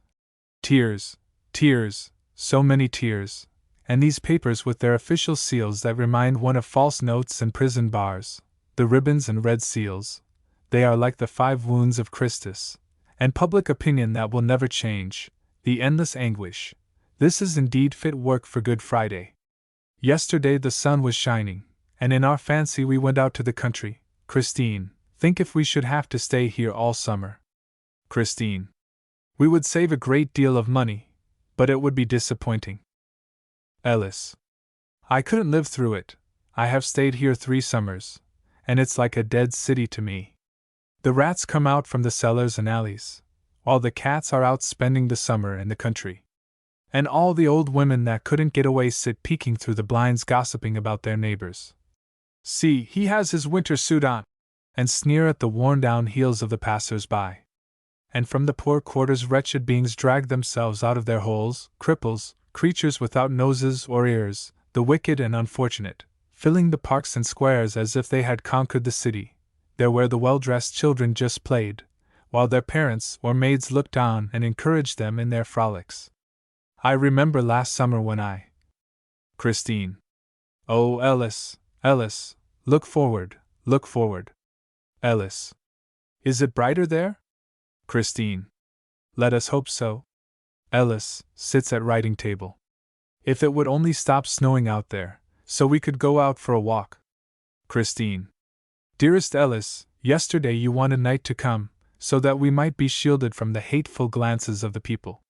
You said, darkness is so kind, and that it's like drawing the blanket over one's head. Ellis. That only goes to prove that my misery is as great one way as the other. Reading papers. The worst part of the suit is all the questioning about Father's way of living. It says here that we gave big dinner parties. One witness practically says that my father was a drunkard. No, that's too much. No, I won't, as though, I must go through it, I suppose. Aren't you cold? Christine. No, but it isn't warm here. Isn't Lena home? Ellis. She's gone to church. Christine. Oh, yes, that's so. But Mother will soon be home. Ellis. I am always afraid to have her come home. She has had so many experiences of people's evil and malice. Christine. There is a strain of unusual melancholy in your family, Ellis. Ellis. And that's why none but the melancholy have ever been our friends. Light-hearted people have always avoided us, shrunk from us. Christine. There is Mother, going in the kitchen door. Ellis. Don't be impatient with her, Christine. Christine. Impatient? Ah, no, It's worse for her than any of us. But I can't quite understand her. Ellis. She is always trying to hide our disgrace. That's why she seems so peculiar. Poor mother! Mrs. Heist enters, dressed in black, psalm book in hand, and handkerchief. Good evening, children. All. Good evening, mother dear. Mrs. Heist. Why are you all in black, as though you were in mourning? Pause. Ellis. Is it still snowing, mother? Mrs. Heist. It's sleeting now. Goes over to Eleonora. Aren't you cold out here? Eleonora shakes her head. Well, my little one, you are reading and studying, I see. To Benjamin. And you too? Well, you won't overdo.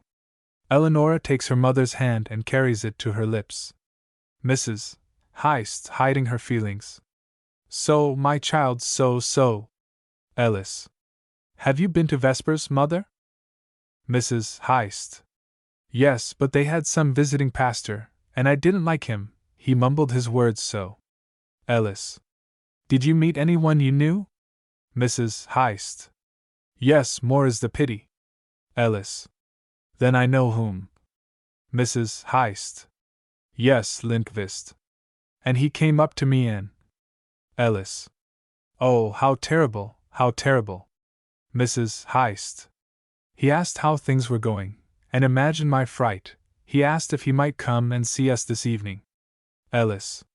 On a holy day? Mrs. Heist. I was speechless, and he, I am afraid, mistook my silence for consent. So he may be here any moment. Ellis rises. Here? Mrs. Heist. He said he wished to leave a paper of some sort which was important. Ellis. A warrant. He wants to take our furniture. Mrs. Heist. But he looked so queer. I didn't quite understand him. Ellis. Well then, let him come. He has right and might on his side, and we must bow down to him. We must receive him when he comes. Mrs. Heist. If I could only escape seeing him. Ellis. Yes, you must stay in the house. Mrs. Heist. But the furniture he cannot take. How could we live if he took the things away? One cannot live in empty rooms. Ellis. The foxes have holes, the birds' nests, there are many homeless ones who sleep under the sky. Mrs. Heist. That's the way rogues should be made to live, not honest people. Ellis, by the writing table. I have been reading it all over again. Mrs. Heist. Did you find any faults? What was it the lawyer called them? Oh, technical errors? Ellis. No, I don't think there are any. Mrs. Heist. But I met our lawyer just now and he said there must be some technical errors, a challengeable witness, an unproven opinion, or a contradiction, he said. You should read carefully. Ellis. Yes, mother dear, but it's somewhat painful reading all this. Mrs. Heist. But now listen to this. I met our lawyer, as I said, and he told me also that a burglary had been committed here in town yesterday, and in broad daylight. Eleonora and Benjamin start and listen. Ellis. A burglary? Where? Mrs. Heist. At the florist's on Cloister Street. But the whole thing is very peculiar. It's supposed to have happened this way. The florist closed his place and went to church where his son, or was it his daughter, was being confirmed. When he returned, about 3 o'clock, or perhaps it was 4, but that doesn't matter, well, he found the door of the store wide open and his flowers were gone, at least a whole lot of them. They all look at her questioningly. Well, anyway, a yellow tulip was gone, which he missed first. Ellis. A yellow tulip? Had it been a lily I would have been afraid. Mrs. Heist. No, it was a tulip, that's sure. Well, they say the police are on the track of the thief anyway. Eleonora has risen as if to speak, but is quieted by Benjamin, who goes to her and whispers something to her. Mrs. Heist. Think of it, on Holy Thursday, when young people are being confirmed at the church, to break into a place and steal. Oh, the town must be full of rogues, and that's why they throw innocent people into prison. Ellis. Do you know who it is they suspect? Mrs. Heist. No, but it was a peculiar thief. He didn't take any money from the cash drawer. Christine. Oh, that this day were ended! Mrs. Heist. And if Lena would only return. Pause. Oh, I heard something about the dinner Peter gave last night. What do you think? The governor himself was there. Ellis. The governor at Peter's? I'm astonished. Peter has always avowed himself against the governor's party. Mrs. Heist. He must have changed then. Ellis. He wasn't called Peter for nothing, it seems. Mrs. Heist. But what have you got against the governor? Ellis. He is against progress. He wants to restrict the pleasures of the people. He tries to dictate to the boards of education. I've felt his interference in my school. Mrs. Heist. I can't understand all that, but it doesn't matter. Anyhow, the governor made a speech, they say, and Peter thanked him heartily. Ellis. And with great feeling, I can fancy, and denied his master, saying, I know not this man. And again the cock crew. Wasn't the governor's name Pontius and his surname Pilate? Eleonora starts as if to speak, but Benjamin quiets her again. Mrs. Heist. You mustn't be so bitter, Ellis. Human beings are weak and we must come in contact with them. Ellis. Hush, I hear Lindqvist coming. Mrs. Heist. What? Can you hear him in all this snow? Ellis. Yes, I can hear his stick striking the pavement, and his squeaking galoshes. Please, mother, go into the house. Mrs. Heist. No, I shall stay and tell him a few things. Ellis. Dear, dear mother, you must go in or it will be too painful. Mrs. Heist, rising with scorn. Oh, may the day that I was born be forgotten. Christine. Don't blaspheme, mother. Mrs. Heist. Should not the lost have this trouble rather than that the worthy should suffer torture? Ellis. Mother. Mrs. Heist. Oh God! Why have you forsaken me and my children? Goes out Ellis. Oh, do you know that mother's indifference and submission torture me more than her wrath? Christine. Her submission is only pretended, or make-believe. There was something of the roar of the lioness in her last words. Did you notice how big she became? Ellis, at window, listening. He has stopped. Perhaps he thinks the time ill-chosen. But that can't be it. He who could write such terrible letters, and always on that blue paper. I can't look at a blue paper now without trembling. Christine. What will you tell him? What do you mean to propose? Ellis. I don't know. I have lost all my reasoning powers. Shall I fall on my knees to him and beg mercy? Can you hear him? I can't hear anything but the blood beating in my ears. Christine. Let us face the worst calmly. He will take everything in. Ellis. Then the landlord will come and ask for some other security, which I cannot furnish. He will demand security, when the furniture is no longer here to assure him of the rent. Christine, peeking through the curtain. He isn't there now. He is gone. Ellis, rushing to window. He's gone, do you know, now that I think of Lindqvist, I see him as a good-natured giant who only scares children. How could I have come to think that? Christine. Oh, thoughts come and go. Ellis. How lucky that I was not at that dinner yesterday. I would surely have made a speech against the governor, and so I would have spoiled everything for us. Christine. Do you realize that now? Ellis. Thanks for your advice, Christine. You knew your Peter. Christine. My Peter? Ellis. I meant, my Peter. But, look, he is here again, woe unto us! One can see the shadow of Lindqvist on the curtain, who is nearing slowly. The shadow gets larger and larger, until it is giant-like. They stand in fear and tremble. Ellis. Look, the giant that wants to swallow us. Christine. Now it's time to laugh, as when reading fairy tales. Ellis. I can't laugh any more. The shadow slowly disappears. Christine. Look at the stick and you must laugh. Pause. Ellis, brightly. He's gone, yes, I can breathe again now, as he won't return until tomorrow. Oh, the relief! Christine.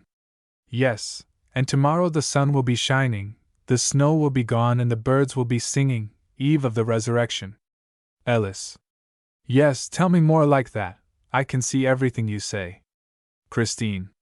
If you could but see what is in my heart, if you could see my thoughts and my good intentions, my inmost prayer, Ellis, Ellis, when I now ask, hesitates.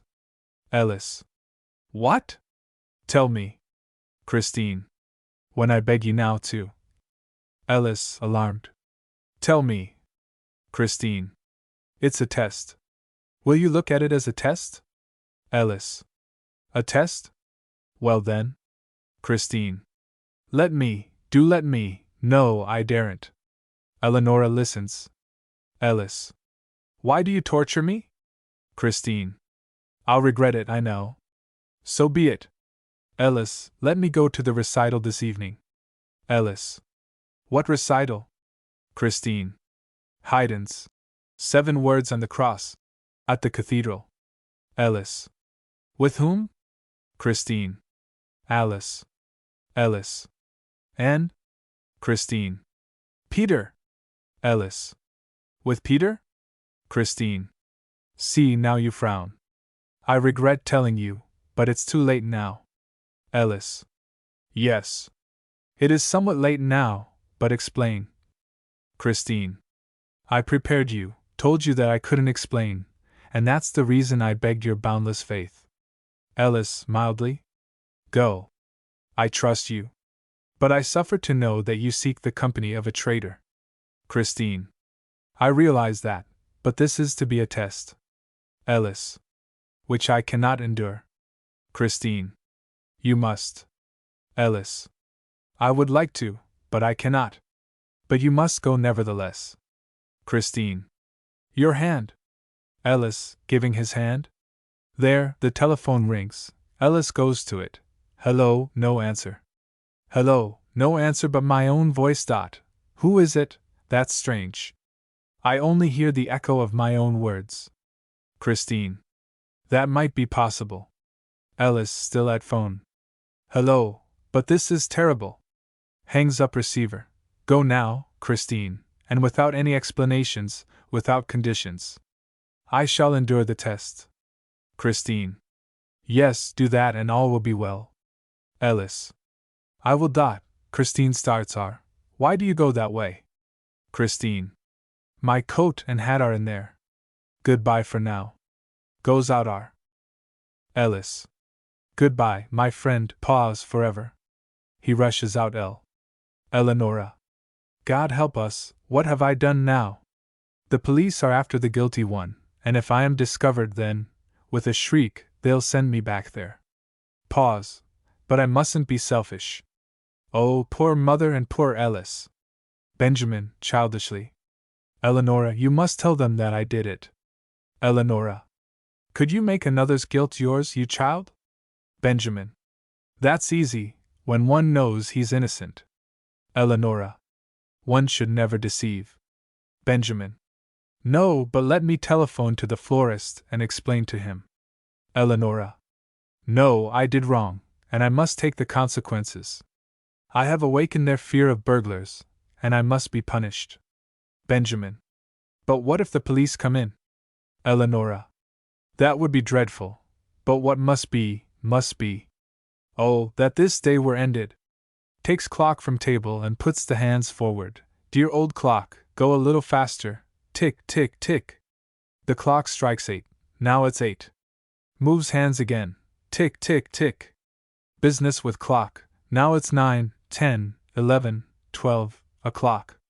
Now it is Easter Eve, and the sun will soon be rising, and then we'll color the Easter eggs.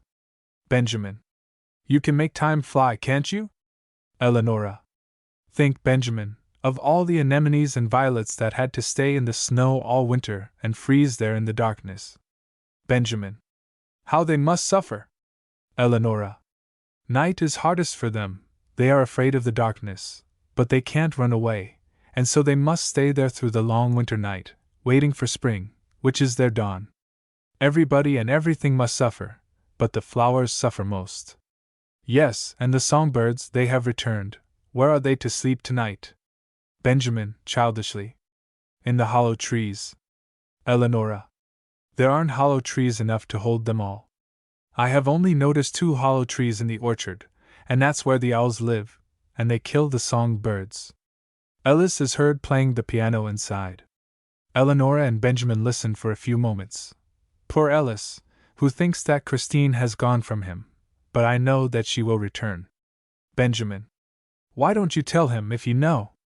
Eleonora. Because Ellis must suffer. Everyone should suffer on Good Friday, that they may remember Christ's suffering on the cross.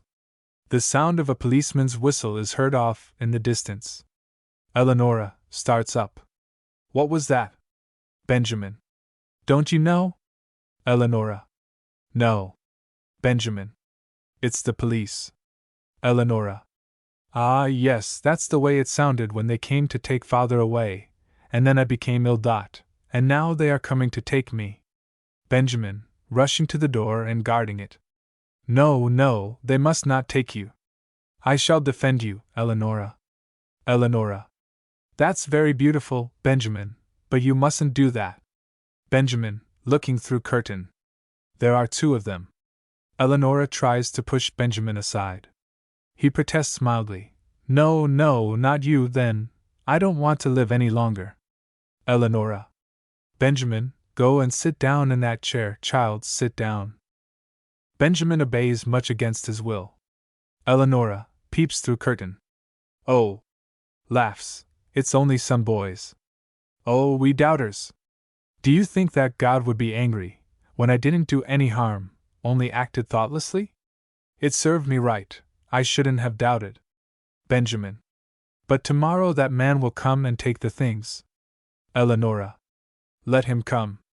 Then we'll go out under the sky, away from everything, away from all the old home things that father gathered for us, that I have seen since I was a child. Yes, one should never own anything that ties one down to earth. Out on the stony ways to wander with bruised feet, for that road leads upward. That's why it's the hard road. Benjamin. Now you are so serious again. Eleonora. We must be today. But do you know what will be hardest to part with? This dear old clock. We had it when I was born and it has measured out all my hours and days. She takes the clock from table. Listen, it's like a heart beating, just like a hard dot. They say it stopped the very hour that grandfather died. We had it as long ago as that. Goodbye, little timekeeper, perhaps you'll stop again soon. Putting clock on table again. Do you know, it used to gain time when we had misfortune in the house, as though it wished to hasten through the hours of evil, for our sake of course. But when we were happy it used to slow down so that we might enjoy longer. That's what this good clock did. But we have another, a very bad one, and now it has to hang in the kitchen. It couldn't bear music, and as soon as Ellis would play on the piano it would start to strike. Oh, you needn't smile. We all noticed it, not I alone, and that's why it has to stay out in the kitchen now, because it wouldn't behave. But Lena doesn't like it either, because it won't be quiet at night, and she cannot time eggs by it. When she does, the eggs are sure to be hard-boiled, so Lena says. But now you are laughing again. Benjamin. Yes, how can I help? Eleonora. You are a good boy, Benjamin, but you must be serious. Keep the birch rod in mind, it's hanging behind the mirror. Benjamin. But you say such funny things, that I must smile. And why should we be weeping always? Eleonora. Shall we not weep in the vale of tears? Benjamin. Eleonora. You would rather laugh all the time, and that's why trouble comes your way. But it's when you are serious that I like you best. Remember that. Pause. Benjamin. Do you think that we will get out of this trouble, Eleonora? Eleonora. Yes, most of it will take care of itself, when Good Friday is over, but not all of it. Today the birch rod, tomorrow the Easter eggs, today snow, tomorrow thaw. Today death, tomorrow life, resurrection. Benjamin. How wise you are! Eleonora. Even now I can feel that it is clearing outside, and that the snow is melting. I can smell the melting snow. And tomorrow violets will sprout against walls facing south. The clouds are lifting, I feel it, I can breathe easier. Oh, I know so well when the heavens are clear and blue. Go and pull the shades up, Benjamin. I want God to see us. Benjamin rises and obeys. Moonlight streams into the room. Eleonora. The moon is full, Easter moon. But you know it is really the sun shining, although the moon gives us the light, the light. Act 3. Easter Eve. The music before and through this act heightens Sieben Wort. Number 5, Adagio. Scene the same. The curtains are up. The landscape outside is in a gray light. There is a fire in the stove. The doors are closed. Eleonora is seated near the stove with a bunch of crocuses in her hand. Benjamin enters from R. Eleonora. Where have you been all this long time, Benjamin? Benjamin. It hasn't been very long. Eleonora. I have wanted you so. Benjamin. Have you? And where have you been, Eleonora? Eleonora. I went down street and bought these crocuses, and now I must warm them. They were frozen. Poor dears. Benjamin. Yes. It's so chilly today, there isn't a bit of sunshine. Eleonora. The sun is behind the fog. There aren't any clouds, just sea fog. I can smell the salt in the air. Benjamin. Did you see any birds out there? Eleonora. Yes, flocks of them, starting north for their summer home. And not one will fall to the earth unless God wills it. Ellis enters from R. Has the evening paper come yet? Eleonora. No, Ellis. Ellis starts to cross the room. When he is at C, Christine enters from L. Christine, without noticing Ellis. Has the paper come? Eleonora. No, it hasn't come. Christine crosses room and goes out R, passing Ellis, who goes out too. Neither looks at the other. Eleonora. Huh! How cold and chilly! Hate has entered this house. As long as love reigned one could bear it, but now, how cold! Benjamin. Why were they so anxious about the evening paper? Eleonora. Don't you know? There will be something in it about. Benjamin. What? Eleonora. Everything. The theft, the police, and more too. Mrs. Heist from R. Has the paper come? Eleonora. No, mother dear. Mrs. Heist as she goes out. Let me know first when it does come. Eleonora. The paper. Oh, that the print shop would burn down or that the editor were taken ill, or something. No. I mustn't say that. I mustn't. Do you know, Benjamin, I was with my father last night. Benjamin, surprised. Last night? Eleonora. Yes, while I slept. And then I was with my sister. She told me that she sold $30 worth of things day before yesterday, and that she had earned $5 for herself. Benjamin. That wasn't much. Eleonora. It's a great deal, Benjamin. Benjamin, slyly. And who else did you meet in your sleep? Eleonora. Why do you ask that? You mustn't try to tease me, Benjamin. You would like to know my secrets, but you mustn't. Benjamin. Well, then you can't know my secrets either. Eleonora, listening. Can you hear the telephone wires humming? Now the paper is out, and now they are phoning each other. Have you read about it? Yes, indeed I have. Isn't it terrible? Benjamin. What is terrible? Eleonora. Everything. Life is terrible, but we must be satisfied. Think of Ellis and Christine. They love each other, and yet hate has come between them, so that when they walk through the room the thermometer drops several degrees. She went to the recital last night, and today they won't speak to each other. And why? Benjamin. Because your brother is jealous. Eleonora. Don't mention that word. What do we know about it, for that matter, more than that it is disease and punishment? One must never touch evil, for then one will surely catch it. Look at Ellis. Haven't you noticed how changed he is since he started to read those papers? Benjamin. About the lawsuit? Eleonora. Yes.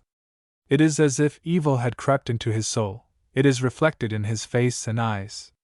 Christine feels this, and not to be contaminated by it, she encases herself in an armor of ice.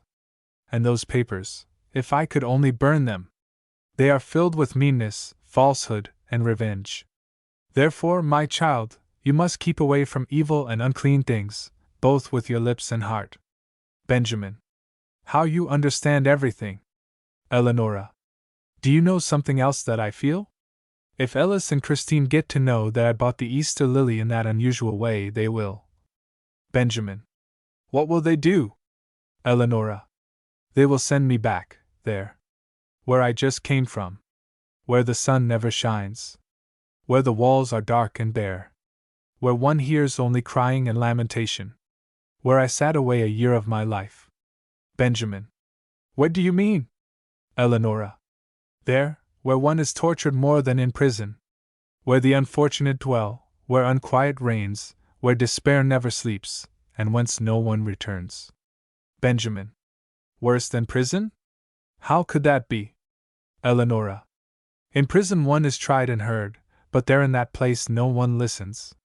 Poor little Easter lily, that was the cause of all this. I meant so well, and it turned but so badly. Benjamin. But don't you go to the florist and tell him how it happened. You would be like a lamb led to the sacrifice. Eleonora. It doesn't complain when it knows that it must be sacrificed, and doesn't even seek to get away. What else can I do? Ellis enters from R, a letter in his hand. Hasn't the paper come yet? Eleonora. No, brother dear. Ellis turns toward kitchen door. Lena must go out and get an evening paper. Mrs. Heist enters from R. Eleonora and Benjamin show fear. Ellis, to Eleonora and Benjamin. Go out for a few moments. I want to speak to Mother. Eleonora and Benjamin go out. Mrs. Heist. Have you received word from the asylum? Ellis. Yes. Mrs. Heist. What do they want? Ellis. They demand Eleonora's return. Mrs. Heist. I won't allow it. She's my own child.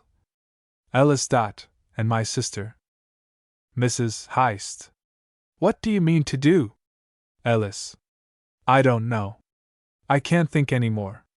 Mrs. Heist. But I can. Eleonora, the child of sorrow, has found happiness, though it's not of this world. Her unrest has turned to peace, which she sheds upon others. Sane or not, she has found wisdom.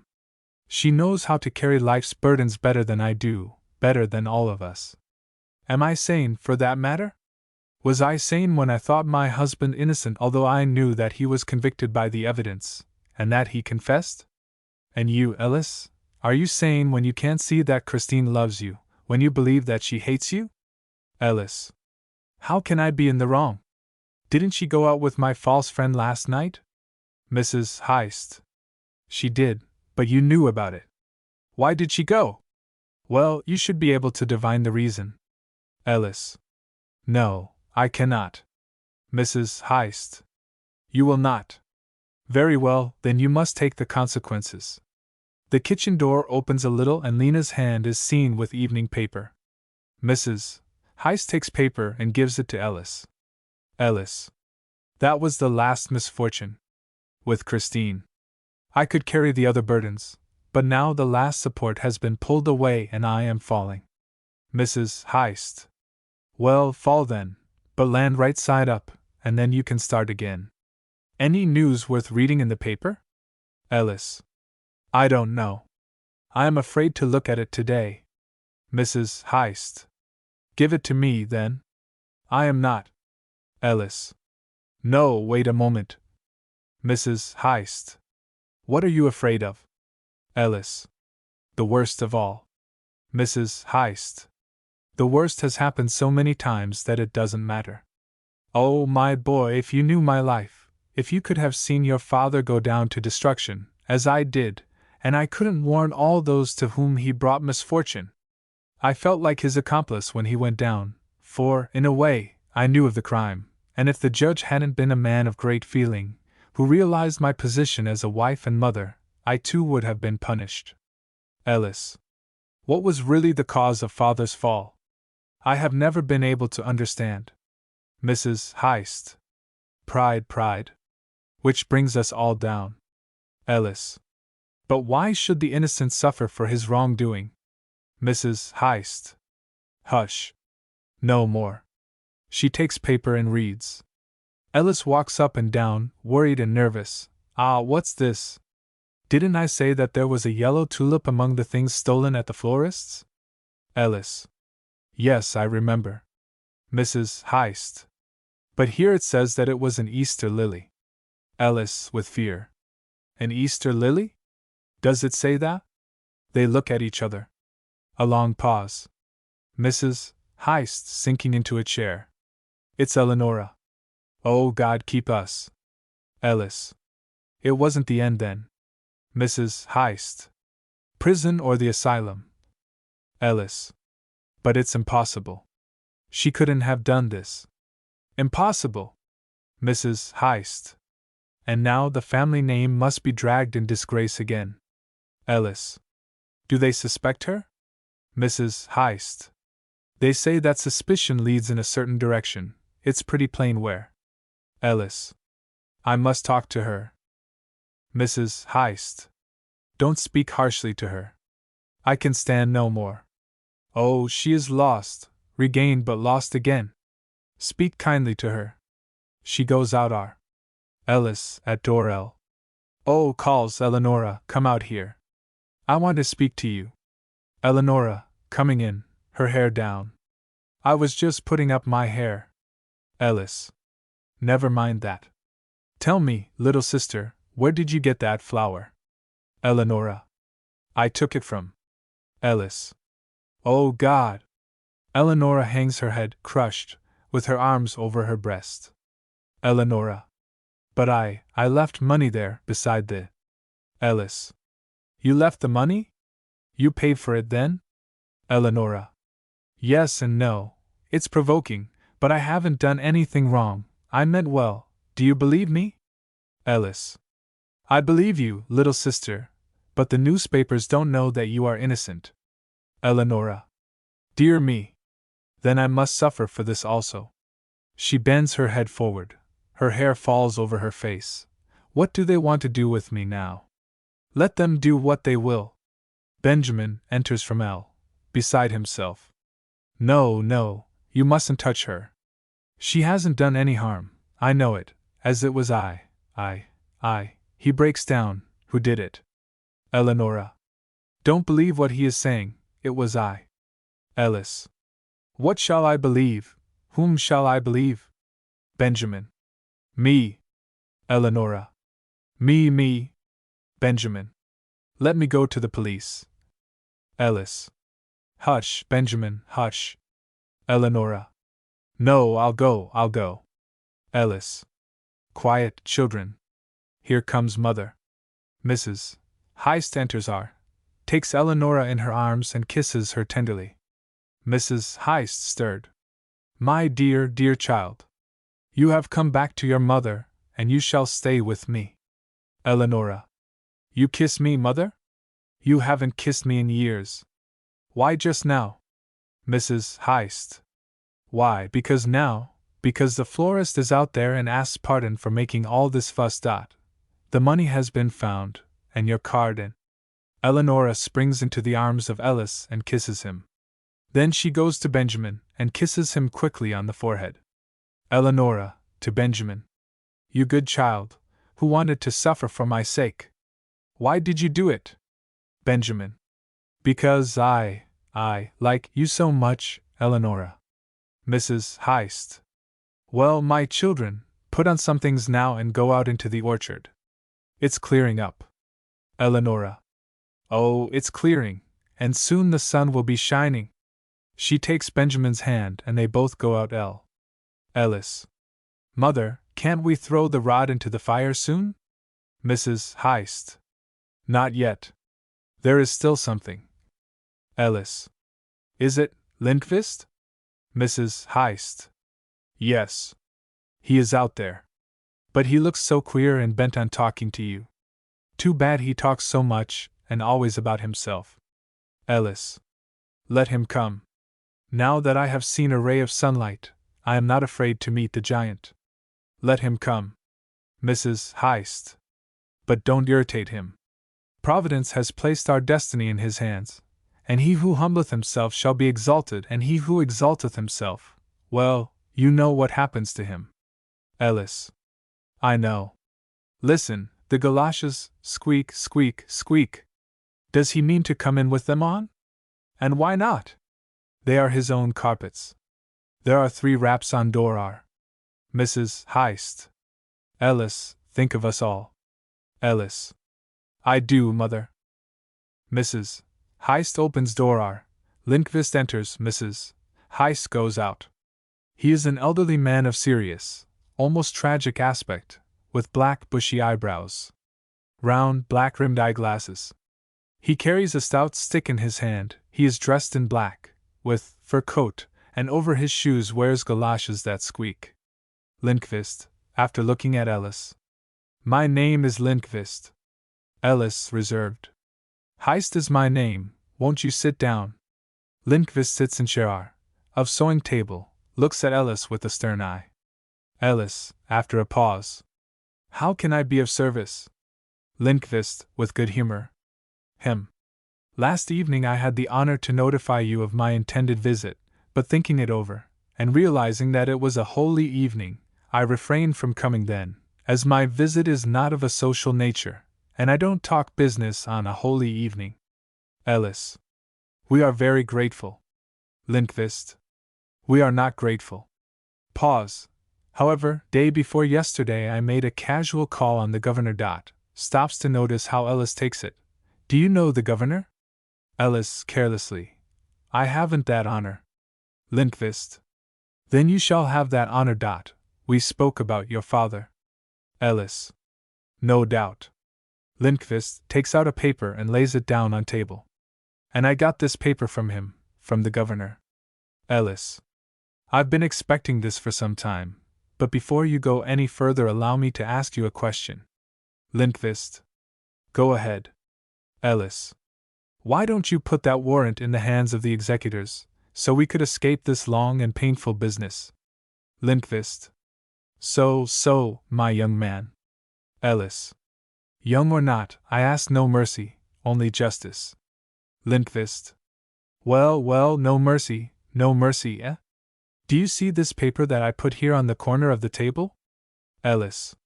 Yes. Lindqvist. Now I put it back again. Puts it back in his pocket. Well then, justice, only justice. Listen, my young friend. Once upon a time, I was deprived of my money and in a disagreeable manner.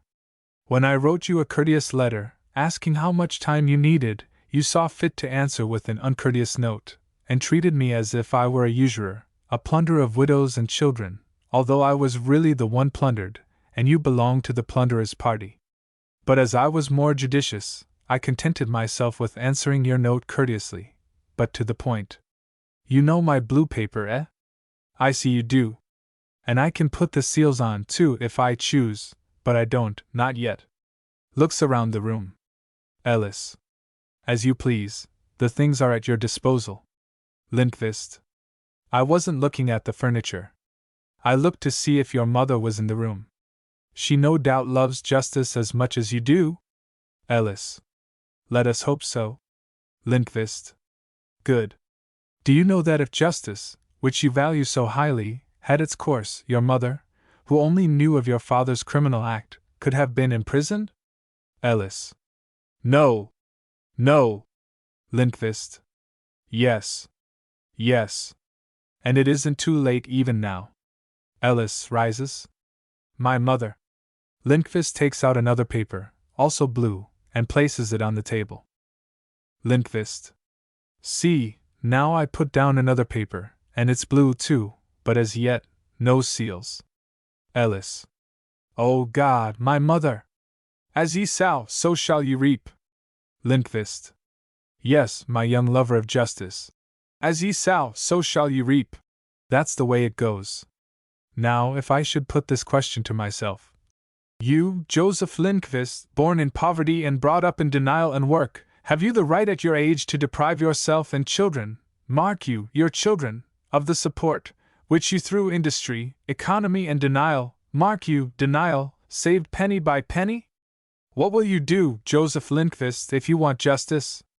You plundered no one, but if you resent being plundered, then you cannot stay in this town, as no one would speak to the terrible creature who wants his own hard-earned money returned. So you see there exists a grace which is finer than justice, and that is mercy. Ellis. You are right. Take everything. It belongs to you. Lindqvist. I have right on my side, but I dare not use it. Ellis. I shall think of your children and not complain. Lindqvist. Good. Then I'll put the blue paper away again. And now we'll go a step further. Ellis. Pardon me, but do they intend to accuse my mother? Lindqvist. We will go a step further first. I take it that you don't know the governor personally. Ellis. No, and I don't want to know him. Lindqvist takes out paper again and shakes it warningly at Ellis. Lindqvist. Don't say that. The governor and your father were friends in their youth, and he wishes to see and know you. You see. As ye shall. And so forth, in everything. Won't you go to see him? Ellis. No. Lindqvist. But the governor. Ellis. Let us change the subject. Lindqvist. You must speak courteously to me, as I am defenseless. You have public opinion on your side, and I have only justice on mine. What have you got against the governor? He doesn't like this and that, what some people would call pleasure.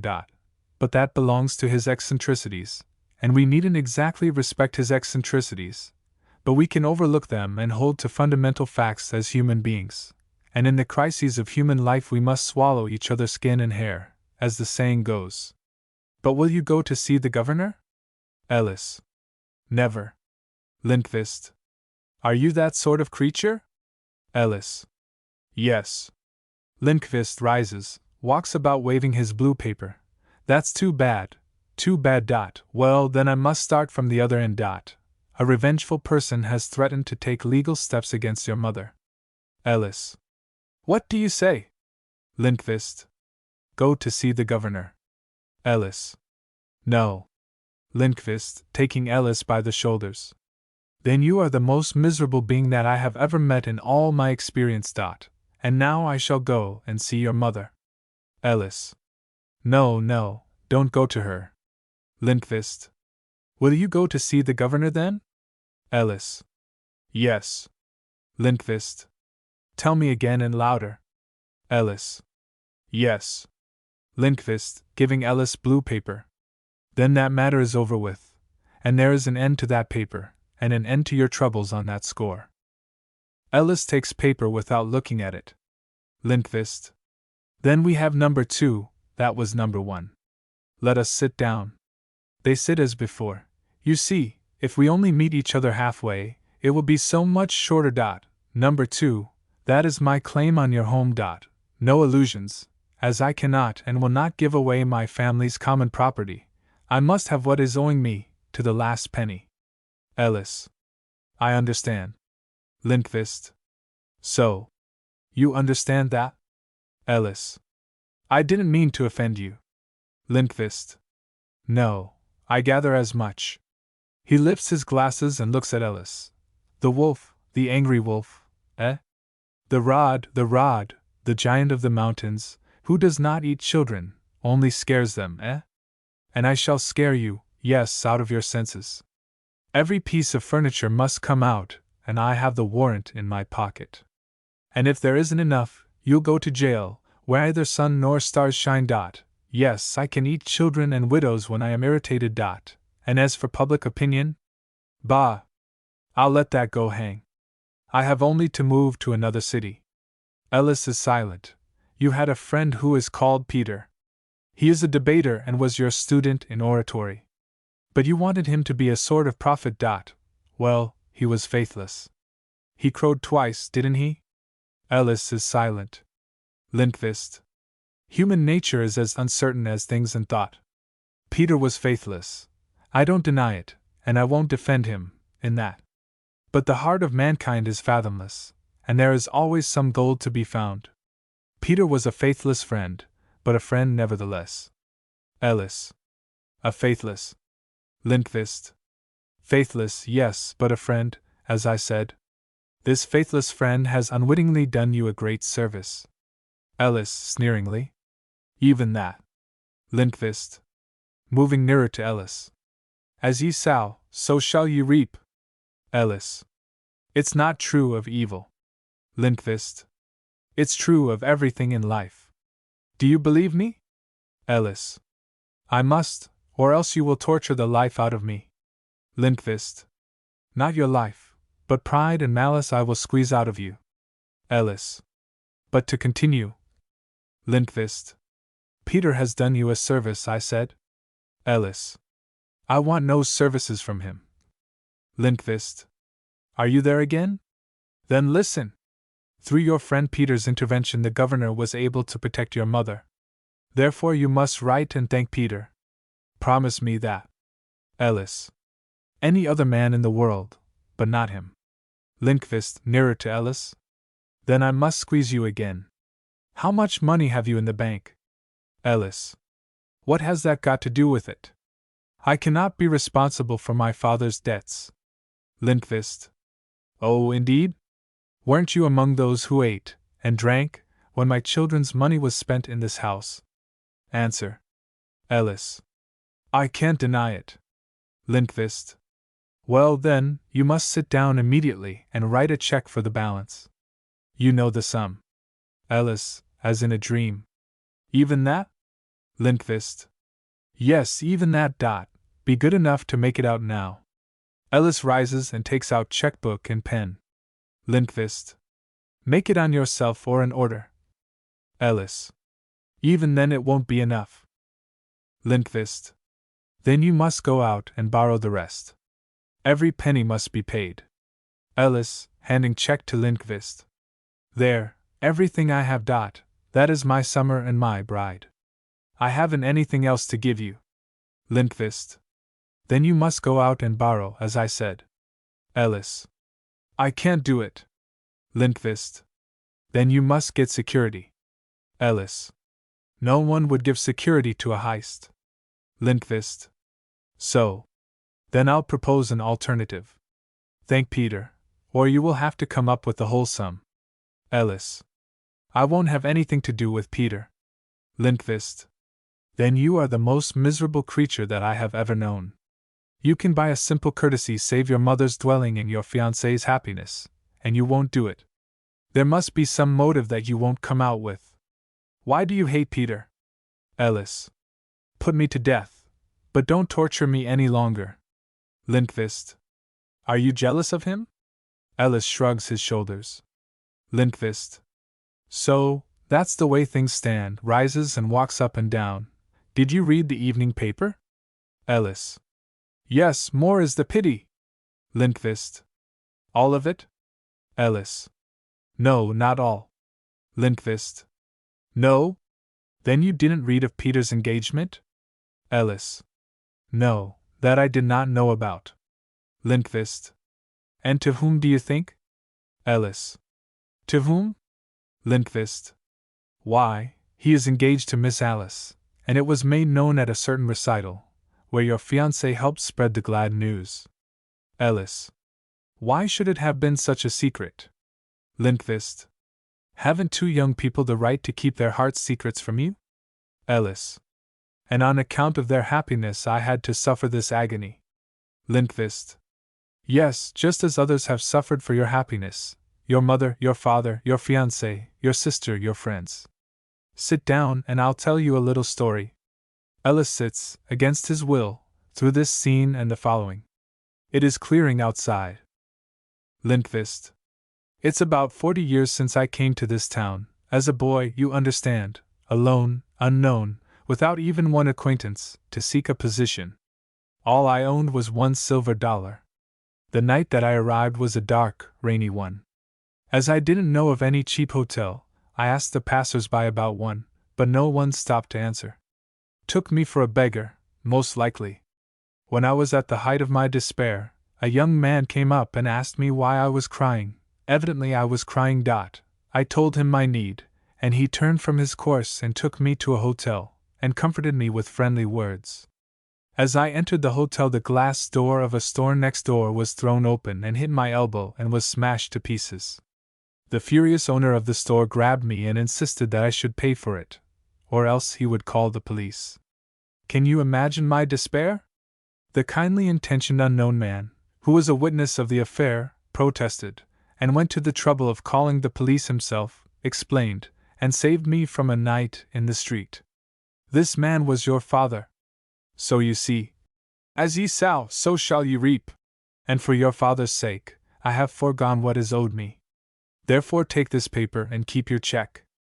Rises, and as you find it hard to say thanks, I'll go immediately, and especially as I find it painful to be thanked. Goes to door back. Go to your mother as soon as your feet can carry you and relieve her of her worries. Ellis starts to Lindqvist to thank him, but Lindqvist makes a gesture toward R. Go. Ellis hastens out R. The center door opens and Eleonora and Benjamin enter. On seeing Lindqvist, she shows extreme fear. Lindqvist. Well, little ones, step in and have no fear. Do you know who I am? In a blustering voice.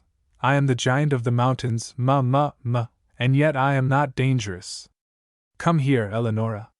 She goes to him and he takes her head in his hand and looks into her eyes. You have your father's kind eyes, he was a good man, but he was weak. Kissing her forehead, there. Eleonora. You speak well of my father? Can it be any one wishes him well? Lindqvist. I can, ask your brother Ellis. Eleonora. Then you don't want to harm us? Lindqvist. No, my dear child. Eleonora. Well, help us then. Lindqvist. Child, I can't help your father in his sentence. I can't help Benjamin in his Latin. But everything else is helped already. Life doesn't give everything, and nothing is given for nothing. Therefore you must help me, will you? Eleonora. Per me, what can I do? Lindqvist. What is the date today? Eleonora. Why, it's the 16th. Lindqvist. Good. Before the 20th you must have your brother Ellis make a call on the governor, and you must get him to write a letter to Peter. Eleonora. Is that all? Lindqvist. Oh, you dear child. But if he neglects these things the giant will come again and say ma. Eleonora. Why should the giant come and scare children? Lindqvist. So that the children will be good. Eleonora. That's true.